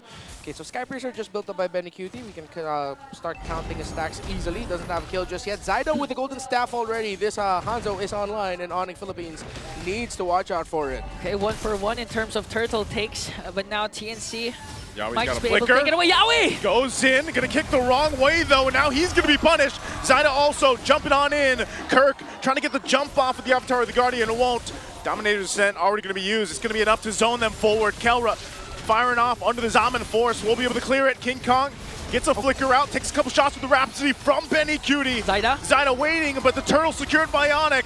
Now Lord JM on the run. King Kong's gonna be able to find Lancey, and he takes him out. Still looking for Lord JM. He's left alone, and Benny's gonna jump in, able to find King Kong, but now Kelra comes on forward. Yawi wants to fight G-Kondo. The kick in the wrong direction again. Not able to find Super Prince, and now Kirk joining the fight, jumps in with the Avatar of the Guardian and Zyda, waiting for the rest of the team to follow on through and helps him escape. Zyda goes back, but he's not going to push any limits any further. That clash was long. Imagine Yawi was the first man down. He was back on track once again, but 2 consecutive off-angle kicks for the show really spelled disaster for TNC. They were able to get a couple of kills, but you're seeing the effect of the greedy lineup. If the kicks don't connect, it's hard for TNC to answer back. Yeah, but they were able to hold on long enough. Kelra, great entry. Have the Zaman Force come back just in time. Gonna get the right angle. Super Prince, if I'm not mistaken, got to flicker away so that the trajectory of the Way of the Dragon by Yawi would get changed. So Onic Philippines are respecting the setup of the Cho a little bit more. You see how fast they were able to collapse onto Yawi in the initial pickoff that he went for. He wasn't taken out, but then they were able to counter things out. So it's a push and pull. There's no clear winner here. Here comes Zyda. Zyda, I think he's just going to clear that out. King Kong just going to go ahead and go back to base here, but that seems to be the case. You know, again, Zyda hasn't died yet. He's cut it close a couple times, but there still has to be an answer. And you think about it, when this Lord does come up, Yawi's obviously going to have that Way of the Dragon and the Flicker available, so they have to play against that. That is the most devastating combo that can break through. You know, just like what happened during game number 1, where we're starting to see or suspect moments that we think Onic is staying a bit too long during classes, but it's actually paying off for them. These types of extended clashes, again, it's going to boil down to the fact that they also have Kirk. With the Revitalize, they can out-sustain as much as they can. And if the kicks don't connect for TNC, again, it's going to be hard for them. But now the Lord has spawned. Both teams are capable of taking away this Lord. Not much of a gold lead for Onic as it sits below 500. Let's see if Zyda can out-retry once again the beast himself. One thing we also have to point out about the lineup of TNC Pro Team is that if Onic PH get caught in a bad spot of them running away, that's a very difficult lineup to run away from the TNC Pro Team has. Oh, it's getting both rushed! Shield's going to be used. They're going to rush the Lord. They sight King Kong go on the bottom side. They're going to push for it. Lord goes to BennyQT. They're able to secure. Super Prince jumping in with a beacon. Lantern Flare on Lord JM. They do catch Yawi as well. Still looking for more. They get a flicker out from Lancey. And King Kong wants to run in under the turret. Zyda jumps on in. Benny gets a kill. Gets a double. Looks for another. Kelra's in trouble. Give the Storm a triple. He's looking for another. And he comes in with the Maniac. Can he get the Savage? Super Prince can't bob and weave away. The Storm is online. Sometimes gods can fall to the power of nature. The Storm is back with a Savage. TNC marching on. They have minions onto the middle lane. Lord sieging in at the bottom. And TNC, we've been waiting for the Storm. It's been brewing. BennyQT, second game coming into Season 15. Already a Savage for the Storm. That's what we were talking about for TNC Pro Team. Number 1, their key to victory, let Benny break him. Number 2, what I just said heading into that sequence, that if they're caught out in a bad spot by TNC, the lineup TNC has is difficult to run away from. They will pepper you from afar and chase you down for kills. Oh man, where's your umbrella now? Said BennyQT. Zyda jumping in again, doing enough damage to keep them at bay. The shield's gonna pop, so the Lord's gonna be worked with. And that's what it results to, but man, what a swing for TNC. Man, they learned from last week. This time, it was a decisive move from TNC to literally rush the Lord. Catching Onic by surprise, forcing out the flicker from Brusco, forcing out the AUG away, coming in from Kirk. Caught Onic in a bad position. That's why TNC was literally able to keep BennyQT and Zyda alive. Looking at the damage coming in from this Granger, a triple already. The Sky Piercer was well worth it for the Storm, picking up 5 kills in 10 minutes. He got all his kills after his Sky Piercer was built. That's 70 stacks already on that Sky Piercer. That is not cool for Onic Philippines. If you're TNC Pro Team, you are definitely happy. You are back in this game, and not just back, you are dominating. Yeah. That's not cool, man. That's not cool, man. If you're Onic, that's the shot call now. Hey, guys, that's not cool. It's not cool. 4K gold lead already for TNC. Now they're just literally waiting for a perfect opportunity to strike. Third Savage of the season. First one by Super Marco. After that, it was Kyle. And then now the third one by BennyQT. Man, and it's his second week just back in the MPL. Yeah. Again, we saw the comparisons Good between seal. him and Cal. Oh, there's the kick again. I mean, he's not going to actually pull the kick. Goes in with the G-Kundo. But they just want to go ahead and keep things at bay. The Lord is coming up in a couple seconds. TNC with the favor here. We'll see if they can keep it in their favor. So Super Prince going to be in trouble. Zyda goes in. Kirk's gone. So Super Prince survives, but they lost Kirk. Crucial kill for TNC. An immediate response from Zyda. 308 already with the Hanzo. Will Onic be able to contest? They're covering every single ground right now. They have to defend this upcoming Lord because TNC, again, with a decisive play to go for the strike as they take down the second Lord. Yeah, right now, if you're Onic, you've lost your timing, your conditional window. TNC Pro Team can continue bullying Onic Philippines like this. And that's why I put a lot of importance on the Granger pick for BennyQT.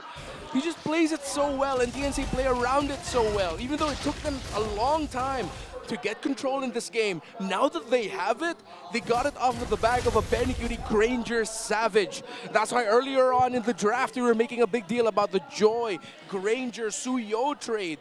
If Onic was willing to play into it, they picked up the Suyo, and now they don't have the easy backline access for the Granger. Because every time Kirk can enter the backline, he will just get blasted. Yaoi with a conceal. He's trying to look for a proper target. Okay. Jumping in on Super Prince again. The Soul Snatch not going to be enough to get the kill. Mid turret's already going to fall. They're going to fire off still from the backside. A TNC might not be able to fully push in just yet, but Yaoi jumps in, finds Super Prince with the kick, forcing the fight. Super Prince still going to be alive. Lord JM jumps in. His immortality still going to be up. The Lord's going to be worked on. Lord JM, the one to work on the base. Base at a quarter of the health. Meanwhile, in the mid lane, they're still keeping it together, and Lord JM finally falls. TNC loses 3. To sustain from Onic. Beautiful jump in from Kirk to cast that AOG and revitalize right away to try and save Super Prince, who still has his Lantern Flare. That's why they were able to clap back. Zyda goes in after King Kong! Fights him, finds him, and bites him. Gets the Soul Snatch. We'll be able to find King Kong, so they stay in the game. It's going to be a tough climb for Onic PH. Even though they can counter, even though they can get Benny, there is still the Hanzo to deal with. 0 deaths for Zyda. 51,000 damage dealt, more than his gold laner and the gold laner of Onic Philippines. Yeah, that's why coming into this game, he's second when it comes to kills in the jungler role, despite being 5th place. That's how amazing Zyda has.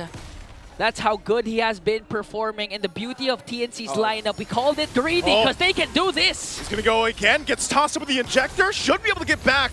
Does return to his body, and all this for that purple buff. King Kong makes it in time. Should be able to go ahead and secure it. So again, you saw just a preview of how much damage this Hanzo from Zyda is able to do. Yeah, not just the damage, the vision and information it also provides. It ensures that Yaoi doesn't have to go for the brushes. It makes him just worry about the potential setups that can come from Yaoi. Items for the mid laners, considerable lead for the Zask, already 3 core items built up, a lot of damage coming out of that. I think a little bit more cooldown reduction and sustainability is going to be built up here by Super Prince, considering that he's using himself as the main target for the Hanzo, while at the same time, Yaoi's also been locked in on him, so TNC Pro Team have shifted their priorities to respecting the heck out of the Jushin. When they can spot him, they go for it. Oh no, Yaoi's going to get tossed up! Just walks on through! Didn't have the information, I guess, for that. The mid lane is going to be pushed by, so they have to clear that out. But without Yaoi, Onic might actually have an advantage. Let's see if how they can play into this. They have to push out the minion waves first before they try and get something. Brusco might wait for his unstoppable force to come back to try and take another member of the front line of TNC down. Oh, Zyda goes in again. He's going to be looking for it. Brusco takes quite a bit of damage. He's going to be able to go now. King Kong cleared the mid lane, and they're going to go for a reset. I think it's TNC just stalling out for Yawi. Yawi will be able to come back in time. I don't think he has the movement speed boost that he can get from a conceal because he used it earlier. He will have his ultimate and flicker available. Yawi's back on the board. Zyda once again going to go for it. Causing a distraction. Does some damage to Kirk. Going to be fine. Kirk does still have a revitalize too. They're going to go for the Lord already. BennyQT fire around from the backside, and King Kong will get the Lord. Now they go for the disengage. Lord JM on the run alongside Yawi. They might still try to go and force a fight, but it looks like they can't catch up to Onic Philippines. The beast of the jungle out-retreeing Zyda in the crucial moment. Not yet an evolved Lord, but still at this point Onic is just literally trying to get anything they can take away from TNC and mitigate the gold lead they've established. 3K gold lead left for TNC, but this might change with the push coming in from the Sonics. The moment Zyda showed that he no longer had his Hanekage form, Onic Philippines, after slowly whittling down the Lord, they decided to go for the full commit blast. Luckily, King Kong was able to win the retreat there, got it, and now Onic Philippines will be able to play out of this lead. You see Twilight Armor built up by the Gacha, all the burst coming out from TNC Pro Team needs to be dealt with. The Super Flam playing around together, trying to burst down the Pinnacle Ninja right away from Zyda, so there's no potential pickoff. Lord sieging in onto the top lane. Yeah, key item here for Super Friends actually has the Winter Crown. That's what we were talking about earlier. Cooldown reduction and sustainability. Zyda trying to go ahead and focus down Kirk. Kirk popping the Revitalize. The top turret of the base finally going to go down. Still over half health on this Lord. BennyQT will go ahead and work on it. Onic Philippines seeing what else they can get. That mid wave is pushing now for the tier 2. They might just try to go and be disciplined. King Kong too, taking a lot of damage actually, but he's going to be fine. And so they only get that top base turret while TNC continues to clear out the waves. 20 minutes almost, 12-15 kill scoreboard, and an inhibitor for an inhibitor. Wow, what a game these two teams have been showing. Onic was able to delete at most, what was it, 6K gold lead the TNC established, or 5? Yeah, they were able to do that after one surprise rush onto the Lord and being able to play out trades well. They need to regain control in the map after they took down Yawi, and then once they saw that they got the ultimate off of the Hanzo, then they decided to full commit this. It's anyone's game now, though, who can execute better.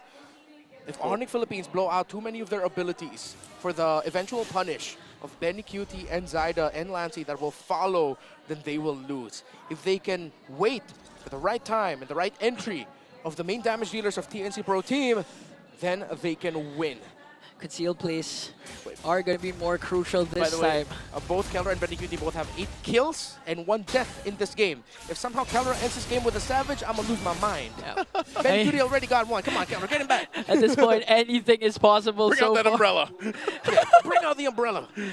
TNC, BennyQT reminding his members to drink water and try to take a chill pill right now because a major objective is coming. 3 seconds. That's the evolved Lord. The past 18-minute mark Lord has now spawned. Onic decided to commit a full 5-man rotation bot because they thought they might catch 1 or 2 members of TNC to try and pick off someone there. Since no one was there, now TNC Pro Team has a bit of advantage around the objective, considering that they're using the spawn, the Nightmaric spawn of the Zas to get information while keeping their frontliners safe. Good usage of it. Yeah. Onic holding on to this Lord. It's going to be a matter of who's going to set up first. The conceals are ready for both of these teams. Still no one full committing on this Lord. Yeah. Look at Yawi. Yawi. This could be the last Lord of the game. Might be gonna get spotted out. King Kong finds him. So again, both Conceal. Rome's holding on. Conceal gonna be Yawi's gonna miss. Unfortunately, now Brusco popping his own Conceal. They're gonna go in. It's already Zyda. He actually has to back off. So both Romes not able to find those setups they were looking for. So we get a reset. Yeah, we was thinking that King Kong would actually step back, but no. King Kong just stood there and said, now what? You overshot your Jeet Kune Do. The real Sigma showing his mechanical prowess. 30,000 HP for this Lord. The Katil and Flicker was burnt for Yawi. Kirk burned his AOG. And that mechanic was standing, not moving. Pure mechanics. Pure skill.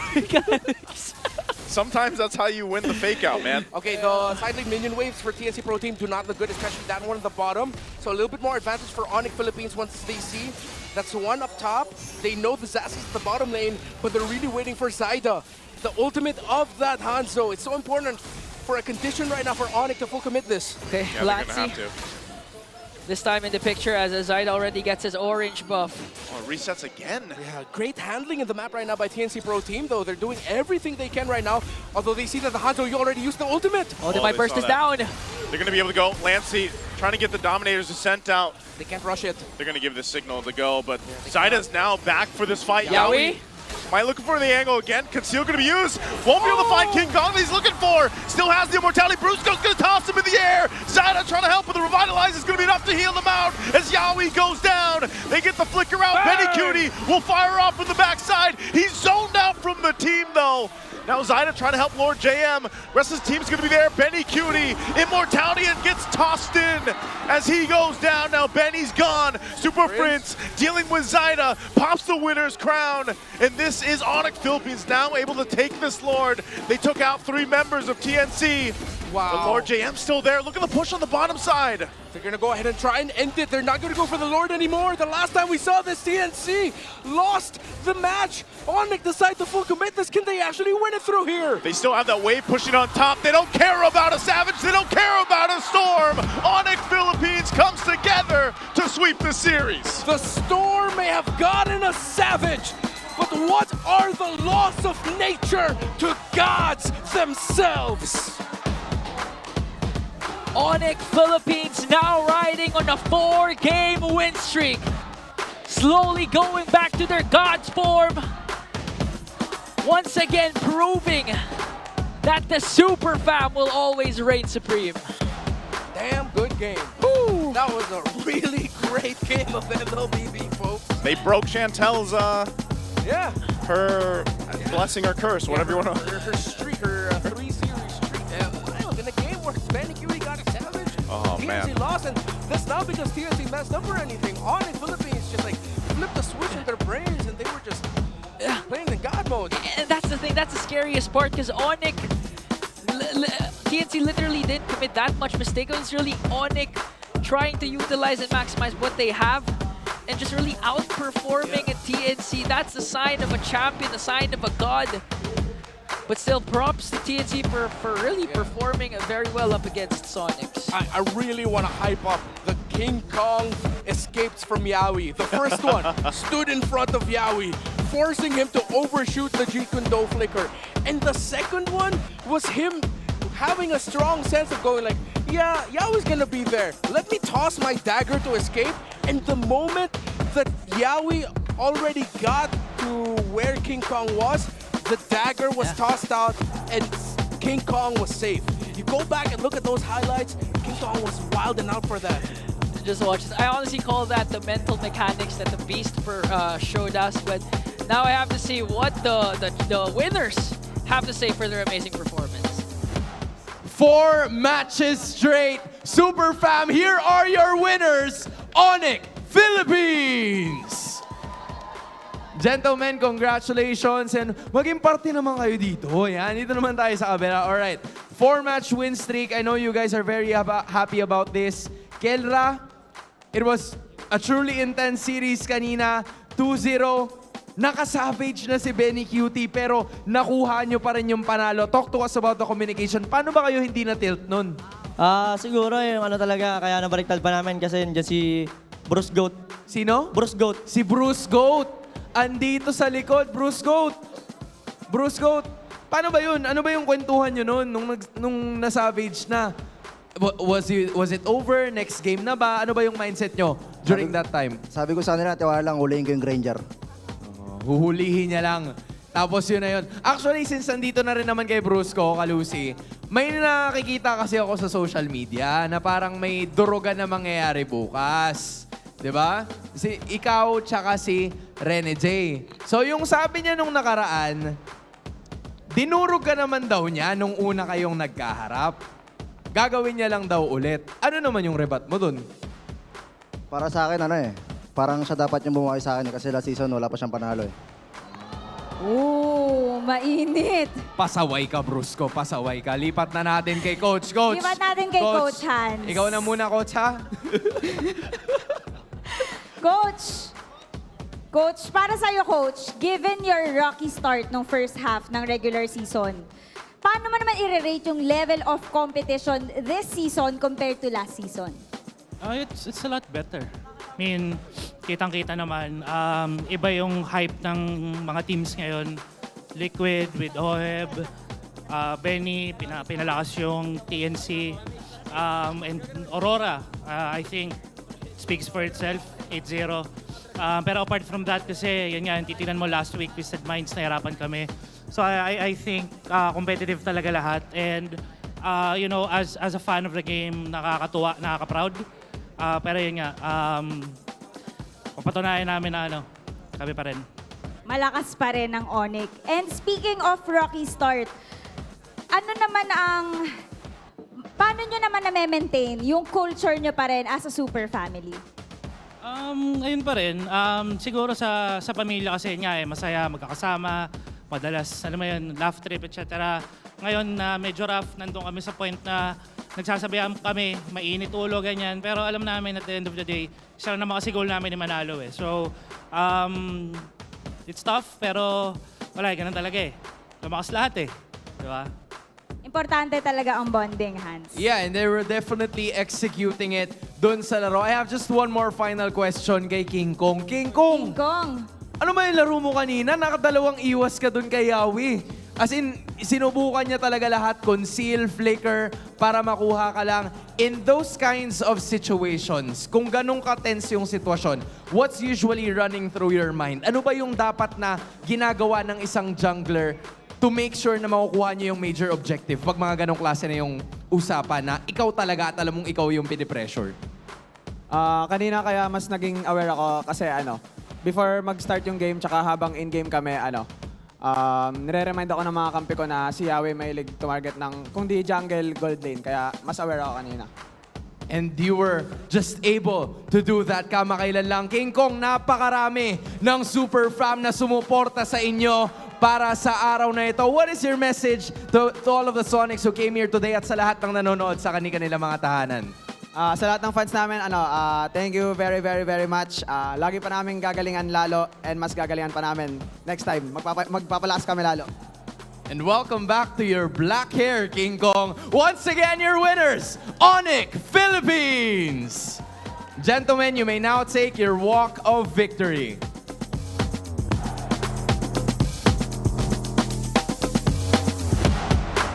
That is a 4th straight match win, and with that, you may now take your bow. Super family not faced by the highlights, even though may mga times na hindi pumapabor sa kanila, they still find ways to be able to get those wins. Onic is definitely back on their winning streak, and sabi nga nila, gagalingan at gagalingan pa nila sa kabuuan ng regular season. Pang-apat na sunod-sunod na laban na naipanalo ng Super Family. Pero ano kaya ang masasabi? Siguradong maraming pag-uusapan ang ating mga casters. Balik sa inyo. It's great to see the World Champions finally back on track with 4 amazing series wins. And I'd just like to go back to what King Kong said, because if you know that a lot of teams are looking up to Onic in terms of their reading, they're trying to study how they play around. King Kong is also doing the same when it comes to Yawi. That's why he knows the tendencies of the lover boy. He said Yawi would always target 2 people. If it's not the jungler, it's the gold laner. And they played around that. And Kelra, the gold laner, comes out on top here. 10 kills, 1 death.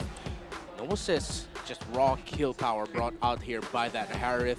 And I like, of course, typical to what we've seen a lot of Hariths do, come to the late game, sell the boots, go ahead and just build up the Oracle. You maximize the cooldown reduction from that anyway, and that's what you play around alongside the shield regeneration. As great as Keller's performance here was, again, I want to go back to the pure aura that King Kong dished out in the 2 attempts on his life. Pablo Escobar levels of escaping attempts by Yawi to take him down in that final fight. But of course, when we go back to the highlights here, you see how Onic Philippines were able to set the tempo up until things started going wrong for them from great TNC play. Yeah, and we're trying to call back. Is this the time where TNC was able to clap back already? Because I think this is where their lead started ballooning up. Yeah, this was where Onic Philippines were still in control. They were invading, they were setting the tempo. Zyda, though, was... This was the long clash. Yeah, this was the long clash that I think Onic was still able to come out on top. This is where he gets turned around because, yeah, BennyQT got the Lord. And even though the members of TNC would fall here, they'd survive. I think my memory... Oh, here! No, it's this one. Okay, it's this one. Yeah, there we go. Is this the Savage part? Yeah, this is the Savage of BennyQT. Oh, amazing. It's from the Savage. Oh, and this was after the second Lord. Oh no, yeah, BennyQT already got that. You know what's funny? Last week I remember when we TNC slotted in BennyQT, we were asking the community if they think BennyQT is gonna be rusty, but second series in, already a Savage. Actually, for this one, it's great that Brusco was able to flicker to the back. And if I'm not mistaken, he tossed Benny, or at least it forced a flicker out of Benny, meaning that they were able to take down the Granger without that much of a problem. Yeah, I believe it was a flicker toss-up from Brusco that set up what would eventually be the turnaround for Onic Philippines. So Brusco deserves his credit for that as well. Yeah. Speaking of Brusco, Kirk also was an amazing XP laner for today's game. A lot of clutch AOGs, and not to mention the use of his Revitalize, because there were times that they were literally getting ganked by TNC, especially with Zyda, but still they were able to out-sustain it because of the healings that coming from Kirk. If it wasn't for Kirk, the Revitalize plus his like Unbreakable taunt, yeah, Zyda would have gotten probably a lot more openings to go for the kills, yeah. I like this drafting philosophy and game philosophy that Onic Philippines is going for here. As much as possible, they're actually not letting Kirk be the main frontliner of the spot. They're actually using Brusco as a sacrificial lamb here. Yeah. And it's working out well for them because game number 1, as the Hilda Rome, sacrificial lamb. Game number 2, of course, the nature of being a pick-off hero, there's a high chance that you're going to be the first blood as long in a team fight, as long as you can get that pick off. It happened again, but then Kirk would just come in with a late entry, and I like this itemization. Once he built that Twilight armor, that really made him a force to be reckoned with against TNC Pro Team. Great itemization. Yeah, I can't believe the game was literally 23 minutes, and I'm excited to see how much GPM the BPI rich guy is, because this is a long game. Yeah, wasn't Onic also at one point down by like 7,000 gold? Yep. And yeah, so like got erased immediately. I mean, think how much they had to come back from here. So I don't know, Onic Philippines obviously, like, and I know there was a lot of talk about them in the beginning of the first half of the regular season. Well, it seems like they've done whatever work they had to do. Again, I don't know if it's the change of hair color from King Kong, but he was pretty locked in too through this game. But I think that's what makes it exciting. And I know Coach Why Not mentioned this a little bit in the interview too. It's just like, it's so competitive right now in our just overall league for the MPL Philippines that, I don't know, man, even with them getting the win here and then how TNC's played, I don't know what to expect by the time we get to week 8. Yep. BPI Rich Guy, again, the most aesthetically appropriate BPI Rich Guy, wearing the red and yellow of BPI very proudly. It's King Kong. 764, not that high, but I think with how long this game was, just got to the point that his GPM was reduced to 764. Yeah. Earlier on, though, he was definitely leading the pack in terms of GPM. I feel like if we got a much quicker game, it would be at around 840, 850. Yeah. You know, I'm starting to wonder if a player mid-season changes his hair color. Do they also change the picture? No, I don't. No, they don't. No, I don't think so. Did they change your picture?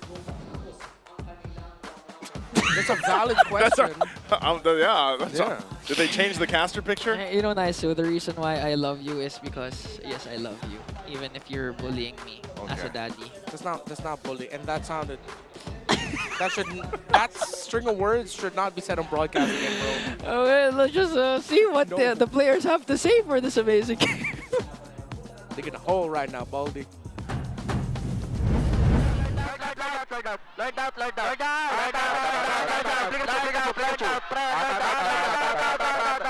Huwag nila kaitin, huwag nila kaitin. Wala pas, kalma, baksa. Hiro lang. Nasanan ko, pre, may imo ko. May imo ko.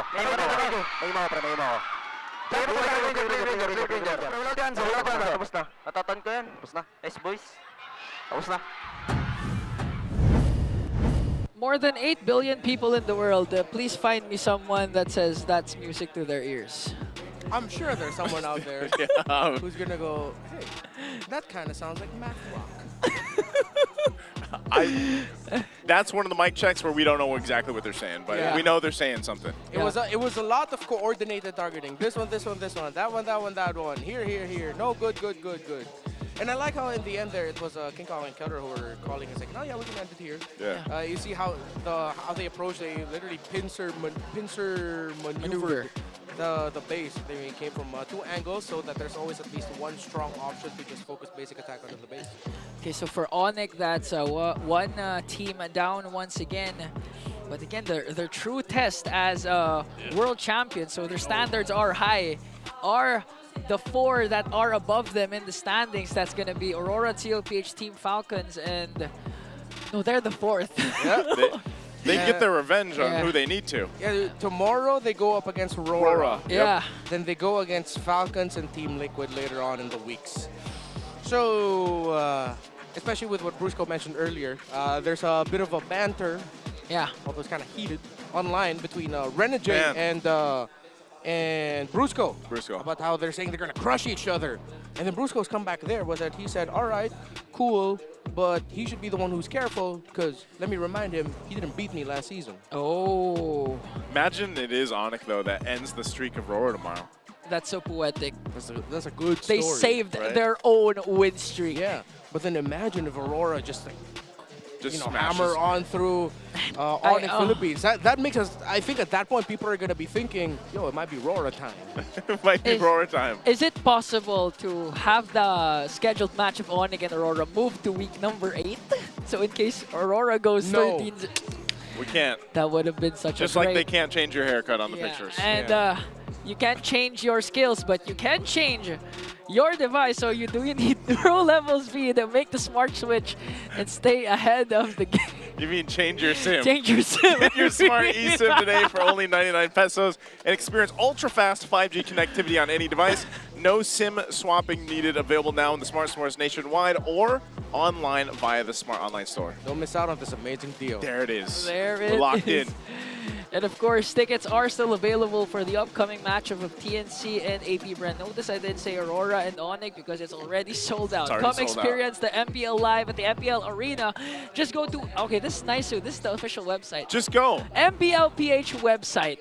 And get, I thought there was a URL. I was looking for the URL. mpl.com/tickets. Oh, You got excited. I was going to say.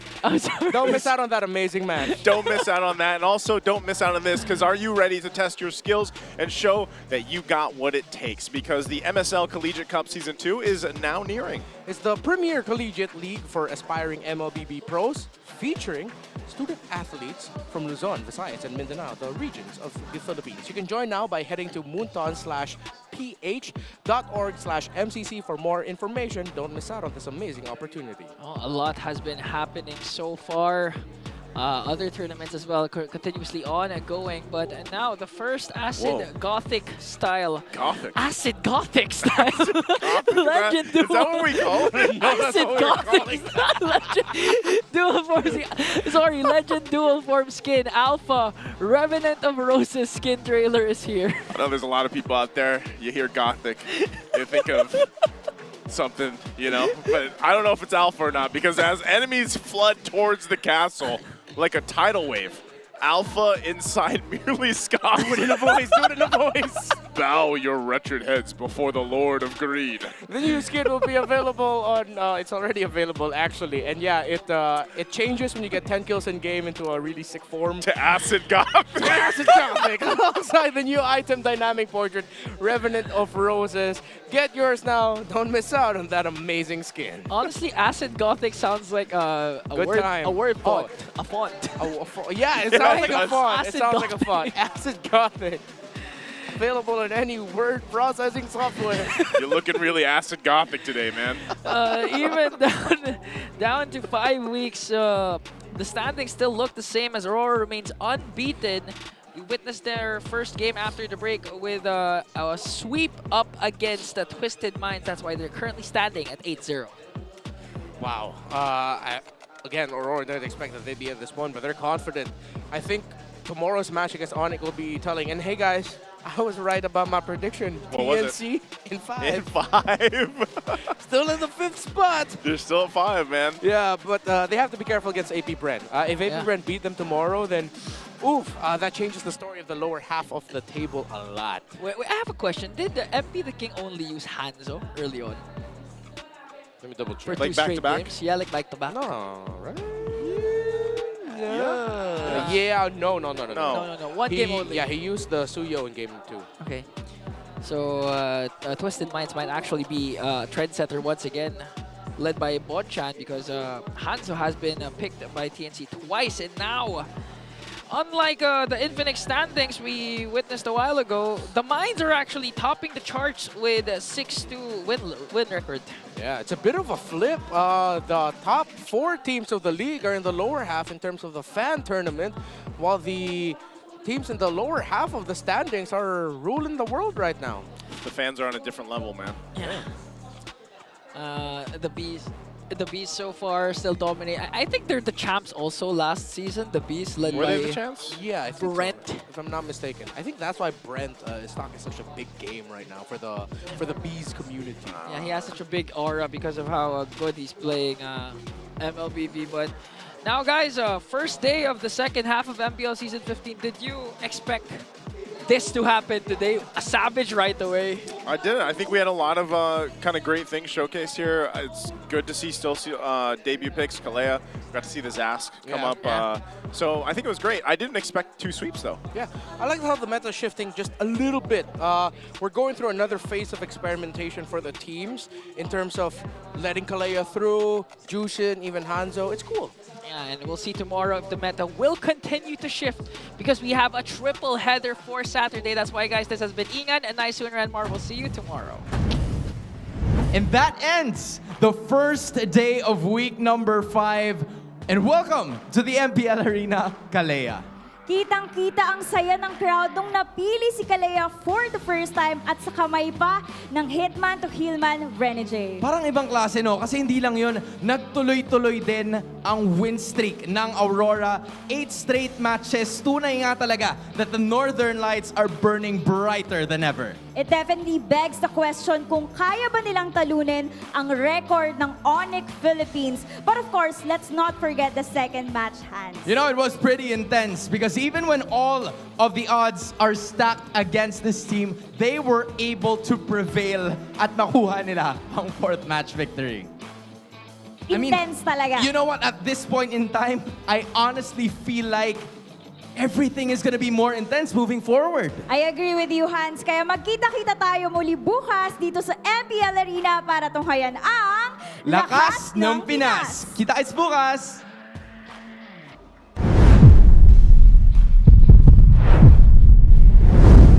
15th season of MPL Philippines is brought to you by the following sponsors.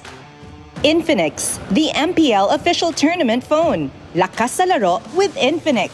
Smart, the official telco partner of MPL Philippines. BPI, the official bank partner of MPL Philippines. Mas magandang bukas, buksan sa BPI. Our partner in esports, Time Zone. Join the fun at Time Zone. TT Racing, for those who dream, work, and play. TT Racing has your back. Don't miss any MPL action by following our official Facebook and subscribing to our YouTube channel. Follow MPL PH on TikTok for more content. Experience the Lakas ng Pinas of MPL PH Season 15 action live at Green Sun Hotel. Grab your tickets now via official MPL PH website. All the regular season tickets are now available at 200 pesos. MPL Philippines is monitored and supervised by the Games and Amusement Board.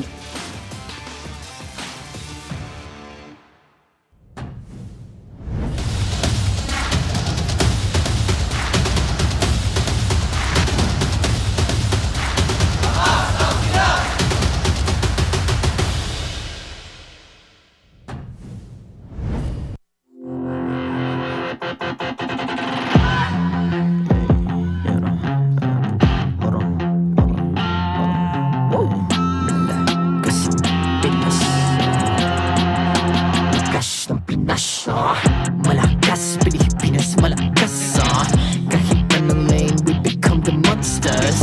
Malakas, Pilipinas, malakas face the golden sun and reppin' for the 3 stars. Look at us, to the top, no ifs, no buts, winning any game. Para to sa PIN na yes. Di mo matitin ang aming boses sa new level. Nasa kalye man o mobile window, I become a legend. Open fire, we unite, we winners. Built with pressure, the diamonds are made of. Switch in a lane na parang gera, HP racing, way reset up. Pintakatang buhat ni Hilda, full load SS parang Laila. Susundan ko ang iyong bakas, kasama pataas, tagumpay natin to. Dahil tayo'y malakas, para sa Pinas.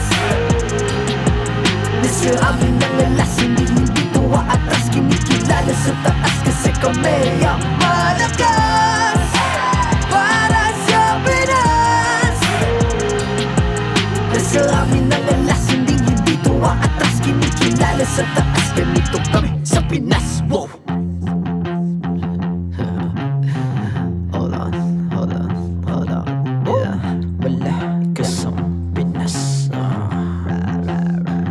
We are laging every beat, no surrender, no retreat. Pag nagsama-sama, just imagine what we can achieve. Lacking every beat, no surrender, no retreat. Giving 100 all my own, cause we just cannot be defeated. We are unstoppable, immune and invulnerable. Ready ang equipment, lahat frozen, malang crowd control. Pakita ko na jab like pow, east to the southeast. So matawag proud and loud, cause every enemy we devour. Susundan ko ang iyong bakas, kasama pataas, tagumpay natin to. Dahil tayo'y malakas,